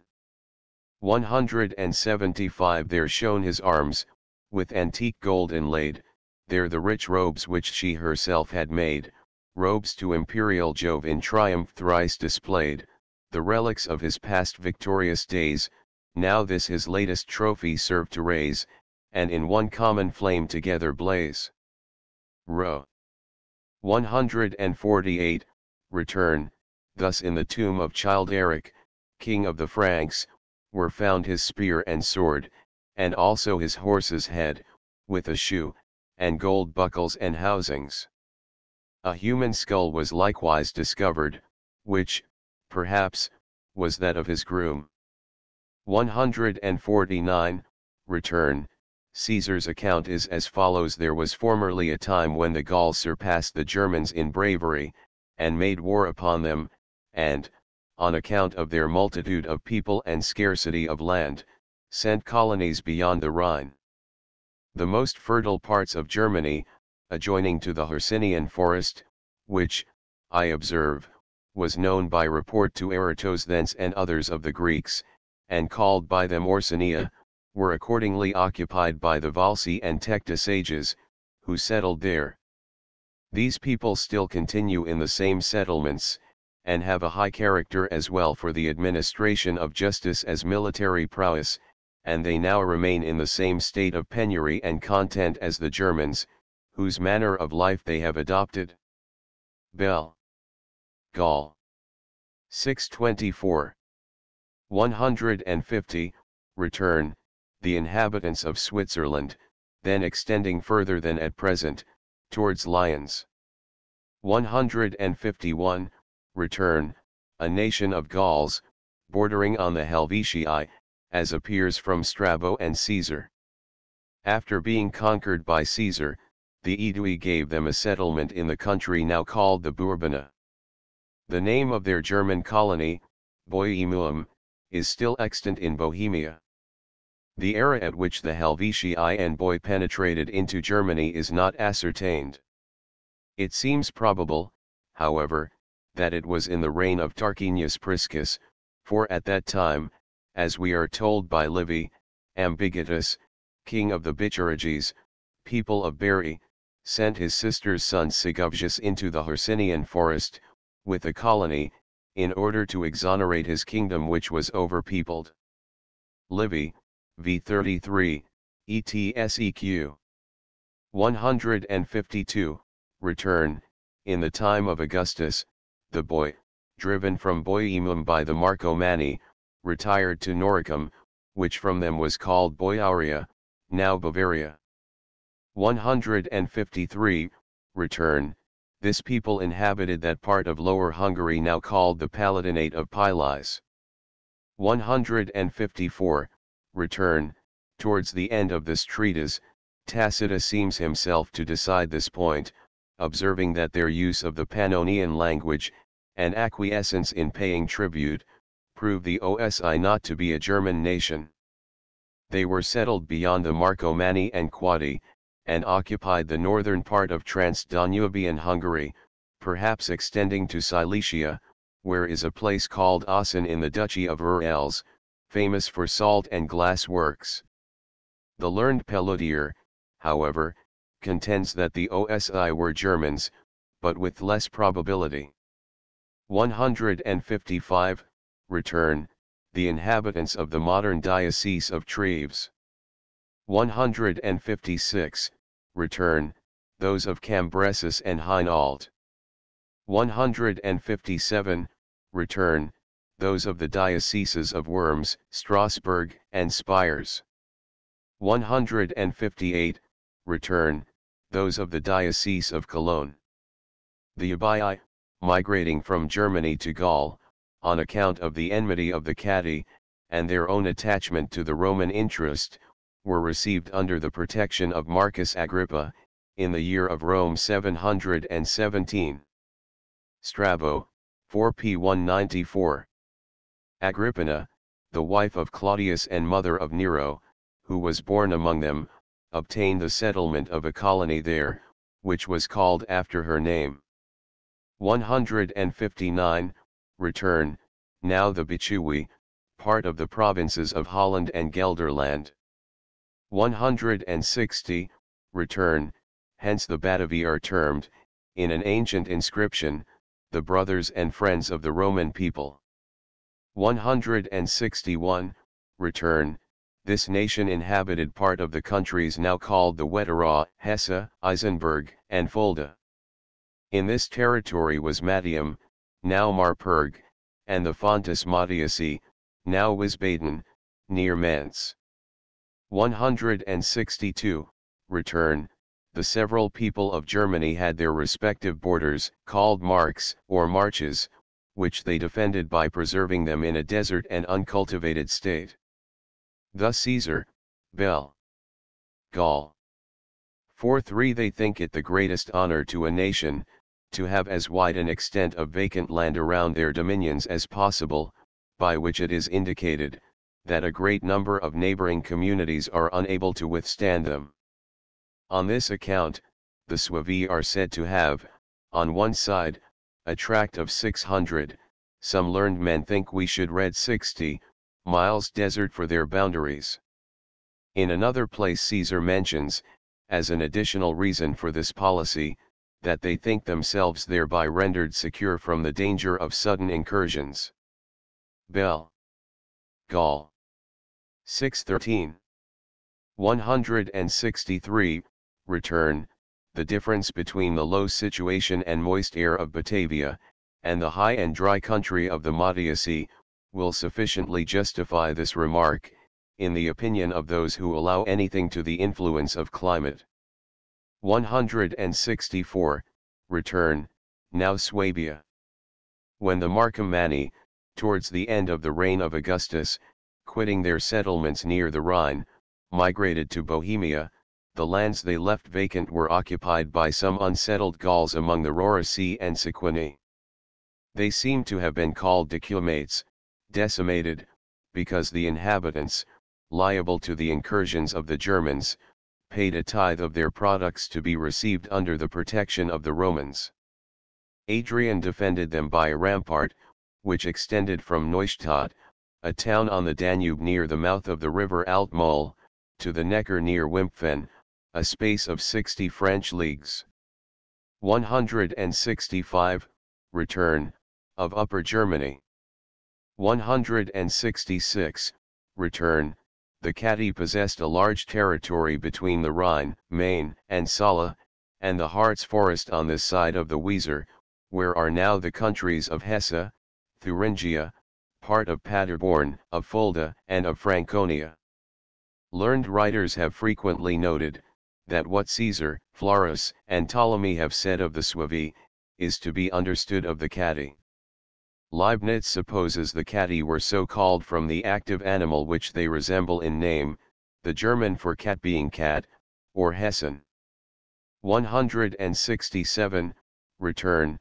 Pliny, who was well acquainted with Germany, gives a very striking description of the Hercynian forest. The vast trees of the Hercynian forest, untouched for ages, and as old as the world, by their almost immortal destiny exceed common wonders. Not to mention circumstances which would not be credited, it is certain that hills are raised by the repercussion of their meeting roots, and where the earth does not follow them, arches are formed as high as the branches, which, struggling, as it were, with each other, are bent into the form of open gates, so wide, that troops of horse may ride under them. 16. To 168, return. Duriera corpora. Hardier frames, i.e. than the rest of the Germans. At History 232. The Germans, in general, are said to have fluxa corpora, while in C4 of this treatise they are described as tantum ad impetum valida. 169, return. Florus, 218, well expresses this thought by the sentence tanti exercitus, quanti imperator. An army is worth so much as its general is. 170, return. Thus Civilis is said by our author, History 461, to have let his hair and beard grow in consequence of a private vow. Thus too, in Paul Warnefrid's History of the Lombards, 3. 7, it is related, that 6,000 Saxons who survived the war, vowed that they would never cut their hair, nor shave their beards, till they had been revenged of their enemies, the Suevi. A later instance of this custom is mentioned by Strata, Bel. Belgium 7. p. 344, of William Lum, one of the counts of Mark, who bound himself by a vow not to cut his hair till he had revenged the deaths of Egmont and Horn. 171, return, the iron ring seems to have been a badge of slavery. This custom was revived in later times, but rather with a gallant than a military intention. Thus, in the year 1414, John Duke of Bourbon, in order to ingratiate himself with his mistress, vowed, together with 16 knights and gentlemen, that they would wear, he and the knights a gold ring, the gentlemen a silver one, round their left legs, every Sunday for 2 years, till they had met with an equal number of knights and gentlemen to contend with them in a tournament. Verto, Mem de l'Académique de Inscriptum 2 p. 596. 172, return, it was this nation of Catti, which, about 150 years afterwards, uniting with the remains of the Chersii on this side the Weser, the Echurii, Sicambri, Camavi, Bructeri, and Chauci, entered into the Frankic League, and, conquering the Romans, seized upon Gaul. From them are derived the name, manners, and laws of the French. 173, return, these two tribes, united by a community of wars and misfortunes, had formerly been driven from the settlements on the Rhine a little below Mainz. They then, according to Caesar, Bel. Gaul 4:1, etseq, occupied the territories of the Menapii on both sides the Rhine. Still proving unfortunate, they obtained the lands of the Sicambri, who, in the reign of Augustus, were removed on this side the Rhine by Tiberius. These were the present counties of Berg, Mark, Lippe, and Waldeck, and the bishopric of Paderborn. 174, return, their settlements were between the rivers Rhine, Lippe, Lupia, and Ems, Amesia, and the province of Friesland, now the countries of Westphalia and Overyssel. Alting, noted. German. Infer, p. 20, supposes they derived their name from Broeken, or Brüchen, marshes, on account of their frequency in that tract of country. 175, return, before this migration, the Camavi were settled on the Ems, where at present are Lingen and Osnaburg, the Angrivarii, on the Weser, Viserges, where are Minden and Schauenberg. A more ancient migration of the Camavi to the banks of the Rhine is cursorily mentioned by Tacitus, Annal. 1355. The Angrivarii were afterwards called Ungrarii, and became part of the Saxon nation. 176, return, they were not so entirely extirpated that no relics of them remained. They were even a conspicuous part of the Frankic League, as before related.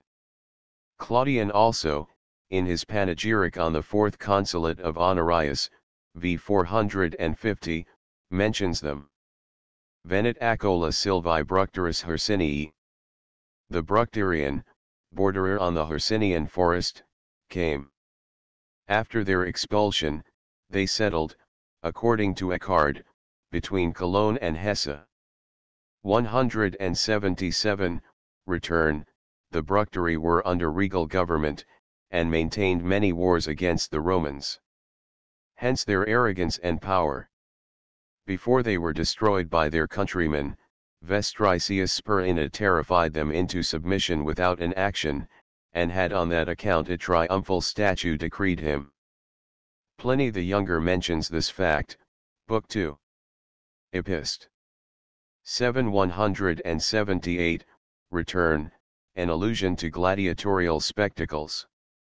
This slaughter happened near the canal of Drusus, where the Roman guard on the Rhine could be spectators of the battle. The account of it came to Rome in the first year of Trajan.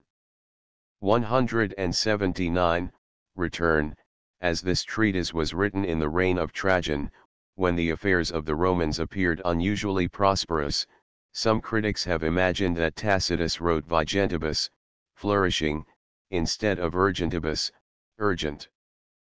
But it is sufficiently evident, from other passages, that the causes which were operating gradually, but surely, to the destruction of the Roman Empire, did not escape the penetration of Tacitus, even when disguised by the most flattering appearances. The common reading is therefore, probably, right Achan. 180, return, these people first resided near the head of the Lip, and then removed to the settlements of the Camavi and Angrivarii, who had expelled the Bructeri. They appear to have been the same with those whom Valerius Paterculus, 2. 105, calls the Echurii, and by that name they entered into the Francic League. Strabo calls them Shaturii. 181, return, namely, the Ansibarii and Tubans. The Ansibarii or Amsibarii are thought by Alting to have derived their name from their neighborhood to the river Ems, Amesia, and the Tubans, from their frequent change of habitation, to have been called Thobenton. Or the wandering troops, and to have dwelt where now is Dront in Over Isle. Among these nations, Furstenberg, Monum, Paderborn, enumerates the Ambrones, borderers upon the river Embrus, now Emarin. 182, return, the Frieslanders. The lesser Frigii were settled on this side, the greater, on the other, of the Flavum, Zwidersee. 183, return, in the time of the Romans this country was covered by vast meres, or lakes, which were made still larger by frequent inundations of the sea. Of these, one so late as 1530 overwhelmed 72 villages, and another, still more terrible, in 1569, laid under water great part of the sea coast of Holland, and almost all Friesland, in which alone 20,000 persons were drowned. 184, return, wherever the land seemed to terminate, and it appeared impossible to proceed further, maritime nations have feigned pillars of Hercules. Those celebrated by the Frisians must have been at the extremity of Friesland, and not in Sweden and the Cimmerian promontory, as Rudbeck supposes. 185, return, Drusus, the brother of Tiberius, and father of Germanicus, imposed a tribute on the Frisians, as mentioned in the Annals, 472, and performed other eminent services in Germany, himself styled Germanicus. 186, return, the Chauci extended along the sea coast from the Ems to the Elbe, Albes, whence they bordered on all the forementioned nations, between which and the Cherusei they came round to the Catti. The Chauci were distinguished into greater and lesser. The greater, according to Ptolemy, inhabited the country between the Weser and the Elbe, the lesser, that between the Weser and Ems, but Tacitus, Annals 11:19, seems to reverse this order. Alting supposes the Chauci had their name from Cocan, signifying persons eminent for valor and fidelity, which agrees with the character Tacitus gives them. Others derive it from Cauc, an owl, with a reference to the enmity of that animal to cats, Catti. Others, from chiton, daws, of which there are great numbers on their coast. Pliny has admirably described the country and manners of the maritime Chauci, in his account of people who live without any trees or fruit-bearing vegetables in the north are the nations of Chauci, who are divided into greater and lesser. Here, the ocean, having a prodigious flux and reflux twice in the space of every day and night, rolls over an immense tract, leaving it a matter of perpetual doubt whether it is part of the land or sea. In this spot, the wretched natives, occupying either the tops of hills, or artificial mounds of turf, raised out of reach of the highest tides, build their small cottages, which appear like sailing vessels when the water covers the circumjacent ground, and like wrecks when it has retired. Here from their huts they pursue the fish, continually flying from them with the waves. They do not, like their neighbors, possess cattle and feed on milk, nor have they a warfare to maintain against wild beasts, for every fruit of the earth is far removed from them. With flags and seaweed they twist cordage for their fishing nets. For fuel they use a kind of mud, taken up by hand, and dried, rather in the wind than the sun. With this earth they heat their food, and warm their bodies, stiffened by the rigorous north. Their only drink is rainwater collected in ditches at the thresholds of their doors. Yet this miserable people, if conquered today by the Roman arms, would call themselves slaves. Thus it is that fortune spares many to their own punishment. History Nat 16. 187, return. On this account, fortified posts were established by the Romans to restrain the Chauci, who by Lucan are called Caesi in the following passage, et vos crinigeros bellis arcer caecos oppositae fars I 463. U. 2, to RDS Rome advance, ye warlike band, that want the shaggy Causai to withstand. Row 188, return. The Cherusci, at that time, dwelt between the Weser and the Elbe, where now are Lüneburg, Brunswick, and part of the March of Brandenburg on this side the Elbe.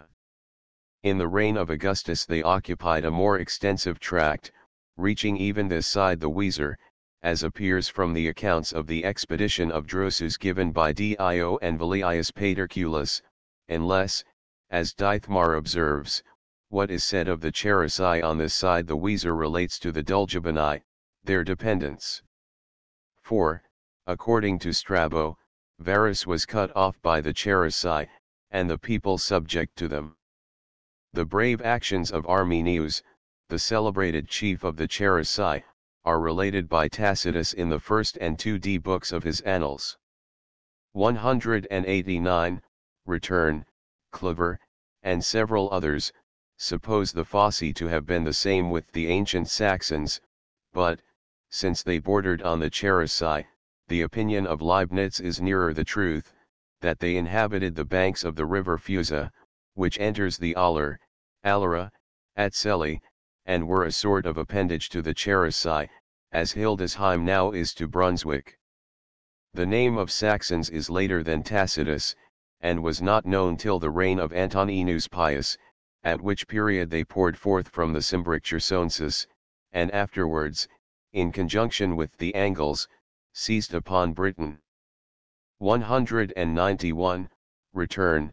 The name of this people still exists, and the country they inhabited is called the Cimbric Chersonese, or Peninsula, comprehending Jutland, Schleswig, and Holstein.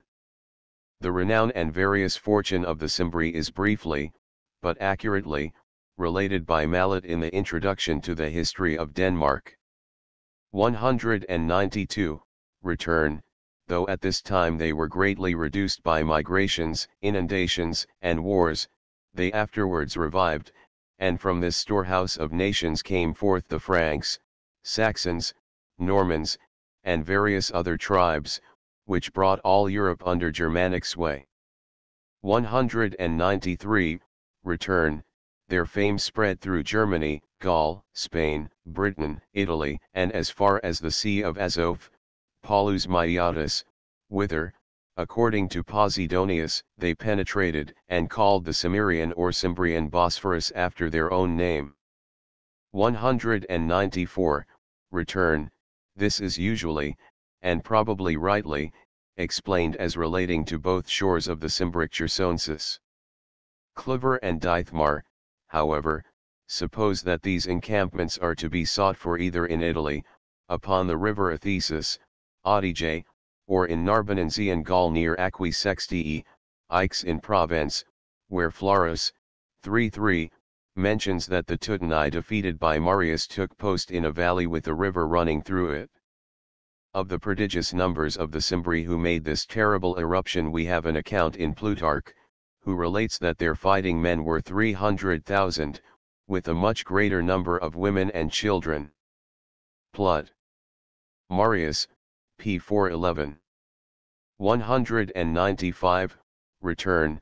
Nerva was consul the fourth time, and Trajan the second, in the 85 lst year of Rome, in which Tacitus composed this treatise. 196, return. After the defeat of P. Decidius Saxa, lieutenant of Syria, by the Parthians, and the seizure of Syria by Pacorus, son of King Orodes, P. Ventidius Bassus was sent there, and vanquished the Parthians, killed Pacorus, and entirely restored the Roman affairs. 197, return. The Epitome of Livy informs us, that in the year of Rome 640, the Cimbri, a wandering tribe, made a predatory incursion into Illyricum, where they routed the consul Papirius Carbo with his army. According to Strabo, it was at Noria, a town of the Taurasi, near Aquileia, that Carbo was defeated. In the succeeding years, the Cimbri and Teutonia ravaged Gaul, and brought great calamities on that country, but at length, deterred by the unshaken bravery of the Gauls, they turned another way, as appears from Caesar, Bell. Galen 7. 17. They then came into Italy, and sent ambassadors to the Senate, demanding lands to settle on. This was refused, and the consul M. Junius Silanus fought an unsuccessful battle with them, in the year of Rome 645. Epitome of Livy, LXV. 198, return. L. Cassius the consul, in the year of Rome 647, was cut off with his army in the confines of the Allobroges, by the Tigurine Gauls, a canton of the Helvetians, now the cantons of Zurich, Appenzell, Schaffhausen, and C., who had migrated from their settlements. The soldiers who survived the slaughter gave hostages for the payment of half they were worth, to be dismissed with safety. Ibid. Caesar further relates that the Roman army was passed under the yoke by the Tigurini. This single canton, migrating from home, within the memory of our fathers, slew the consul L. Cassius, and passed his army under the yoke.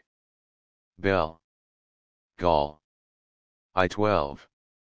199, return. M. Aurelius Scaurus, the consul's lieutenant, or rather consul, as he appears to have served that office in the year of Rome 646, was defeated and taken by the Cimbri, and when, being asked his advice, he dissuaded them from passing the Alps into Italy, assuring them the Romans were invincible, he was slain by a furious youth, named Boiorix. Epit. Livy, Lxii. 200, return.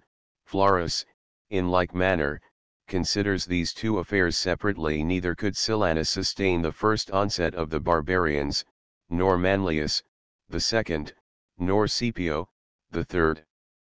3-3. Livy joins them together by the same enemy, the Cimbri, C.N. Manlius the consul, and Q. Servilius Scipio the proconsul, were defeated in an engagement, and both dispossessed of their camps. Epit Lxii.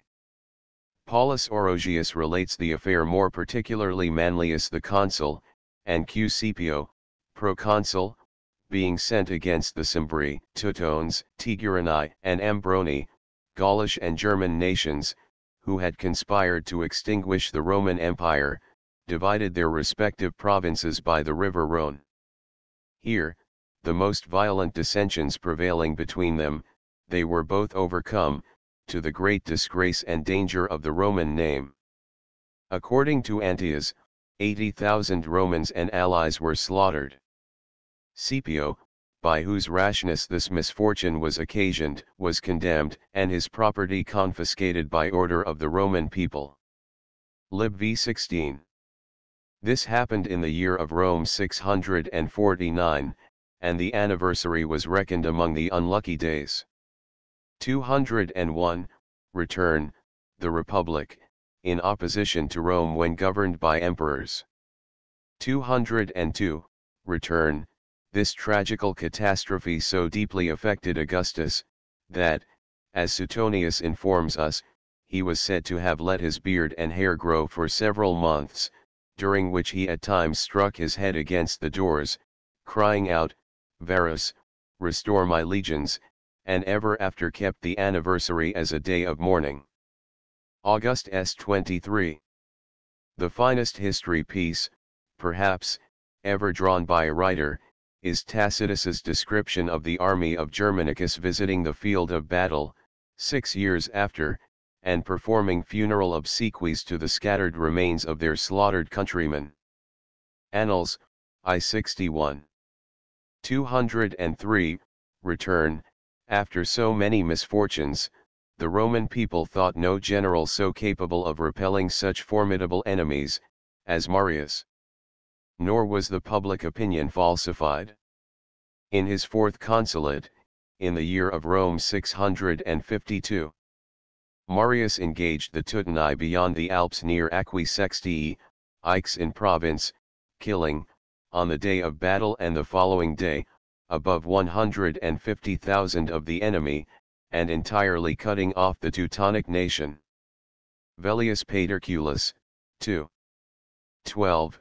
Livy says there were 200,000 slain, and 90,000 taken prisoners. The succeeding year he defeated the Cimbri, who had penetrated into Italy and crossed the Adige, in the Rhodian plain, where now is Rubio, killing and taking prisoners upwards of 100,000 men. That he did not, however, obtain an unbought victory over this warlike people, may be conjectured from the resistance he met with even from their women.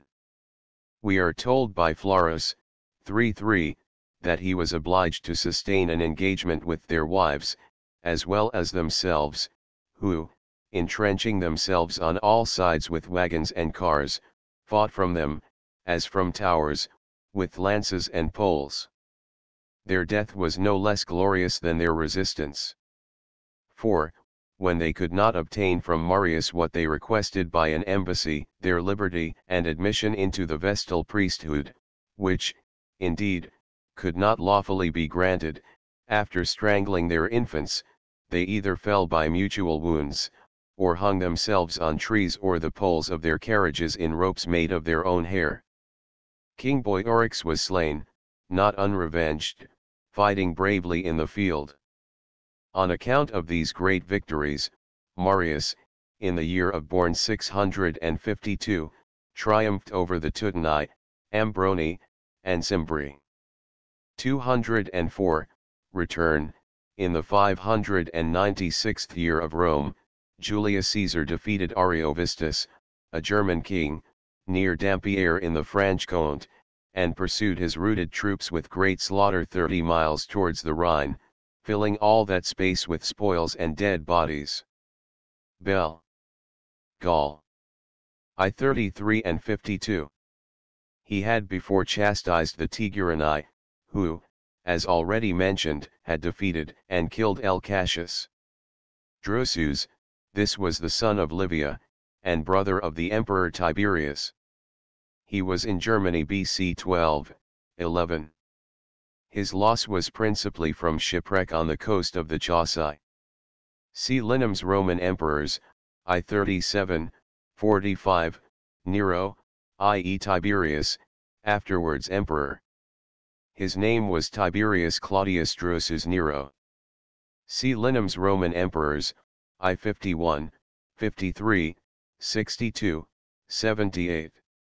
Germanicus, he was the son of Drusus, and so nephew of Tiberius. His victories in Germany took place AD 14-16. He too, like his father, was shipwrecked, and nearly at the same spot. See Linum's Roman Emperors, I-103-118. 205, return. In the War of Civilis, related by Tacitus, History 4 and v. 206, return, by Domitian, as is more particularly mentioned in the life of Agricola. 207, Return. The Suevi possessed that extensive tract of country lying between the Elbe, the Vistula, the Baltic Sea, and the Danube. They formerly had spread still further, reaching even to the Rhine. Hence Strabo, Caesar, Florus, and others, have referred to the Suevi what related to the Chatti. 208, Return. Among the Suevi, and also the rest of the Germans, the slaves, seem to have been shaven, or at least cropped so short that they could not twist or tie up their hair in a knot. 209, Return. The Semnons inhabited both banks of the Viadrus, Oder, the country which is now part of Pomerania, of the March of Brandenburg, and of Lusatia. 210, Return. In the reign of Augustus, the Langobardi dwelt on this side the Elbe, between Lüneburg and Magdeburg. When conquered and driven beyond the Elbe by Tiberius, they occupied that part of the country where are now Prignitz, Ruppin, and part of the Middle March. They afterwards founded the Lombard kingdom in Italy, which, in the year of Christ 774, was destroyed by Charlemagne, who took their king Desiderius, and subdued all Italy. The laws of the Langobardi are still extant, and may be met with in Lindenbroeg. The Burgundians are not mentioned by Tacitus, probably because they were then an inconsiderable people. Afterwards, joining with the Langobardi, they settled on the Decuman lands and the Roman boundary. They from thence made an irruption into Gaul, and seized that country which is still named from them Burgundy. Their laws are likewise extant. 211, Return. From Tacitus's description, the Reutigna must have dwelt in part of the present Duchy of Mecklenburg, and of Lauenburg. They had formerly been settled on this side the Elbe, on the sands of Lüneburg. 212, Return. Perhaps the same people with those called by Mamertinus, in his panegyric on Maximian, the Chibones. From their vicinity to the forementioned nations, they must have inhabited part of the Duchy of Mecklenburg. They had formerly dwelt on this side the Elbe, on the banks of the river Ilmenavia in Lüneburg, which is now called Ava, whence, probably, the name of the people. 213, Return. Inhabitants of what is now part of Holstein and Schleswig, in which tract is still a district called Angeln, between Flensburg and Schleswig. In the 5th century, the Angles, in conjunction with the Saxons, migrated into Britain, and perpetuated their name by giving appellation to England. 214, Return. From the enumeration of Tacitus, and the situation of the other tribes, it appears that the Eudoses must have occupied the modern Wismar and Rostock, the Suardennes, Stralsund, Swedish Pomerania, and part of the Hither Pomerania, and of the Ukraine March. Eckhard, however, supposes these nations were much more widely extended, and that the Eudoses dwelt upon the Oder, the Suardennes, upon the Wart, the Nudhones, upon the Netze. 215, Return. The ancient name of the goddess Earth still subsists in the German Erdi, and in the English Earth. 216, Return. Many suppose this island to have been the Isle of Rügen in the Baltic Sea. It is more probable, however, that it was an island near the mouth of the Elbe, now called the Isle of Helgoland, or Heiliggeland, Holy Island. Besides the proof arising from the name, the situation agrees better with that of the nations before enumerated. 217, Return. Olaus Rudbeck contends that this festival was celebrated in winter, and still continues in Scandinavia under the appellation of Julefred, the Peace of Jule. Yule is the term used for Christmas season in the Old English and Scottish dialects. But this feast was solemnized not in honor of the earth, but of the sun, called by them Thor or Tyrannium. The festival of Earth was held later, in the month of February, as may be seen in Mallet's introduction to the history of Denmark. 218, return, templo here means merely the consecrated place, i.e. the grove before mentioned, for according to c.9 the Germans built no temples. 219, return, it is supposed that this people, on account of their valor, were called here Manor, corrupted by the Romans into Hermanduri. They were first settled between the Elbe, the Saale, and Bohemia, where now are Anhalt, Voigtland, Saxony, part of Misnia, and of Franconia. Afterwards, when the Marcomanni took possession of Bohemia, from which the boy had been expelled by Maroboduus, the Hermanduri added their settlements to their own, and planted in them the Suevian name, whence is derived the modern appellation of that country, Suabia.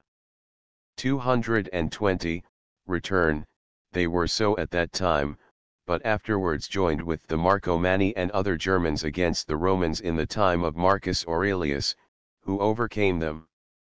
221, return, Augusta Vindelicorum, now Augsburg, a famous Roman colony in the province of Rhaetia, of which Vindelica was then a part. 222, return, Tacitus is greatly mistaken if he confounds the source of the Egra, which is in the country of the Hermanduri, with that of the Elbe, which rises in Bohemia. The Elbe had been formerly, as Tacitus observes, well known to the Romans by the victories of Drusus, Tiberius, and Domitius, but afterwards, when the increasing power of the Germans kept the Roman arms at a distance, it was only indistinctly heard of. Hence its source was probably inaccurately laid down in the Roman geographical tables. Perhaps, however, the Hermanduri, when they had served in the army of Maroboduus, received lands in that part of Bohemia in which the Elbe rises, in which case there would be no mistake in Tacitus's account. 223, return, inhabitants of that part of Bavaria which lies between Bohemia and the Danube. 224, return, inhabitants of Bohemia. 225, return, inhabitants of Moravia, and the part of Austria between it and the Danube. Of this people, Ammianus Marcellinus, in his account of the reign of Valentinian and Valens, thus speaks: a sudden commotion arose among the Quadi, a nation at present of little consequence, but which was formerly extremely warlike and potent, as their exploits sufficiently evince. XXIX. 15226, return, their expulsion of the boy, who had given name to Bohemia, has been already mentioned. Before this period, the Marcomanni dwelt near the sources of the Danube, where now is the Duchy of Württemberg, and, as Dithmar supposes, on account of their inhabiting the borders of Germany, were called Mark Manor, from Mark, the same with the Old English march, a border, or boundary. 227, return, these people justified their military reputation by the dangerous war which, in conjunction with the Marcomanni, they excited against the Romans, in the reign of Marcus Aurelius. 228, return, of this prince, and his alliance with the Romans against Arminius, mention is made by Tacitus, Annals, 2. 229, return, thus Vannius was made king of the Quadi by Tiberius. See Annals, 2. 63, at a later period, Antoninus Pius, as appears from a medal preserved in Spanheim, gave them Furtius for their king.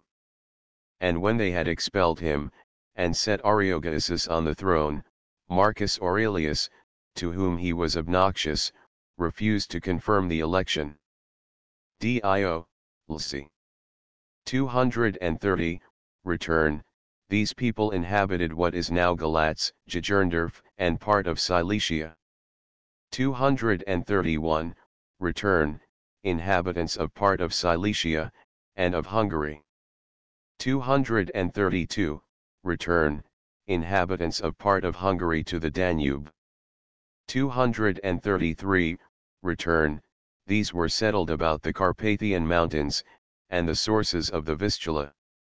234, return, it is probable that the Suevi were distinguished from the rest of the Germans by a peculiar dialect, as well as by their dress and manners. 235, return, Ptolemy mentions iron mines in or near the country of the Quadi.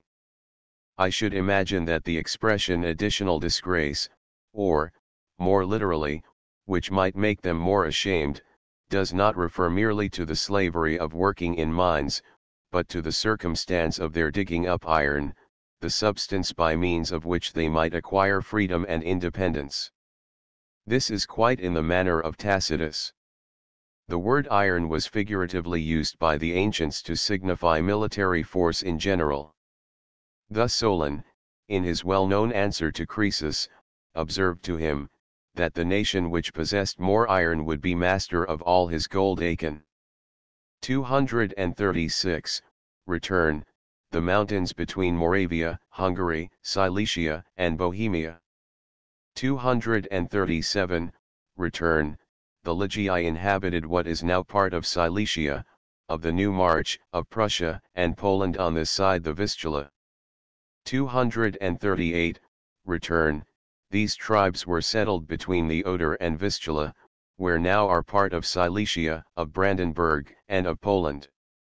The Eligii are supposed to have given name to Silesia.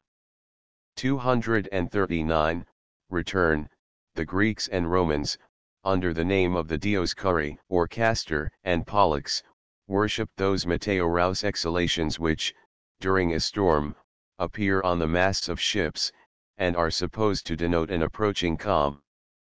A kind of religious veneration is still paid to this phenomenon by the Roman Catholics, under the appellation of the fire of Saint Elmo. The Nahurvala seem to have affixed the same character of divinity on the ignis fatuus, and the name Alsus is probably the same with that of Alf or Alp, which the northern nations still apply to the fancied genii of the mountains. The Sarmatian deities Lebus and Polbus, the memory of whom still subsists in the Polish festivals, had, perhaps, the same origin. 240, return, no custom has been more universal among uncivilized people than painting the body, either for the purpose of ornament, or that of inspiring terror. 241, return, inhabitants of what is now further Pomerania, the New March and the western part of Poland, between the Oder and Vistula.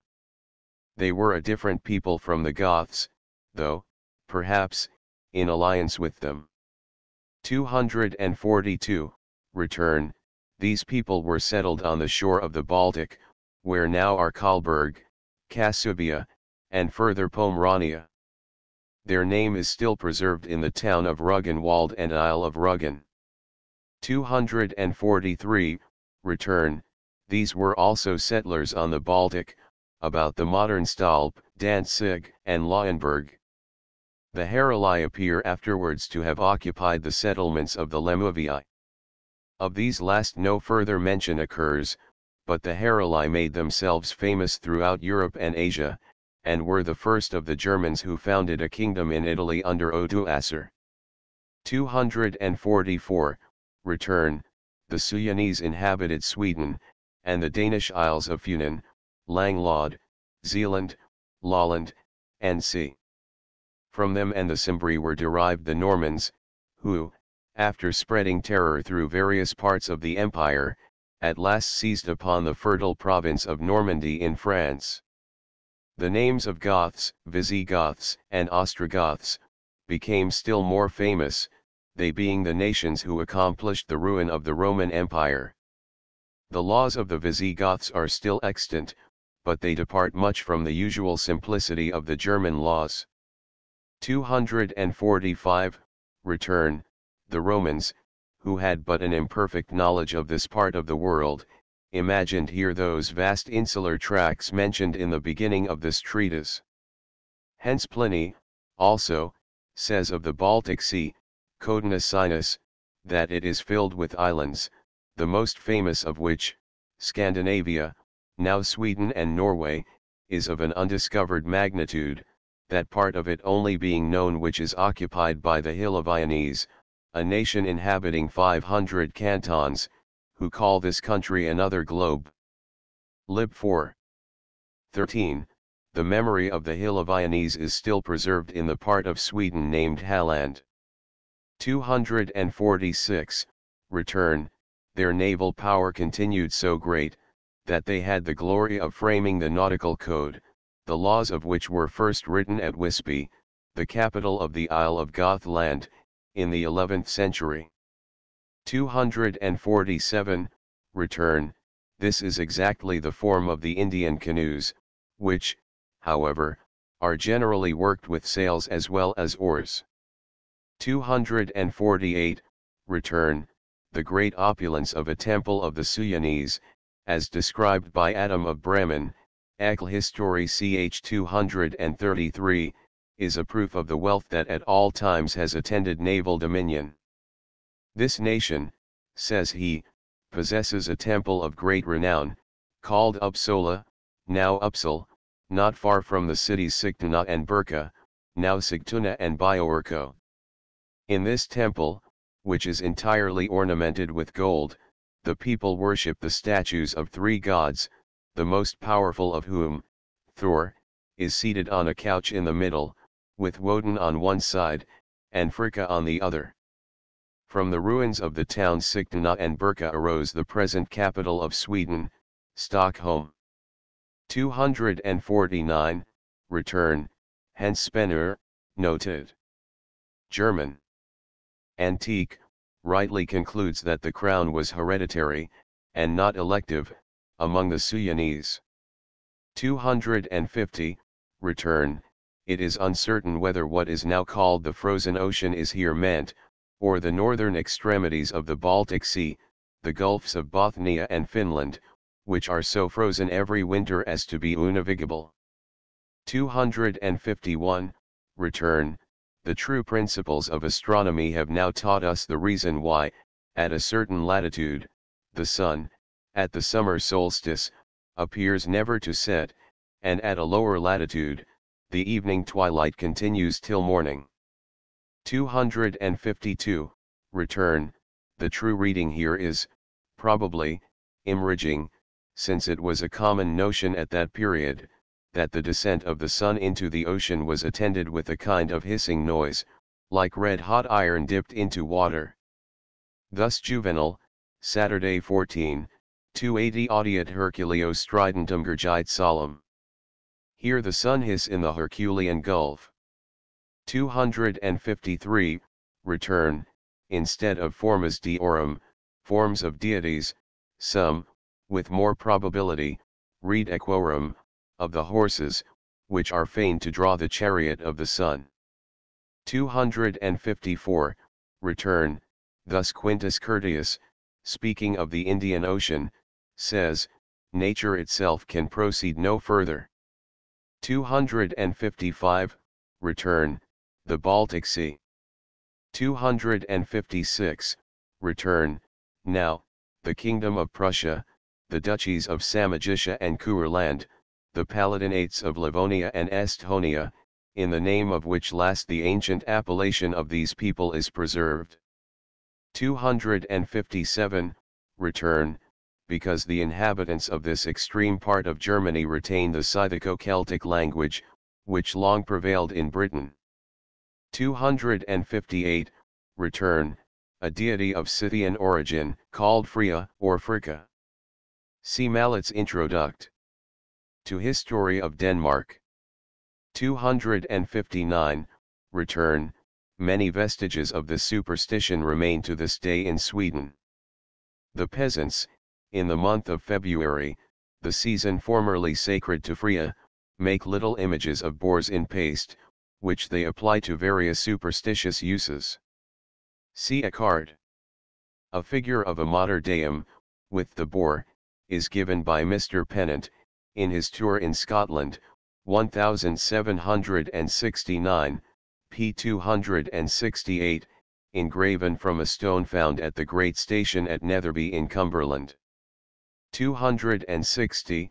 Return, the cause of this was, probably, their confined situation, which did not permit them to wander in hunting and plundering parties, like the rest of the Germans.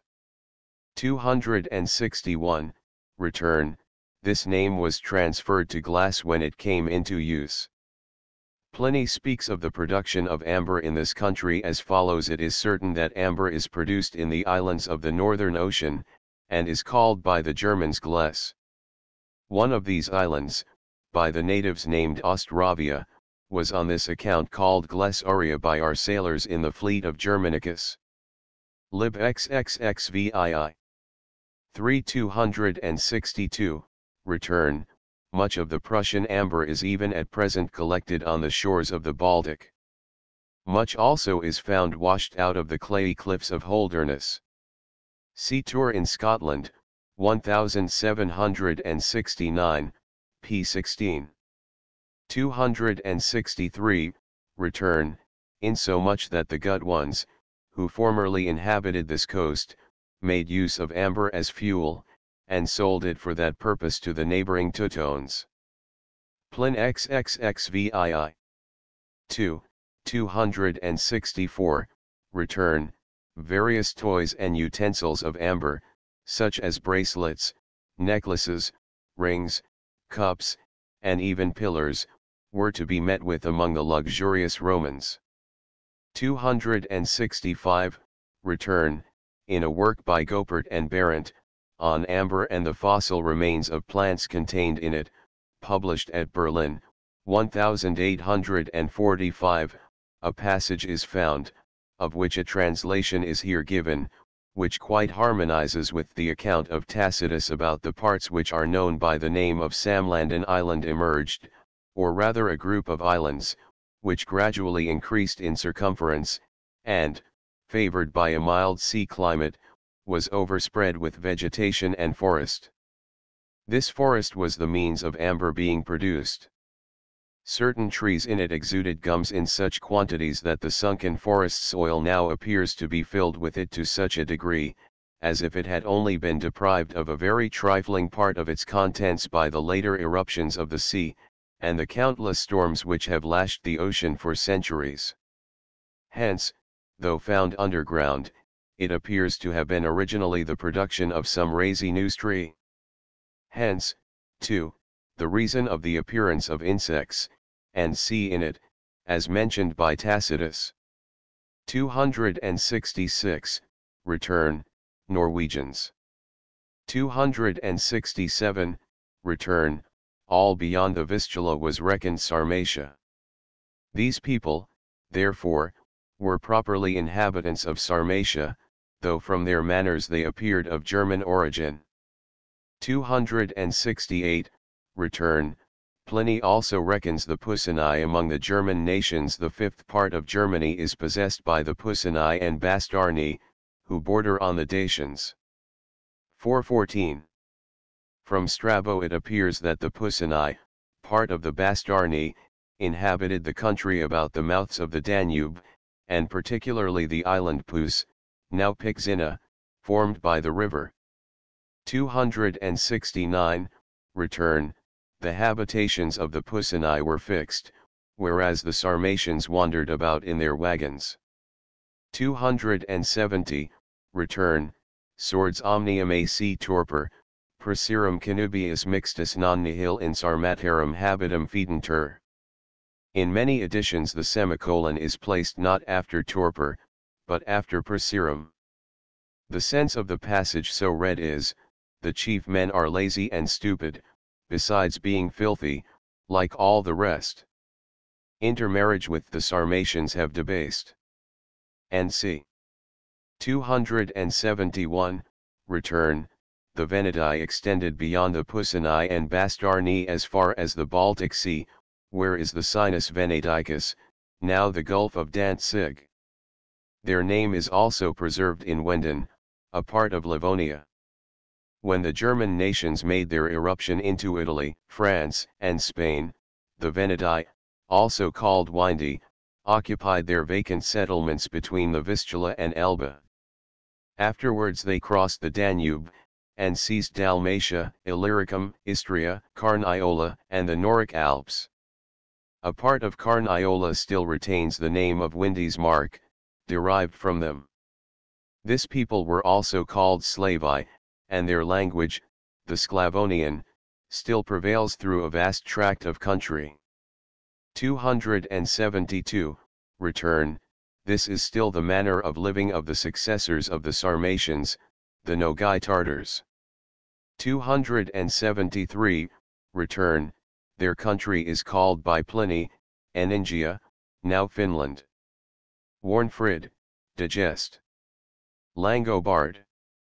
I5, thus describes their savage and wretched state. The Scritobani, or Scritofani, are not without snow in the midst of summer, and, being little superior in sagacity to the brutes, live upon no other food than the raw flesh of wild animals, the hairy skins of which they use for clothing. They derive their name, according to the barbarian tongue, from leaping, because they hunt wild beasts by a certain method of leaping or springing with pieces of wood bent in the shape of a bow. Here is an evident description of the snowshoes or roquettes in common use among the North American savages, as well as the inhabitants of the most northern parts of Europe. 274, Return. As it is just after mentioned that their chief dependence is on the game procured in hunting, this can only mean that the vegetable food they use consists of wild herbs, in opposition to the cultivated products of the earth. 275, Return. The Eskimo and the South Sea Islanders do the same thing to this day. 276, Return. People of Lapland. The origin of this fable was probably the manner of clothing in these cold regions, where the inhabitants bury themselves in the thickest furs, scarcely leaving anything of the form of a human creature. 277, Return. It is with true judgment that this excellent historian forbears to intermix fabulous narrations with the very interesting and instructive matter of this treatise. Such a mixture might have brought an impeachment on the fidelity of the account in general, which, notwithstanding the suspicions professed by some critics, contains nothing but what is entirely consonant to truth and nature. Had Tacitus indulged his invention in the description of German manners, is it probable that he could have given so just a picture of the state of a people under similar circumstances, the savage tribes of North America, as we have seen them within the present century? Is it likely that his relations would have been so admirably confirmed by the codes of law still extant of the several German nations, such as the Salic, Ripuari, Burgundian, English and Lombard? Or that after the course of so many centuries, and the numerous changes of empire, the customs, laws, and manners he describes should still be traced in all the various people of German derivation? As long as the original constitution and jurisprudence of our own and other European countries are studied, this treatise will be regarded as one of the most precious and authentic monuments of historical antiquity. The Life of Gnaeus Julius Agricola. 1. Return.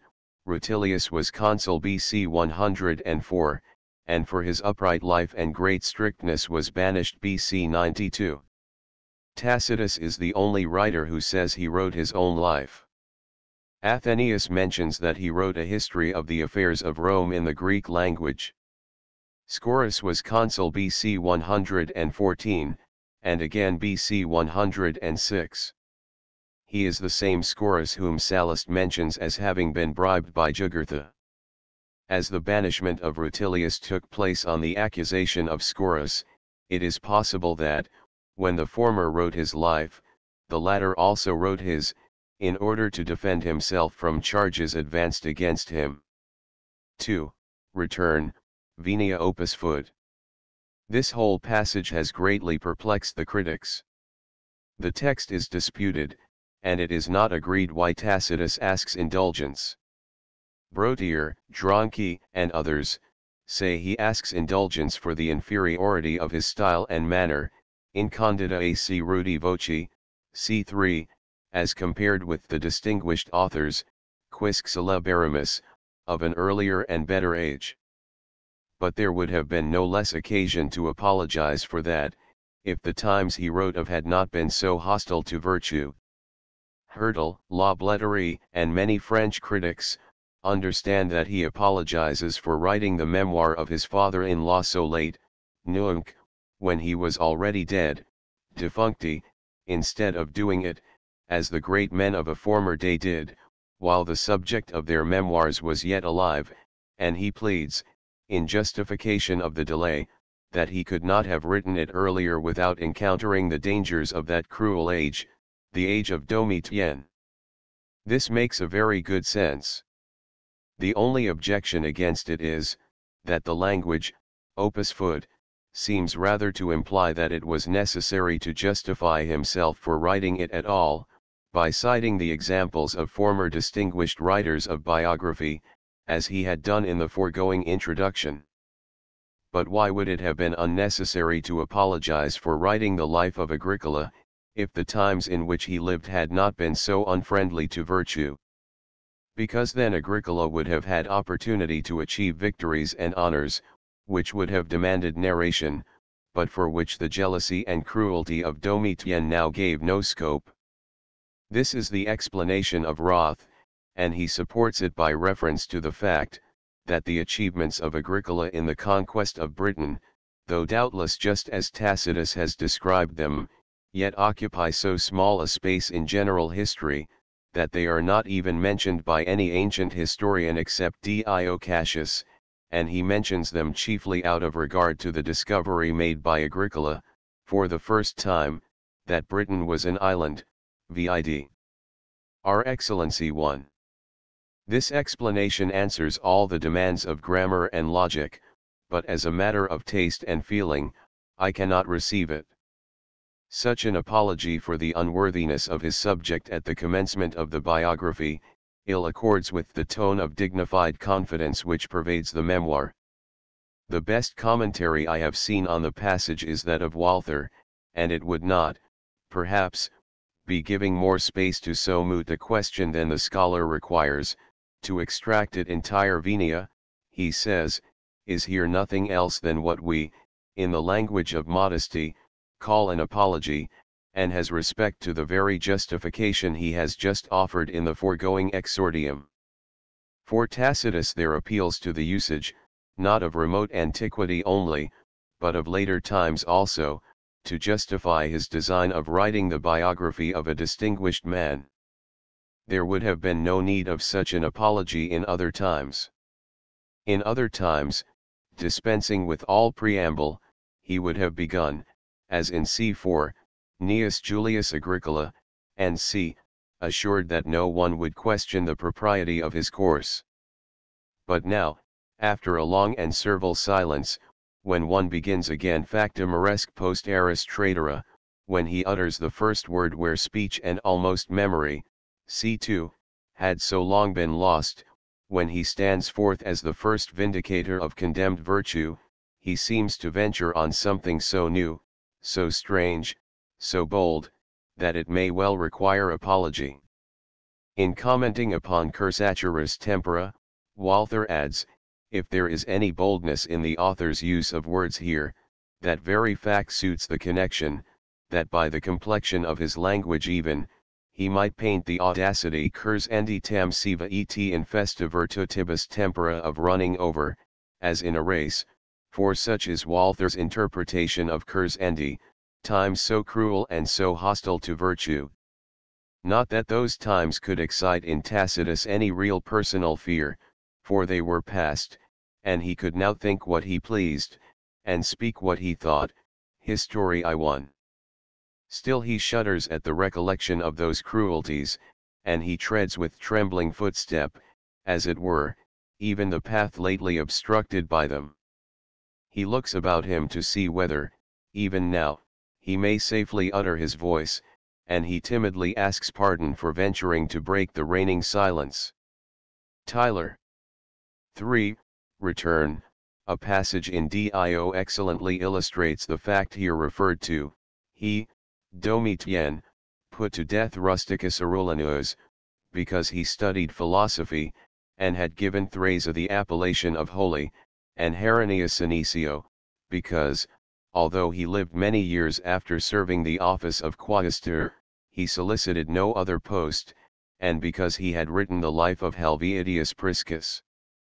Lxip 765. With less accuracy, Suetonius, in his life of Domitian, S10, says, he put to death Junius Rusticus, because he had published the panegyrics of Petrus Thrasea and Helvidius Priscus, and had styled them most holy persons, and on this occasion he expelled all the philosophers from the city, and from Italy. Arulinus Rusticus was a Stoic, on which account he was contumeliously called by M. Regulus the ape of the Stoics, marked with the Vitellian scar. Pliny, Epist. I 5. Thrasea, who killed Nero, is particularly recorded in the Annals, Book 16. 4. Return, the expulsion of the philosophers, mentioned in the passage above quoted from Suetonius. 5. Return, this truly happy period began when, after the death of Domitian, and the rescission of his acts, the imperial authority devolved on Nerva, whose virtues were emulated by the successive emperors, Trajan, Hadrian, and both the Antonines. 6. Return, securitas publica, the public security, was a current expression and wish, and was frequently inscribed on medals. 7. Return, the term of Domitian's reign. 8. Return, it appears that at this time Tacitus proposed to write not only the books of his history and annals, which contain the memorial of past servitude, but an account of the present blessings exemplified in the occurrences under Nerva and Trajan. 9. Return, there were 2 Roman colonies of this name, one in Umbria, supposed to be the place now called Friuli, the other in Narbonensian Gaul, the modern name of which is Frejus. This last was probably the birthplace of Agricola. 10. Return, of the procurators who were sent to the provinces, some had the charge of the public revenue, others, not only of that, but of the private revenue of the emperor. These were the imperial procurators. All the offices relative to the finances were in the possession of the Roman knights, of whom the imperial procurators were accounted noble.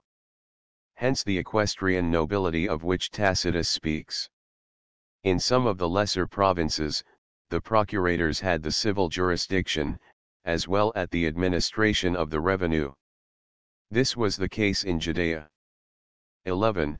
Return, Seneca bears a very honorable testimony to this person, if, says he, we have occasion for an example of a great mind, let us cite that of Julius Grycinus, an excellent person, whom Caius Caesar put to death on this account alone, that he was a better man than could be suffered under a tyrant. De Benef 2. 21. His books concerning vineyards are commended by Columella and Pliny. 12. Return, Caligula. 13. Return, Marcus Silanus was the father of Claudia, the first wife of Caius. According to the historians of that period, Caius was jealous of him, and took every opportunity of mortifying him. Tacitus, History 448, mentions that the emperor deprived him of the military command of the troops in Africa in an insulting manner.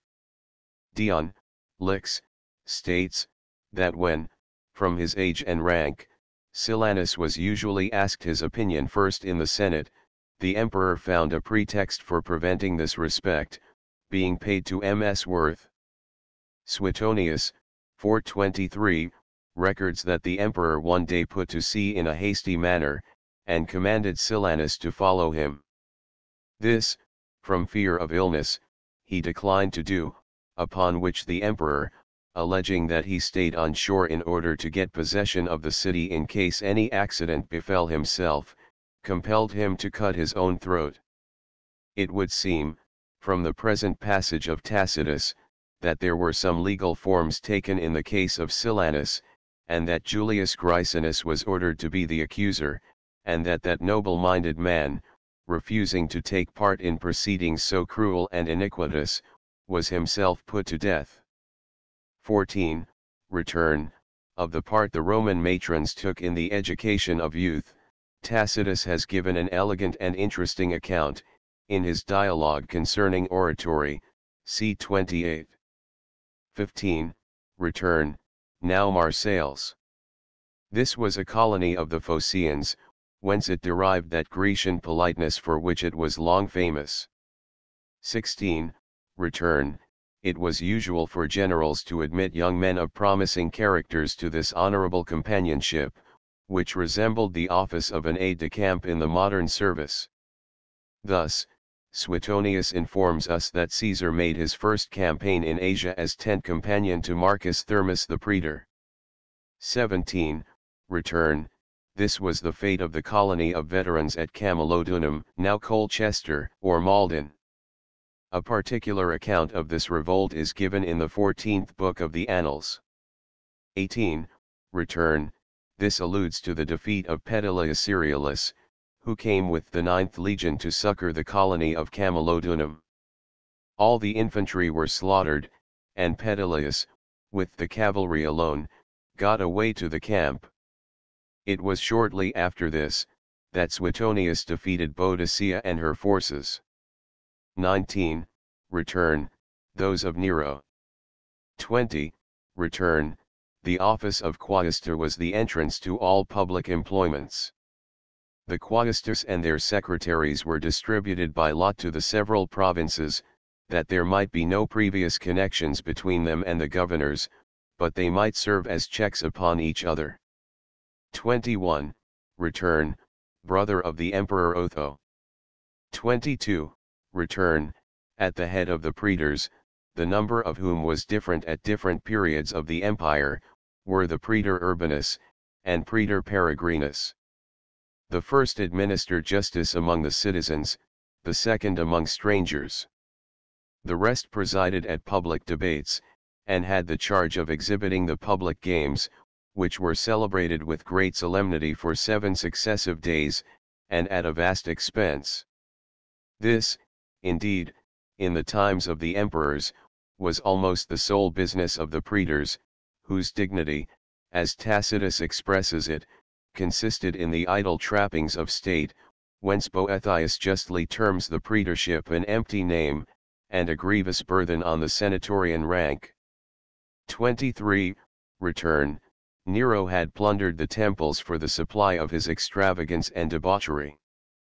See Annals, 15. 45-24. Return. This was the year of Rome 822, from the birth of Christ, 69. 25. Return. The cruelties and depredations committed on the coast of Italy by this fleet are described in lively colors by Tacitus, History 2:12, 13. 26. Return. Now the county of Ventimiglia. The attack upon the municipal town of this place, called Albium in Temalium, is particularly mentioned in the passage above referred to. 27. Return. In the month of July of this year. 28. Return.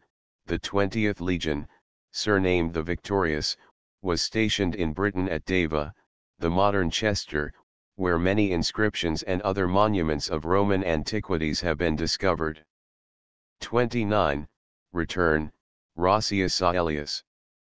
His disputes with the governor of Britain, Trebellius Maximus, are related by Tacitus, History I-60. 30. Return. The governors of the province, and commanders-in-chief over all the legions stationed in it. 31. Return. He had formerly been commander of the 9th legion. 32. Return. The province of Aquitania extended from the Pyrenean mountains to the river Liger, Loire. 33. Return. The governors of the neighboring provinces. 34. Return. Agricola was consul in the year of Rome 830, AD 77, along with Domitian. They succeeded, in the calends of July, the consuls Vespasian and Titus, who began the year 35, return, he was admitted into the Pontifical College, at the head of which was the Pontifex Maximus. 36, return, Julius Caesar, Livy, Strabo, Fabius Rusticus, Pomponius Mela, Pliny, and c.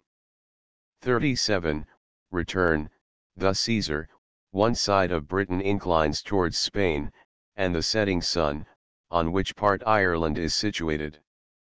Bell. Gaul. v. 13.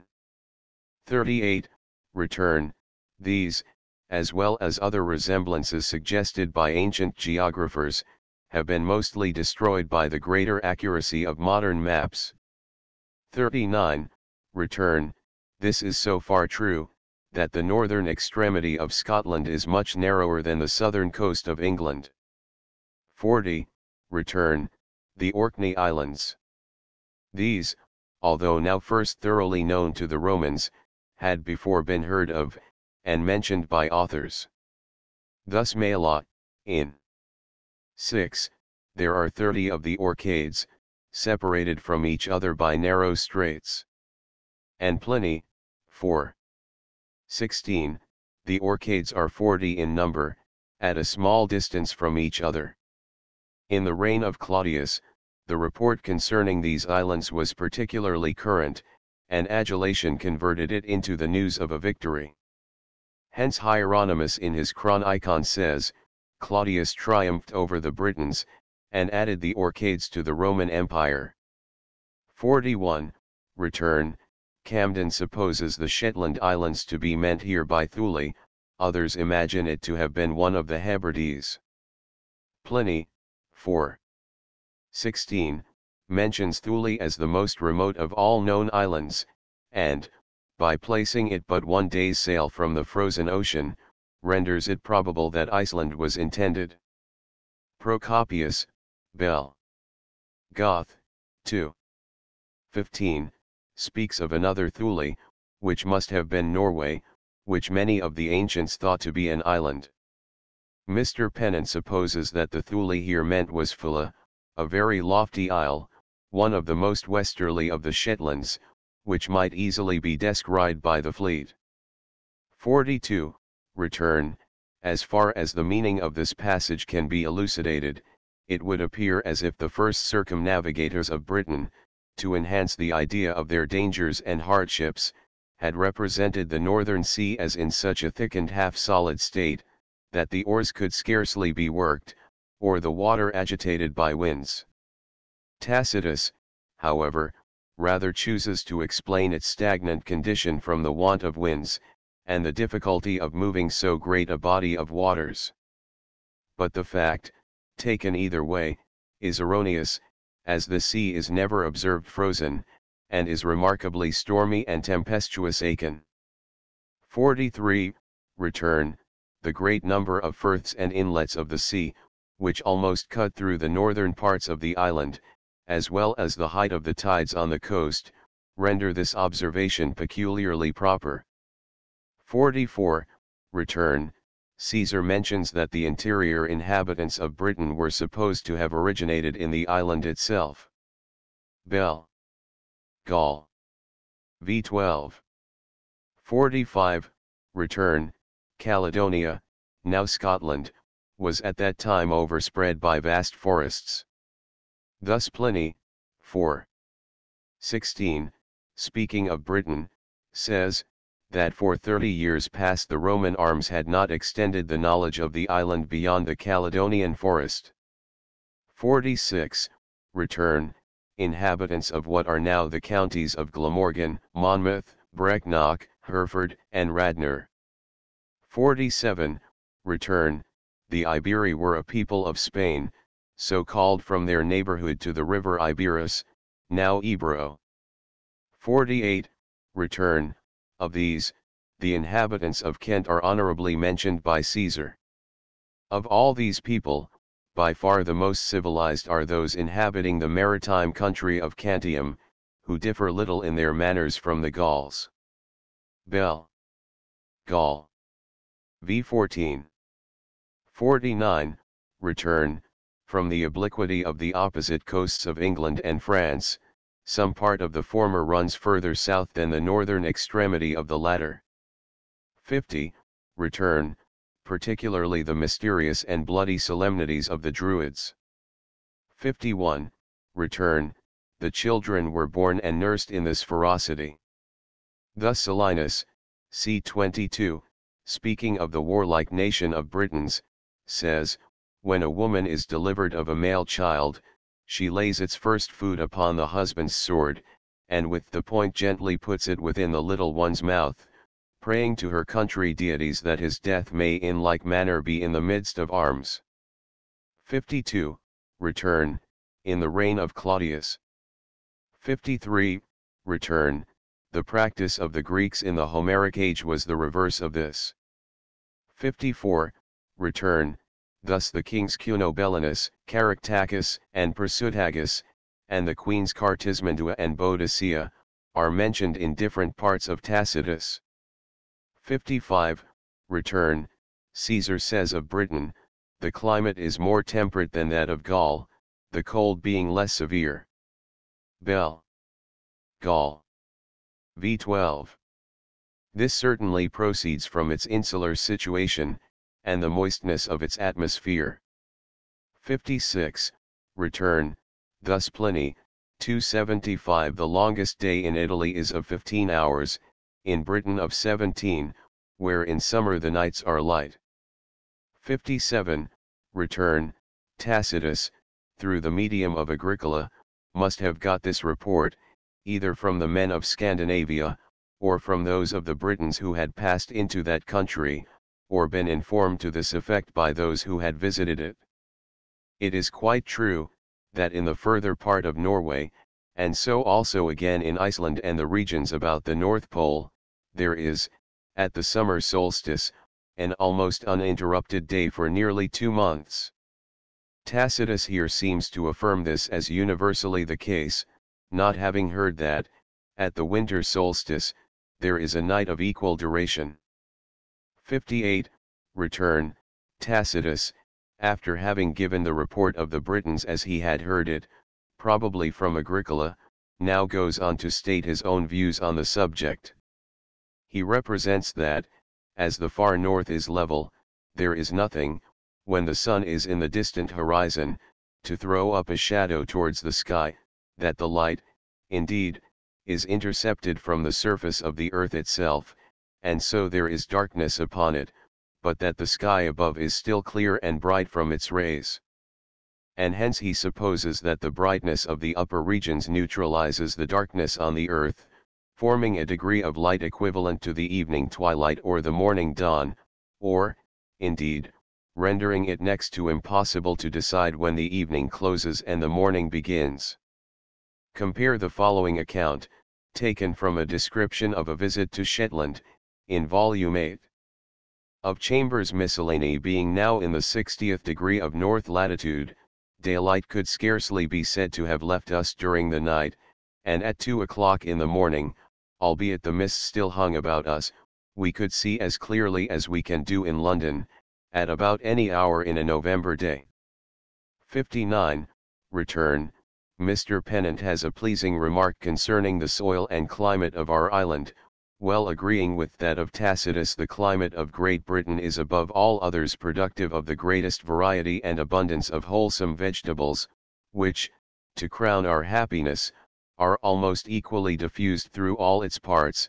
This general fertility is owing to those clouded skies, which foreigners mistakenly urge as a reproach on our country, but let us cheerfully endure a temporary gloom, which clothes not only our meadows, but our hills, with the richest verdure. British Zool 42. I-15. 60. Return, Strabo, 4138, testifies the same. Cicero, on the other hand, asserts, that not a single grain of silver is found on this island. Ep ad Attic, 4. 16. If we have recourse to modern authorities, we find Camden mentioning gold and silver mines in Cumberland, silver in Flintshire, and gold in Scotland. Dr. Borlase, History of Cornwall, p. 214, relates, that so late as the year 1753, several pieces of gold were found in what the miners call stream tin, and silver is now got in considerable quantity from several of our lead ores. A curious paper, concerning the gold mines of Scotland, is given by Mr. Pennant in Append. No. X, to his second part of a tour in Scotland in 1772, and a much more general account of the mines and ores of Great Britain in early times, in his tour in Wales of 1773, pages 51-66. 61, return, Camden mentions pearls being found in the counties of Carnarvon and Cumberland, and in the British Sea. Mr. Pennant, in his tour in Scotland in 1769, takes notice of a considerable pearl fishery out of the freshwater mussel, in the vicinity of Perth, from whence 10,000 L. worth of pearls were sent to London from 1761 to 1764. It was, however, almost exhausted when he visited the country. See also the fourth volume of Mr. Pennant's B.R. Zoel, Class 6. Number 18, where he gives a much more ample account of the British pearls. Origen, in his comment on Matthew, pages 210, 211, gives a description of the British pearl, which, he says, was next in value to the Indian.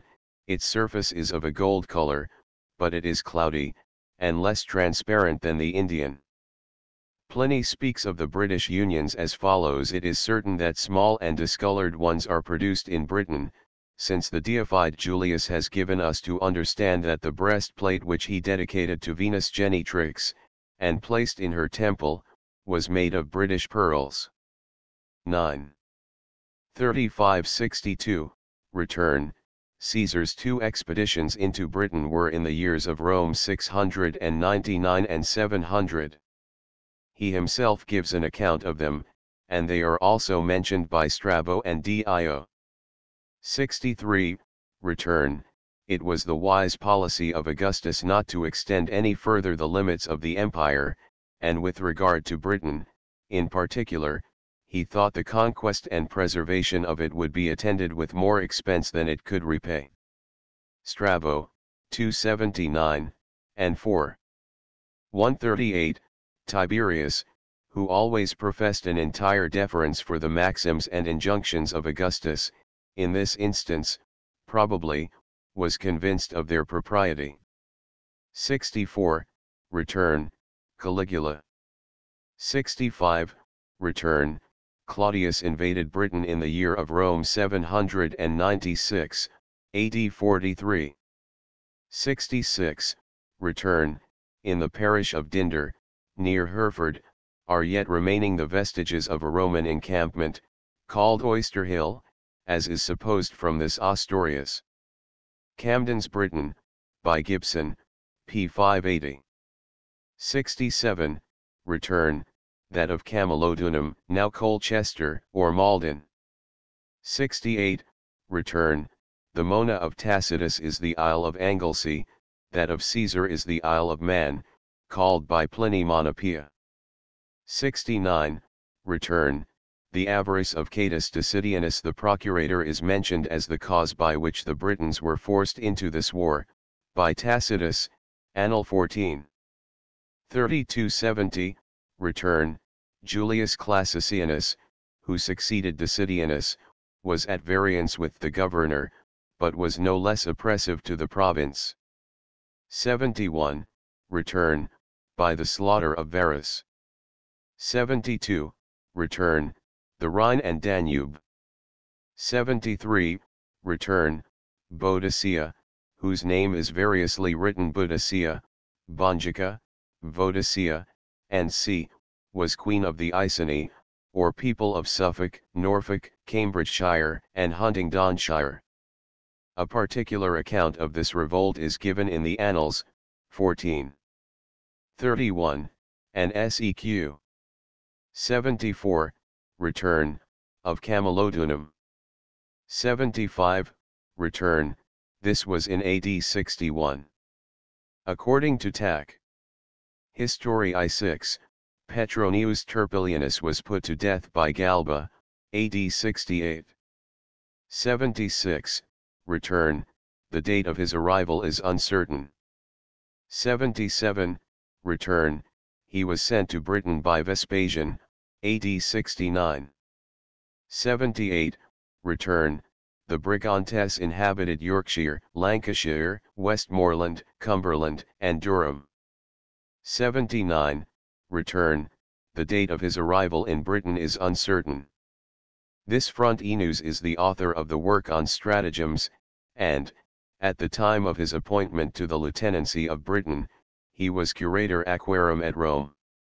This, probably, it was that induced him to write his other work on the aqueducts of Rome.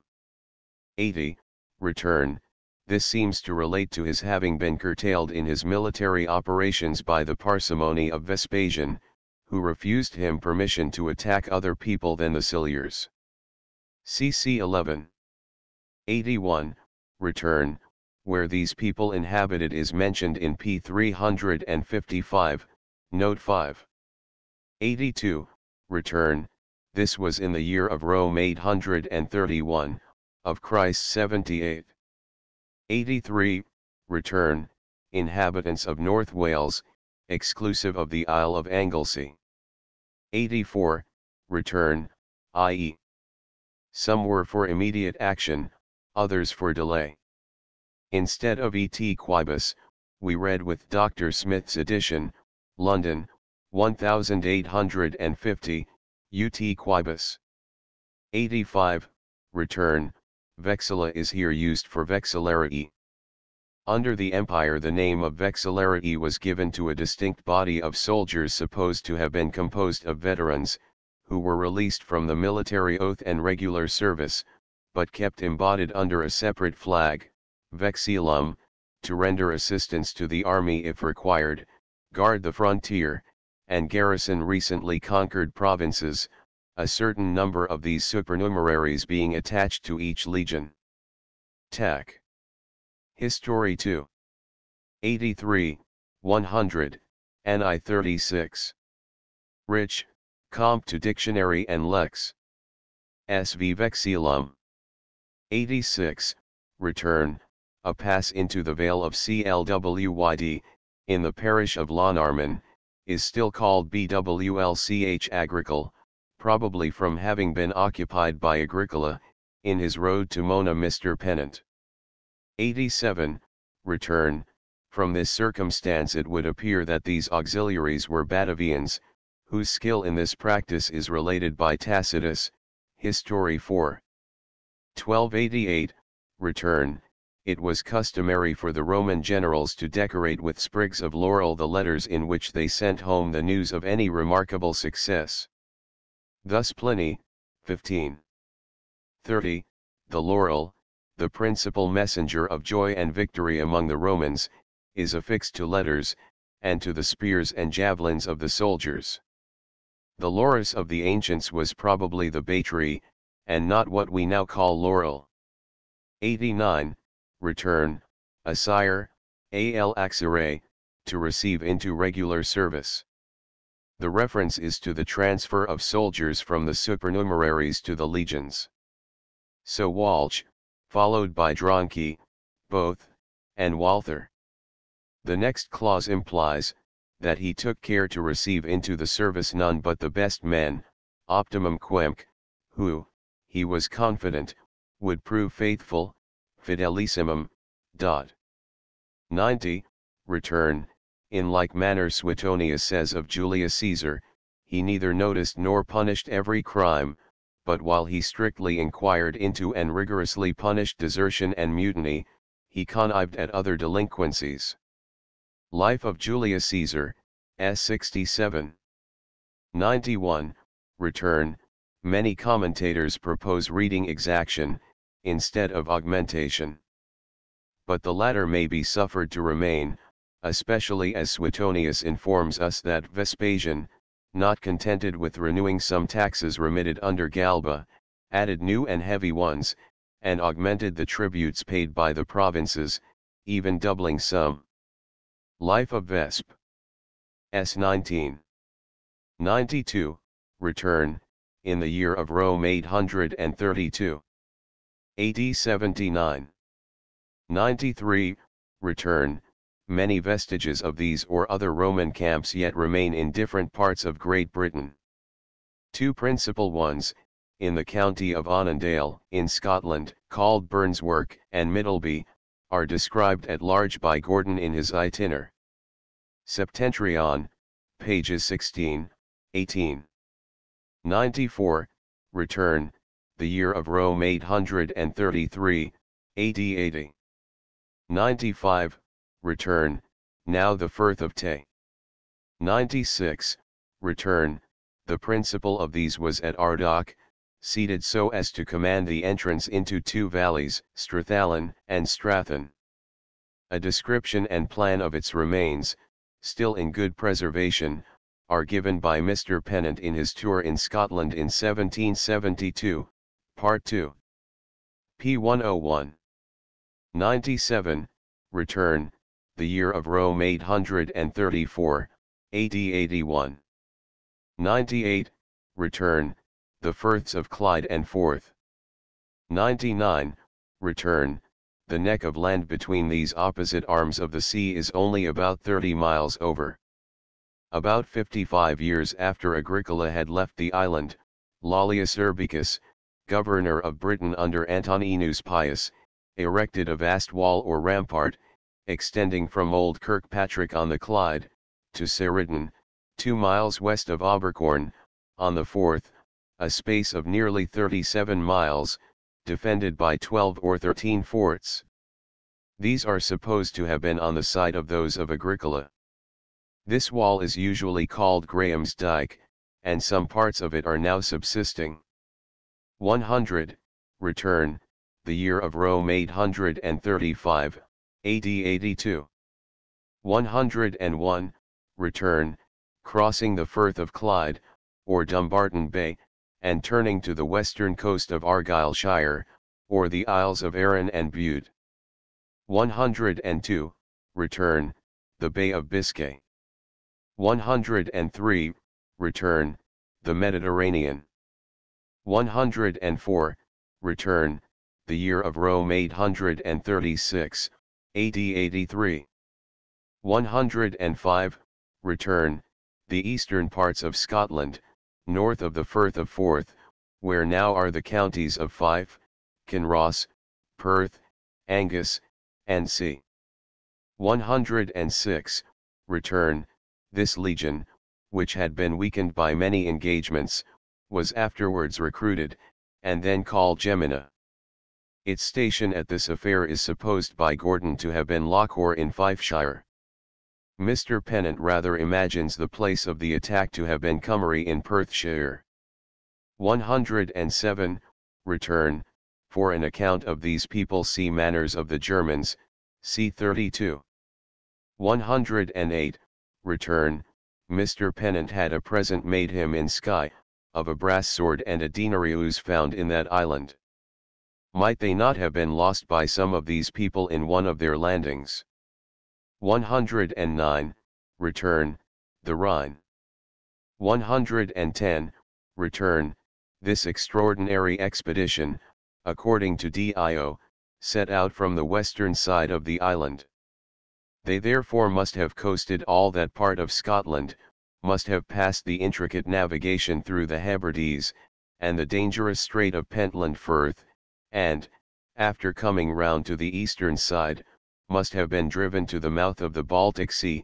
Here they lost their ships, and, in their attempt to proceed homeward by land, were seized as pirates, part by the Suevi, and the rest by the Frigii. 111, return, the year of Rome 837, AD 84. 112, return, the scene of this celebrated engagement is by Gordon, Iden Septant, supposed to be in Strathern, near a place now called the Kirk of Cummery, where are the remains of 2 Roman camps? Mr. Pennant, however, in his tour in 1772, Part 2. p. 96, gives reasons which appear well founded for dissenting from Gordon's opinion. 113, return, the more usual spelling of this name is Galgacus, but the other is preferred as of better authority. 114, return, peace given to the world is a very frequent inscription on the Roman medals. 115, return, it was the Roman policy to send the recruits raised in the provinces to some distant country, for fear of their desertion or revolt. 116, return, how much this was the fate of the Romans themselves, when, in the decline of the empire, they were obliged to pay tribute to the surrounding barbarians, is shown in lively colors by Salvian. We call that a gift which is a purchase, and a purchase of a condition the most hard and miserable. For all captives, when they are once redeemed, enjoy their liberty, we are continually paying a ransom, yet are never free. De Goubern. Dei. 6. 118, return, the expedition of Claudius into Britain was in the year of Rome 796, from which to the period of this engagement only 42 years were elapsed. The number 50 therefore is given oratorically rather than accurately. 119, return, the Latin word used here, covenarius, signifies the driver of a covenus, or chariot, the axle of which was bent into the form of a scythe. The British manner of fighting from chariots is particularly described by Caesar, who gives them the name of essida. The following is the manner of fighting from esti: they first drive round with them to all parts of the line, throwing their javelins, and generally disordering the ranks by the very alarm occasioned by the horses, and the rattling of the wheels. Then, as soon as they have insinuated themselves between the troops of horse, they leap from their chariots and fight on foot. The drivers then withdraw a little from the battle, in order that, if their friends are overpowered by numbers, they may have a secure retreat to the chariots. Thus they act with the celerity of horse, and the stability of foot, and by daily use and exercise they acquire the power of holding up their horses at full speed down a steep declivity, of stopping them suddenly, and turning in a short compass, and they accustom themselves to run upon the pole, and stand on the cross tree, and from thence with great agility to recover their place in the chariot. Bell. Gaul. 433. 120, return, these targets, called cetri, in the Latin, were made of leather. The broadsword and target were till very lately the peculiar arms of the Highlanders. 121, return, several inscriptions have been found in Britain commemorating the Tungrian cohorts. 122, return, the great conciseness of Tacitus has rendered the description of this battle somewhat obscure. The following, however, seems to have been the general course of occurrences in it. The foot on both sides began the engagement. The first line of the Britons, which was formed on the plain, being broken, the Roman auxiliaries advanced up the hill after them. In the meantime the Roman horse in the wings, unable to withstand the shock of the chariots, gave way and were pursued by the British chariots and horse, which then fell in among the Roman infantry. These, who at first had relaxed their files to prevent their being outfronted, now closed, in order better to resist the enemy, who by this means were unable to penetrate them. The chariots and horse, therefore, became entangled amidst the inequalities of the ground, and the thick ranks of the Romans, and, no longer able to will and career as upon the open plain, gave not the least appearance of an equestrian skirmish, but, keeping their footing with difficulty on the declivity, were pushed off, and scattered in disorder over the field. 123, return, people of Fifeshire. 124, return, where this was does not appear. Brotier calls it Sandwich, making it the same as Rutapium, others Plymouth or Portsmouth. It is clear, however, this cannot be the case, from the subsequent words white. 125, return. This circumnavigation was in a contrary direction to that of the Usopian deserters, the fleet setting out from the Firth of Tay on the eastern coast, and sailing round the northern, western, and southern coasts, till it arrived at the port of Sandwich in Kent. After staying here some time to refit, it went to its former station, in the Firth of Forth, or Tay. 126, return. It was in this same year that Domitian made his pompous expedition into Germany, from whence he returned without ever seeing the enemy. 127, return. Caligula in like manner got a number of tall men with their hair dyed red to give credit to a pretended victory over the Germans. 128, return. Thus Pliny, in his panegyric on Trajan, Slatiath, represents Domitian as ever affecting darkness and secrecy, and never emerging from his solitude but in order to make a solitude. 129, return. Not the triumph itself, which, after the year of Rome 740 was no longer granted to private persons, but reserved for the imperial family. This new piece of adulation was invented by Agrippa in order to gratify Augustus. The triumphal ornaments which were still bestowed, were a peculiar garment, statue, and other insignia which had distinguished the person of the triumphing general. 130, return, of Dover. 131, return. Domitian, it seems, was afraid that Agricola might refuse to obey the recall he forwarded to him, and even maintain his post by force. He therefore dispatched one of his confidential freedmen with an autograph letter, wherein he was informed Syria was given to him as his province.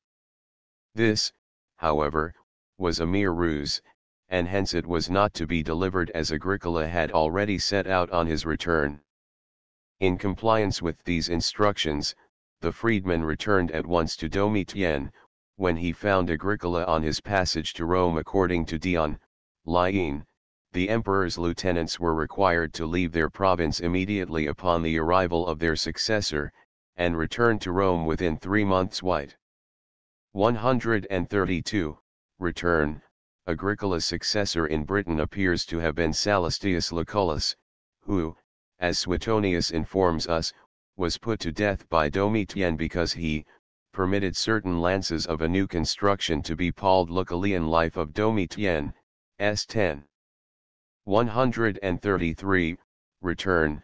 Of this worst kind of enemies, who praise a man in order to render him obnoxious, the Emperor Julian, who had himself suffered greatly by them, speaks feelingly in his 12th epistle to Basilius, for we live together not in that state of dissimulation, which, I imagine, you have hitherto experienced, in which those who praise you, hate you with a more confirmed aversion than your most inveterate enemies. 134, return. These calamitous events are recorded by Suetonius in his Life of Domitian. 135, return. The Rhine and Danube. 136, return. The 2 senior consulars cast lots for the government of Asia and Africa. 137, return. Suetonius relates that Civicus Cerealis was put to death in his proconsulate of Asia, on the charge of meditating a revolt. Life of Domitian, S10. 138, return. Obliging persons to return thanks for an injury was a refinement in tyranny frequently practiced by the worst of the Roman emperors. Thus Seneca informs us, that Caligula was thanked by those whose children had been put to death, and whose property had been confiscated. De Tranquil, 14. And again, the reply of a person who had grown old in his attendance on kings, when he was asked how he had attained a thing so uncommon in courts as old age, is well known. It was, said he, by receiving injuries, and returning thanks. Dira. 2. 33 139, return, from a passage in Dio, Lsk p 899, this sum appears to have been decies sestertium, about 9,000 L sterling. 140, return, thus Seneca, little souls rendered insolent by prosperity have this worst property, that they hate those whom they have injured. Dira. 2. 33 141, return, several who suffered under Nero and Domitian erred, though nobly, in this respect. 142, return, a Greek epigram still extant of Antipholus, a Byzantine, to the memory of a certain Agricola, is supposed by the learned to refer to the great man who is the subject of this work. It is in the Anthologia, Libitud. 37 143, return, Dio absolutely affirms it, but from the manner in which Tacitus, who had better means of information, speaks of it, the story was probably false. 144, return, it appears that the custom of making the emperor co-heir with the children of the testator was not by any means uncommon. It was done in order to secure the remainder to the family. Thus Prasutagus, king of the Iceni in Britain, made Nero co-heir with his two daughters. Thus when Lucius Vetus was put to death by Nero, his friends urged him to leave part of his property to the emperor, that his grandsons might enjoy the rest. And 16. 11, Suetonius, 817, mentions that Domitian used to seize the estates of persons the most unknown to him, if any one could be found to assert that the deceased had expressed an intention to make the emperor his heir white. 145, return, Caligula. This was AD 40, when he was sole consul. 146, return, according to this account, the birth of Agricola was on June 13, in the year of Rome 793 AD 40, and his death on August 23 d, in the year of Rome 846 AD 93, for this appears by the Fasti Consulars to have been the year of the consulate of Colliga and Priscus. He was therefore only in his 54th year when he died, so that the copyists must probably have written by mistake LVI instead of live. 147, return, from this representation, Dio appears to have been mistaken in asserting that Agricola passed the latter part of his life in dishonor and penury.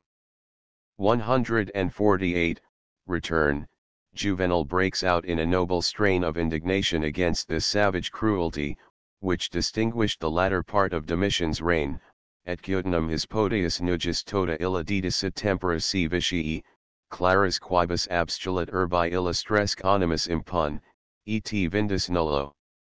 Sed peridit, post quam surdonibus esse timendus coperat, hoc nacquit lamierum, sed maidenti Saturday 4. 150 What folly this! But oh! That all the rest of his dire reign had thus been spent in jest. And all that time such trifles had employed in which so many nobles he destroyed. He saved, they unrevenged, to the disgrace of the surviving, tame, patrician race. But when he dreadful to the rabble grew, him, who so many lords had slain, they slew. Duke. 149, return, this happened in the year of Rome 848. 150, return, Carus and Massa, who were proverbially infamous as informers, are represented by Juvenal as dreading a still more dangerous villain, Heliodorus. Quem Massa timet, quem munera palpat Carus Saturday I-35. Whom Massa dreads, whom Carus soothes with bribes. Carus is also mentioned with deserved infamy by Pliny and Martial. He was a mimic by profession. 151, return, of this odious instrument of tyranny, Pliny the Younger thus speaks: the conversation turned upon Catulus Messalinus, whose loss of sight added the evils of blindness to a cruel disposition. He was irreverent, unblushing, unpitying, like a weapon, of itself blind and unconscious. He was frequently hurled by Domitian against every man of worth. 422. Juvenal launches the thunder of invective against him in the following lines: et cum mortifero prudens viento Catulo, qui numquam visi flagrabata more puuli, grande, et conspicuum nostro quoque tempor monstrum, secus adulator, dirusca ponte satellis, dignus eric enos qui mendicaret ad axes, blandoc devixi jactaret bejuredi Saturday 4. 113 Cunning Viento next, and by his side bloody Catulus leaning on his guide, decrepit, yet a furious lover he, and deeply smit with charms he could not see. A monster, that ev and this worst age outvies, conspicuous and above the common size. A blind base flatterer, from some bridge or gate, raised to a murdering minister of state. Deserving still to beg upon the road, and bless each passing wagon and its load. Duke. 152, Return. This was a famous villa of Domitian's, near the site of the ancient Alba, about 12 miles from Rome. The place is now called Albano, and vast ruins of its magnificent edifices still remain. 153, Return. Tacitus, in his history, mentions this Massa Bebius as a person most destructive to all men of worth, and constantly engaged on the side of villains. From a letter of Pliny's to Tacitus, it appears that Heroneus Senecio and himself were joined as counsel for the province of Boetica in a prosecution of Massa Bebius, and that Massa after his condemnation petitioned the consuls for liberty to prosecute Senecio for treason. 154, Return. By our own hands, Tacitus means one of our own body, a senator. As Publicius Certus had seized upon Helvidius and led him to prison, Tacitus imputes the crime to the whole senatorian order. To the same purpose Pliny observes, amidst the numerous villanies of numerous persons, nothing appeared more atrocious than that in the Senate house one senator should lay hands on another, a praetorian on a consular man, a judge on a criminal. B9. EP 13. 155, Return. Helvidius Priscus, a friend of Pliny the Younger, who did not suffer his death to remain unrevenged. See the epistle above referred to. 156, Return. There is in this place some defect in the manuscripts, which critics have endeavored to supply in different manners. Brotier seems to prefer, though he does not adopt in the text, Annos Moricum Rusticum Divus Imus, we parted Moricus and Rusticus, by the death of one and the banishment of the other. The prosecution and crime of Rusticus, Arulinus, is mentioned at the beginning of this piece, c2. Moricus was his brother. 157, Return. Heroneus Senecio. cc2. 158, Return. Thus Pliny, in his Panegyr on Trajan, slayeth, Domitian was terrible even to behold, pride in his brow, anger in his eyes, a feminine paleness in the rest of his body, in his face shamelessness suffused in a glowing red. Seneca, in Epist. 11, remarks, that some are never more to be dreaded than when they blush, as if they had effused all their modesty. Sylla was always most furious when the blood had mounted into his cheeks. End of the Project Gutenberg ebook. The Germany and the Agricola of Tacitus updated editions will replace the previous one. The old editions will be renamed. Creating the works from print editions not protected by U.S. copyright law means that no one owns a United States copyright in these works, so the Foundation, and you, can copy and distribute it in the United States without permission and without paying copyright royalties. Special rules, set forth in the general terms of use part of this license, apply to copying and distributing Project Gutenberg trademark electronic works to protect the Project Gutenberg trademark concept and trademark.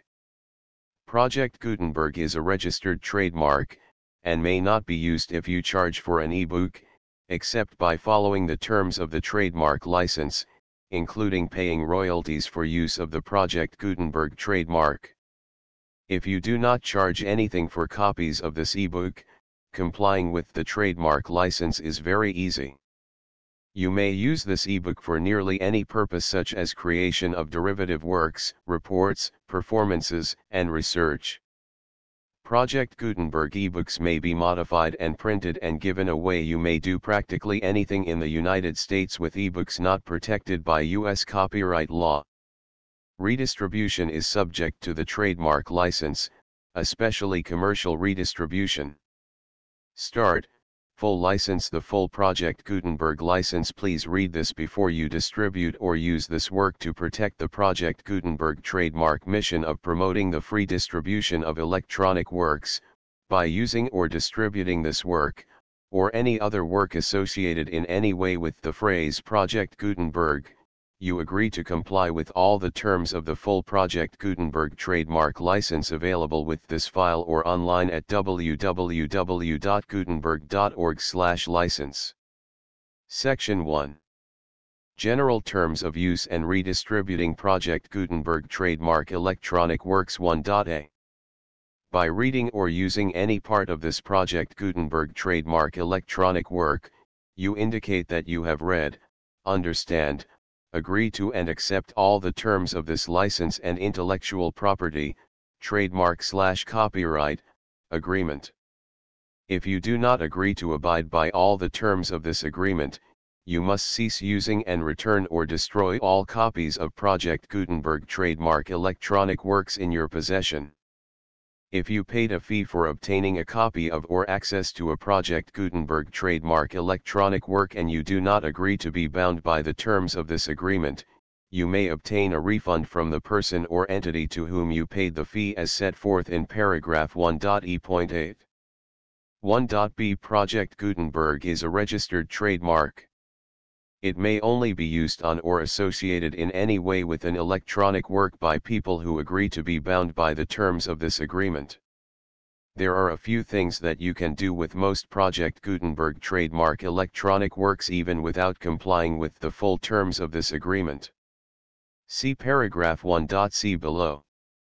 There are a lot of things you can do with Project Gutenberg trademark electronic works if you follow the terms of this agreement and help preserve free future access to Project Gutenberg trademark electronic works. See paragraph 1.e below. 1.c. The Project Gutenberg Literary Archive Foundation, the foundation or PGLOF, owns a compilation copyright in the collection of Project Gutenberg trademark electronic works. Nearly all the individual works in the collection are in the public domain in the United States. If an individual work is unprotected by copyright law in the United States and you are located in the United States, we do not claim a right to prevent you from copying, distributing, performing, displaying, or creating derivative works based on the work as long as all references to Project Gutenberg are removed. Of course, we hope that you will support the Project Gutenberg trademark mission of promoting free access to electronic works by freely sharing Project Gutenberg trademark works in compliance with the terms of this agreement for keeping the Project Gutenberg trademark name associated with the work. You can easily comply with the terms of this agreement by keeping this work in the same format with its attached full Project Gutenberg trademark license when you share it without charge with others. 1.d. The copyright laws of the place where you are located also govern what you can do with this work. Copyright laws in most countries are in a constant state of change. If you are outside the United States, check the laws of your country in addition to the terms of this agreement before downloading, copying, displaying, performing, distributing or creating derivative works based on this work or any other Project Gutenberg trademark work. The Foundation makes no representations concerning the copyright status of any work in any country other than the United States. 1.e Unless you have removed all references to Project Gutenberg, 1.e.1.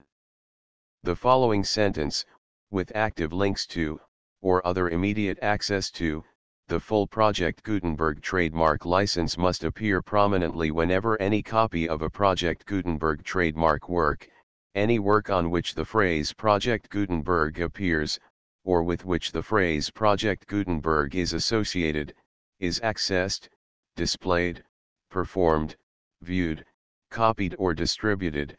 This ebook is for the use of anyone anywhere in the United States and most other parts of the world at no cost and with almost no restrictions whatsoever. You may copy it, give it away or reuse it under the terms of the Project Gutenberg license included with this ebook or online at www.gutenberg.org. If you are not located in the United States, you will have to check the laws of the country where you are located before using this ebook. 1.e.2. If an individual Project Gutenberg trademark electronic work is derived from texts not protected by U.S. copyright law, does not contain a notice indicating that it is posted with permission of the copyright holder, the work can be copied and distributed to anyone in the United States without paying any fees or charges. If you are redistributing or providing access to a work with the phrase Project Gutenberg associated with or appearing on the work, you must comply either with the requirements of paragraphs 1.e.1 through 1.e.7 or obtain permission for the use of the work and the Project Gutenberg trademark as set forth in paragraphs 1.e.8 or 1.e.9. 1.e.3. If an individual Project Gutenberg trademark electronic work is posted with the permission of the copyright holder, your use and distribution must comply with both paragraphs 1.e.1 through 1.e.7 and any additional terms imposed by the copyright holder. Additional terms will be linked to the Project Gutenberg trademark license for all works posted with the permission of the copyright holder found at the beginning of this work. 1.e.4. Do not unlink or detach or remove the full Project Gutenberg trademark license terms from this work, or any files containing a part of this work or any other work associated with Project Gutenberg trademark. 1.e.5. Do not copy, display, perform, distribute or redistribute this electronic work, or any part of this electronic work, without prominently displaying the sentence set forth in paragraph 1.e.1 with active links or immediate access to the full terms of the Project Gutenberg trademark license. 1.e.6. You may convert to and distribute this work in any binary, compressed, marked up, non-proprietary or proprietary form, including any word processing or hypertext form. However, if you provide access to or distribute copies of a Project Gutenberg trademark work in a format other than plain vanilla ASCII or other format used in the official version posted on the official Project Gutenberg trademark website, www.gutenberg.org, you must, at no additional cost, fee, or expense to the user, provide a copy, a means of exporting a copy, or a means of obtaining a copy upon request, of the work in its original plain vanilla ASCII or other form. Any alternate format must include the full Project Gutenberg trademark license as specified in paragraph 1.e.1. 1.e.7. Do not charge a fee for access to, viewing, displaying, performing, copying or distributing any Project Gutenberg trademark works unless you comply with paragraph 1.e.8 or 1.e.9. 1.e.8. You may charge a reasonable fee for copies of or providing access to or distributing Project Gutenberg trademark electronic works provided that, you pay a royalty fee of 20% of the gross profits you derive from the use of Project Gutenberg trademark works calculated using the method you already use to calculate your applicable taxes. The fee is owed to the owner of the Project Gutenberg trademark, but he has agreed to donate royalties under this paragraph to the Project Gutenberg Literary Archive Foundation. Royalty payments must be paid within 60 days following each date on which you prepare, or are legally required to prepare, your periodic tax returns. Royalty payments should be clearly marked as such and sent to the Project Gutenberg Literary Archive Foundation at the address specified in Section 4, Information about donations to the Project Gutenberg Literary Archive Foundation.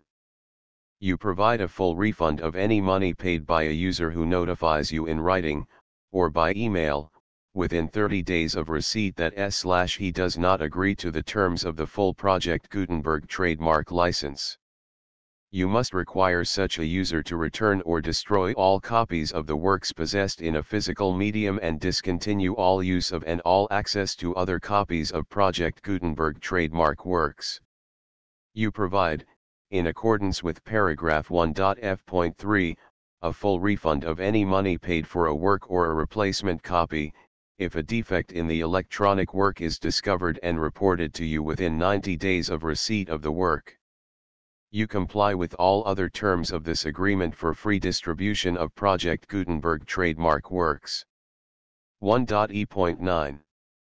If you wish to charge a fee or distribute a Project Gutenberg trademark electronic work or group of works on different terms than are set forth in this agreement, you must obtain permission in writing from the Project Gutenberg Literary Archive Foundation, the manager of the Project Gutenberg trademark. Contact the Foundation as set forth in Section 3 below. 1.f.1.f.1. Project Gutenberg volunteers and employees expend considerable effort to identify, do copyright research on, transcribe and proofread works not protected by U.S. copyright law in creating the Project Gutenberg trademark collection. Despite these efforts, Project Gutenberg trademark electronic works, and the medium on which they may be stored, may contain defects, such as, but not limited to, incomplete, inaccurate or corrupt data, transcription errors, a copyright or other intellectual property infringement, a defective or damaged disk or other medium, a computer virus, or computer codes that damage or cannot be read by your equipment. 1.f.2. Limited warranty, disclaimer of damages, except for the right of replacement or refund described in paragraph 1.f.3, the Project Gutenberg Literary Archive Foundation, the owner of the Project Gutenberg trademark, and any other party distributing a Project Gutenberg trademark electronic work under this agreement, disclaim all liability to you for damages, costs, and expenses, including legal fees. You agree that you have no remedies for negligence, strict liability, breach of warranty or breach of contract except those provided in paragraph 1.f.3. You agree that the Foundation, the trademark owner, and any distributor under this agreement will not be liable to you for actual, direct, indirect, consequential, punitive, or incidental damages even if you give notice of the possibility of such damage. 1.f.3. Limited right of replacement or refund. If you discover a defect in this electronic work within 90 days of receiving it, you can receive a refund of the money, if any, you paid for it by sending a written explanation to the person you received the work from. If you received the work on a physical medium, you must return the medium with your written explanation. The person or entity that provided you with the defective work may elect to provide a replacement copy in lieu of a refund. If you received the work electronically, the person or entity providing it to you may choose to give you a second opportunity to receive the work electronically in lieu of a refund. If the second copy is also defective, you may demand a refund in writing without further opportunities to fix the problem. 1.f.4. Except for the limited right of replacement or refund set forth in paragraph 1.f.3, this work is provided to you as is, with no other warranties of any kind, express or implied, including but not limited to warranties of merchantability or fitness for any purpose. 1.f.5. Some states do not allow disclaimers of certain implied warranties or the exclusion or limitation of certain types of damages. If any disclaimer or limitation set forth in this agreement violates the law of the state applicable to this agreement, the agreement shall be interpreted to make the maximum disclaimer or limitation permitted by the applicable state law. The invalidity or unenforceability of any provision of this agreement shall not void the remaining provisions. 1.f.6. Indemnity.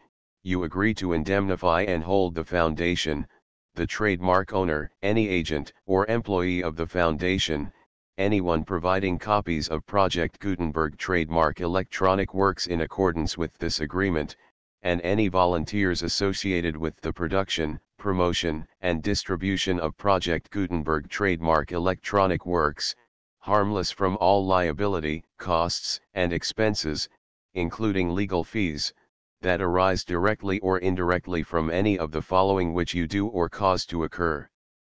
A. Distribution of this or any Project Gutenberg trademark work. B. Alteration, modification, or additions or deletions to any Project Gutenberg trademark work, and C. Any defect you cause. Section 2. Information about the mission of Project Gutenberg trademark. Project Gutenberg trademark is synonymous with the free distribution of electronic works in formats readable by the widest variety of computers, including obsolete, old, middle-aged, and new computers. It exists because of the efforts of hundreds of volunteers and donations from people in all walks of life. Volunteers and financial support to provide volunteers with the assistance they need are critical to reaching Project Gutenberg trademark's goals and ensuring that the Project Gutenberg trademark collection will remain freely available for generations to come. In 2001, the Project Gutenberg Literary Archive Foundation was created to provide a secure and permanent future for Project Gutenberg trademark and future generations. To learn more about the Project Gutenberg Literary Archive Foundation and how your efforts and donations can help, see sections 3 and 4 and the Foundation information page at www.gutenberg.org. Section 3. Information about the Project Gutenberg Literary Archive Foundation. The Project Gutenberg Literary Archive Foundation is a non-profit 501(c)(3) educational corporation organized under the laws of the state of Mississippi and granted tax-exempt status by the Internal Revenue Service. The Foundation's IN or federal tax identification number is 64-6221541. Contributions to the Project Gutenberg Literary Archive Foundation are tax-deductible to the full extent permitted by U.S. federal laws and your state's laws. The Foundation's business office is located at 809 North 1500 West, Salt Lake City, Utah 841-16808-596-1887. Email contact links and up-to-date contact information can be found at the Foundation's website and official page at www.gutenberg.org/contact. Section 4. Information about donations to the Project Gutenberg Literary Archive Foundation. Project Gutenberg trademark depends upon and cannot survive without widespread public support and donations to carry out its mission of increasing the number of public domain and licensed works that can be freely distributed in machine-readable form accessible by the widest array of equipment, including outdated equipment. Many small donations, $1 to $5,000, are particularly important to maintaining tax-exempt status with the IRS. The Foundation is committed to complying with the laws regulating charities and charitable donations in all 50 states of the United States. Compliance requirements are not uniform and it takes a considerable effort, much paperwork, and many fees to meet and keep up with these requirements. We do not solicit donations in locations where we have not received written confirmation of compliance. To send donations or determine the status of compliance for any particular state, visit www.gutenberg.org/donate.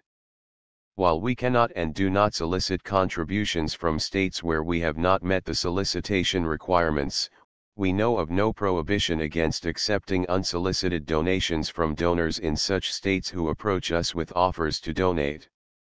International donations are gratefully accepted, but we cannot make any statements concerning tax treatment of donations received from outside the United States.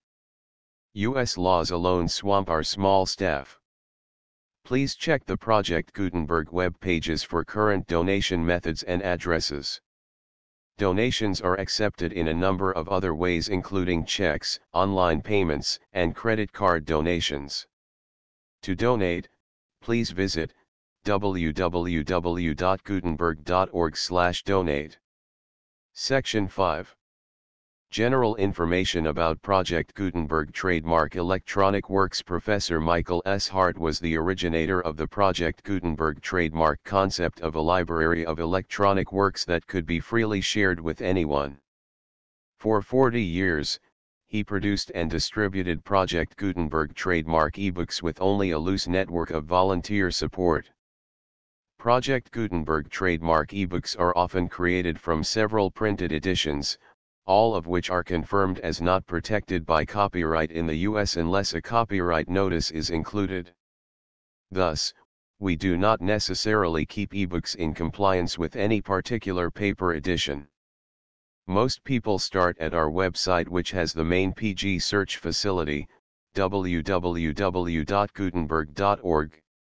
This website includes information about Project Gutenberg trademark, including how to make donations to the Project Gutenberg Literary Archive Foundation, how to help produce our new ebooks, and how to subscribe to our email newsletter to hear about new ebooks. The Germany and the Agricola of Tacitus. The Oxford Translation Revised, with notes. With an introduction by Edward Brooks, Junior Introduction. A treatise on the situation, manners, and inhabitants of Germany. 1. The Life of Gnaeus Julius Agricola. Footnotes, a treatise on the situation, manners, and inhabitants of Germany. The Life of Gnaeus Julius Agricola, the full Project Gutenberg license.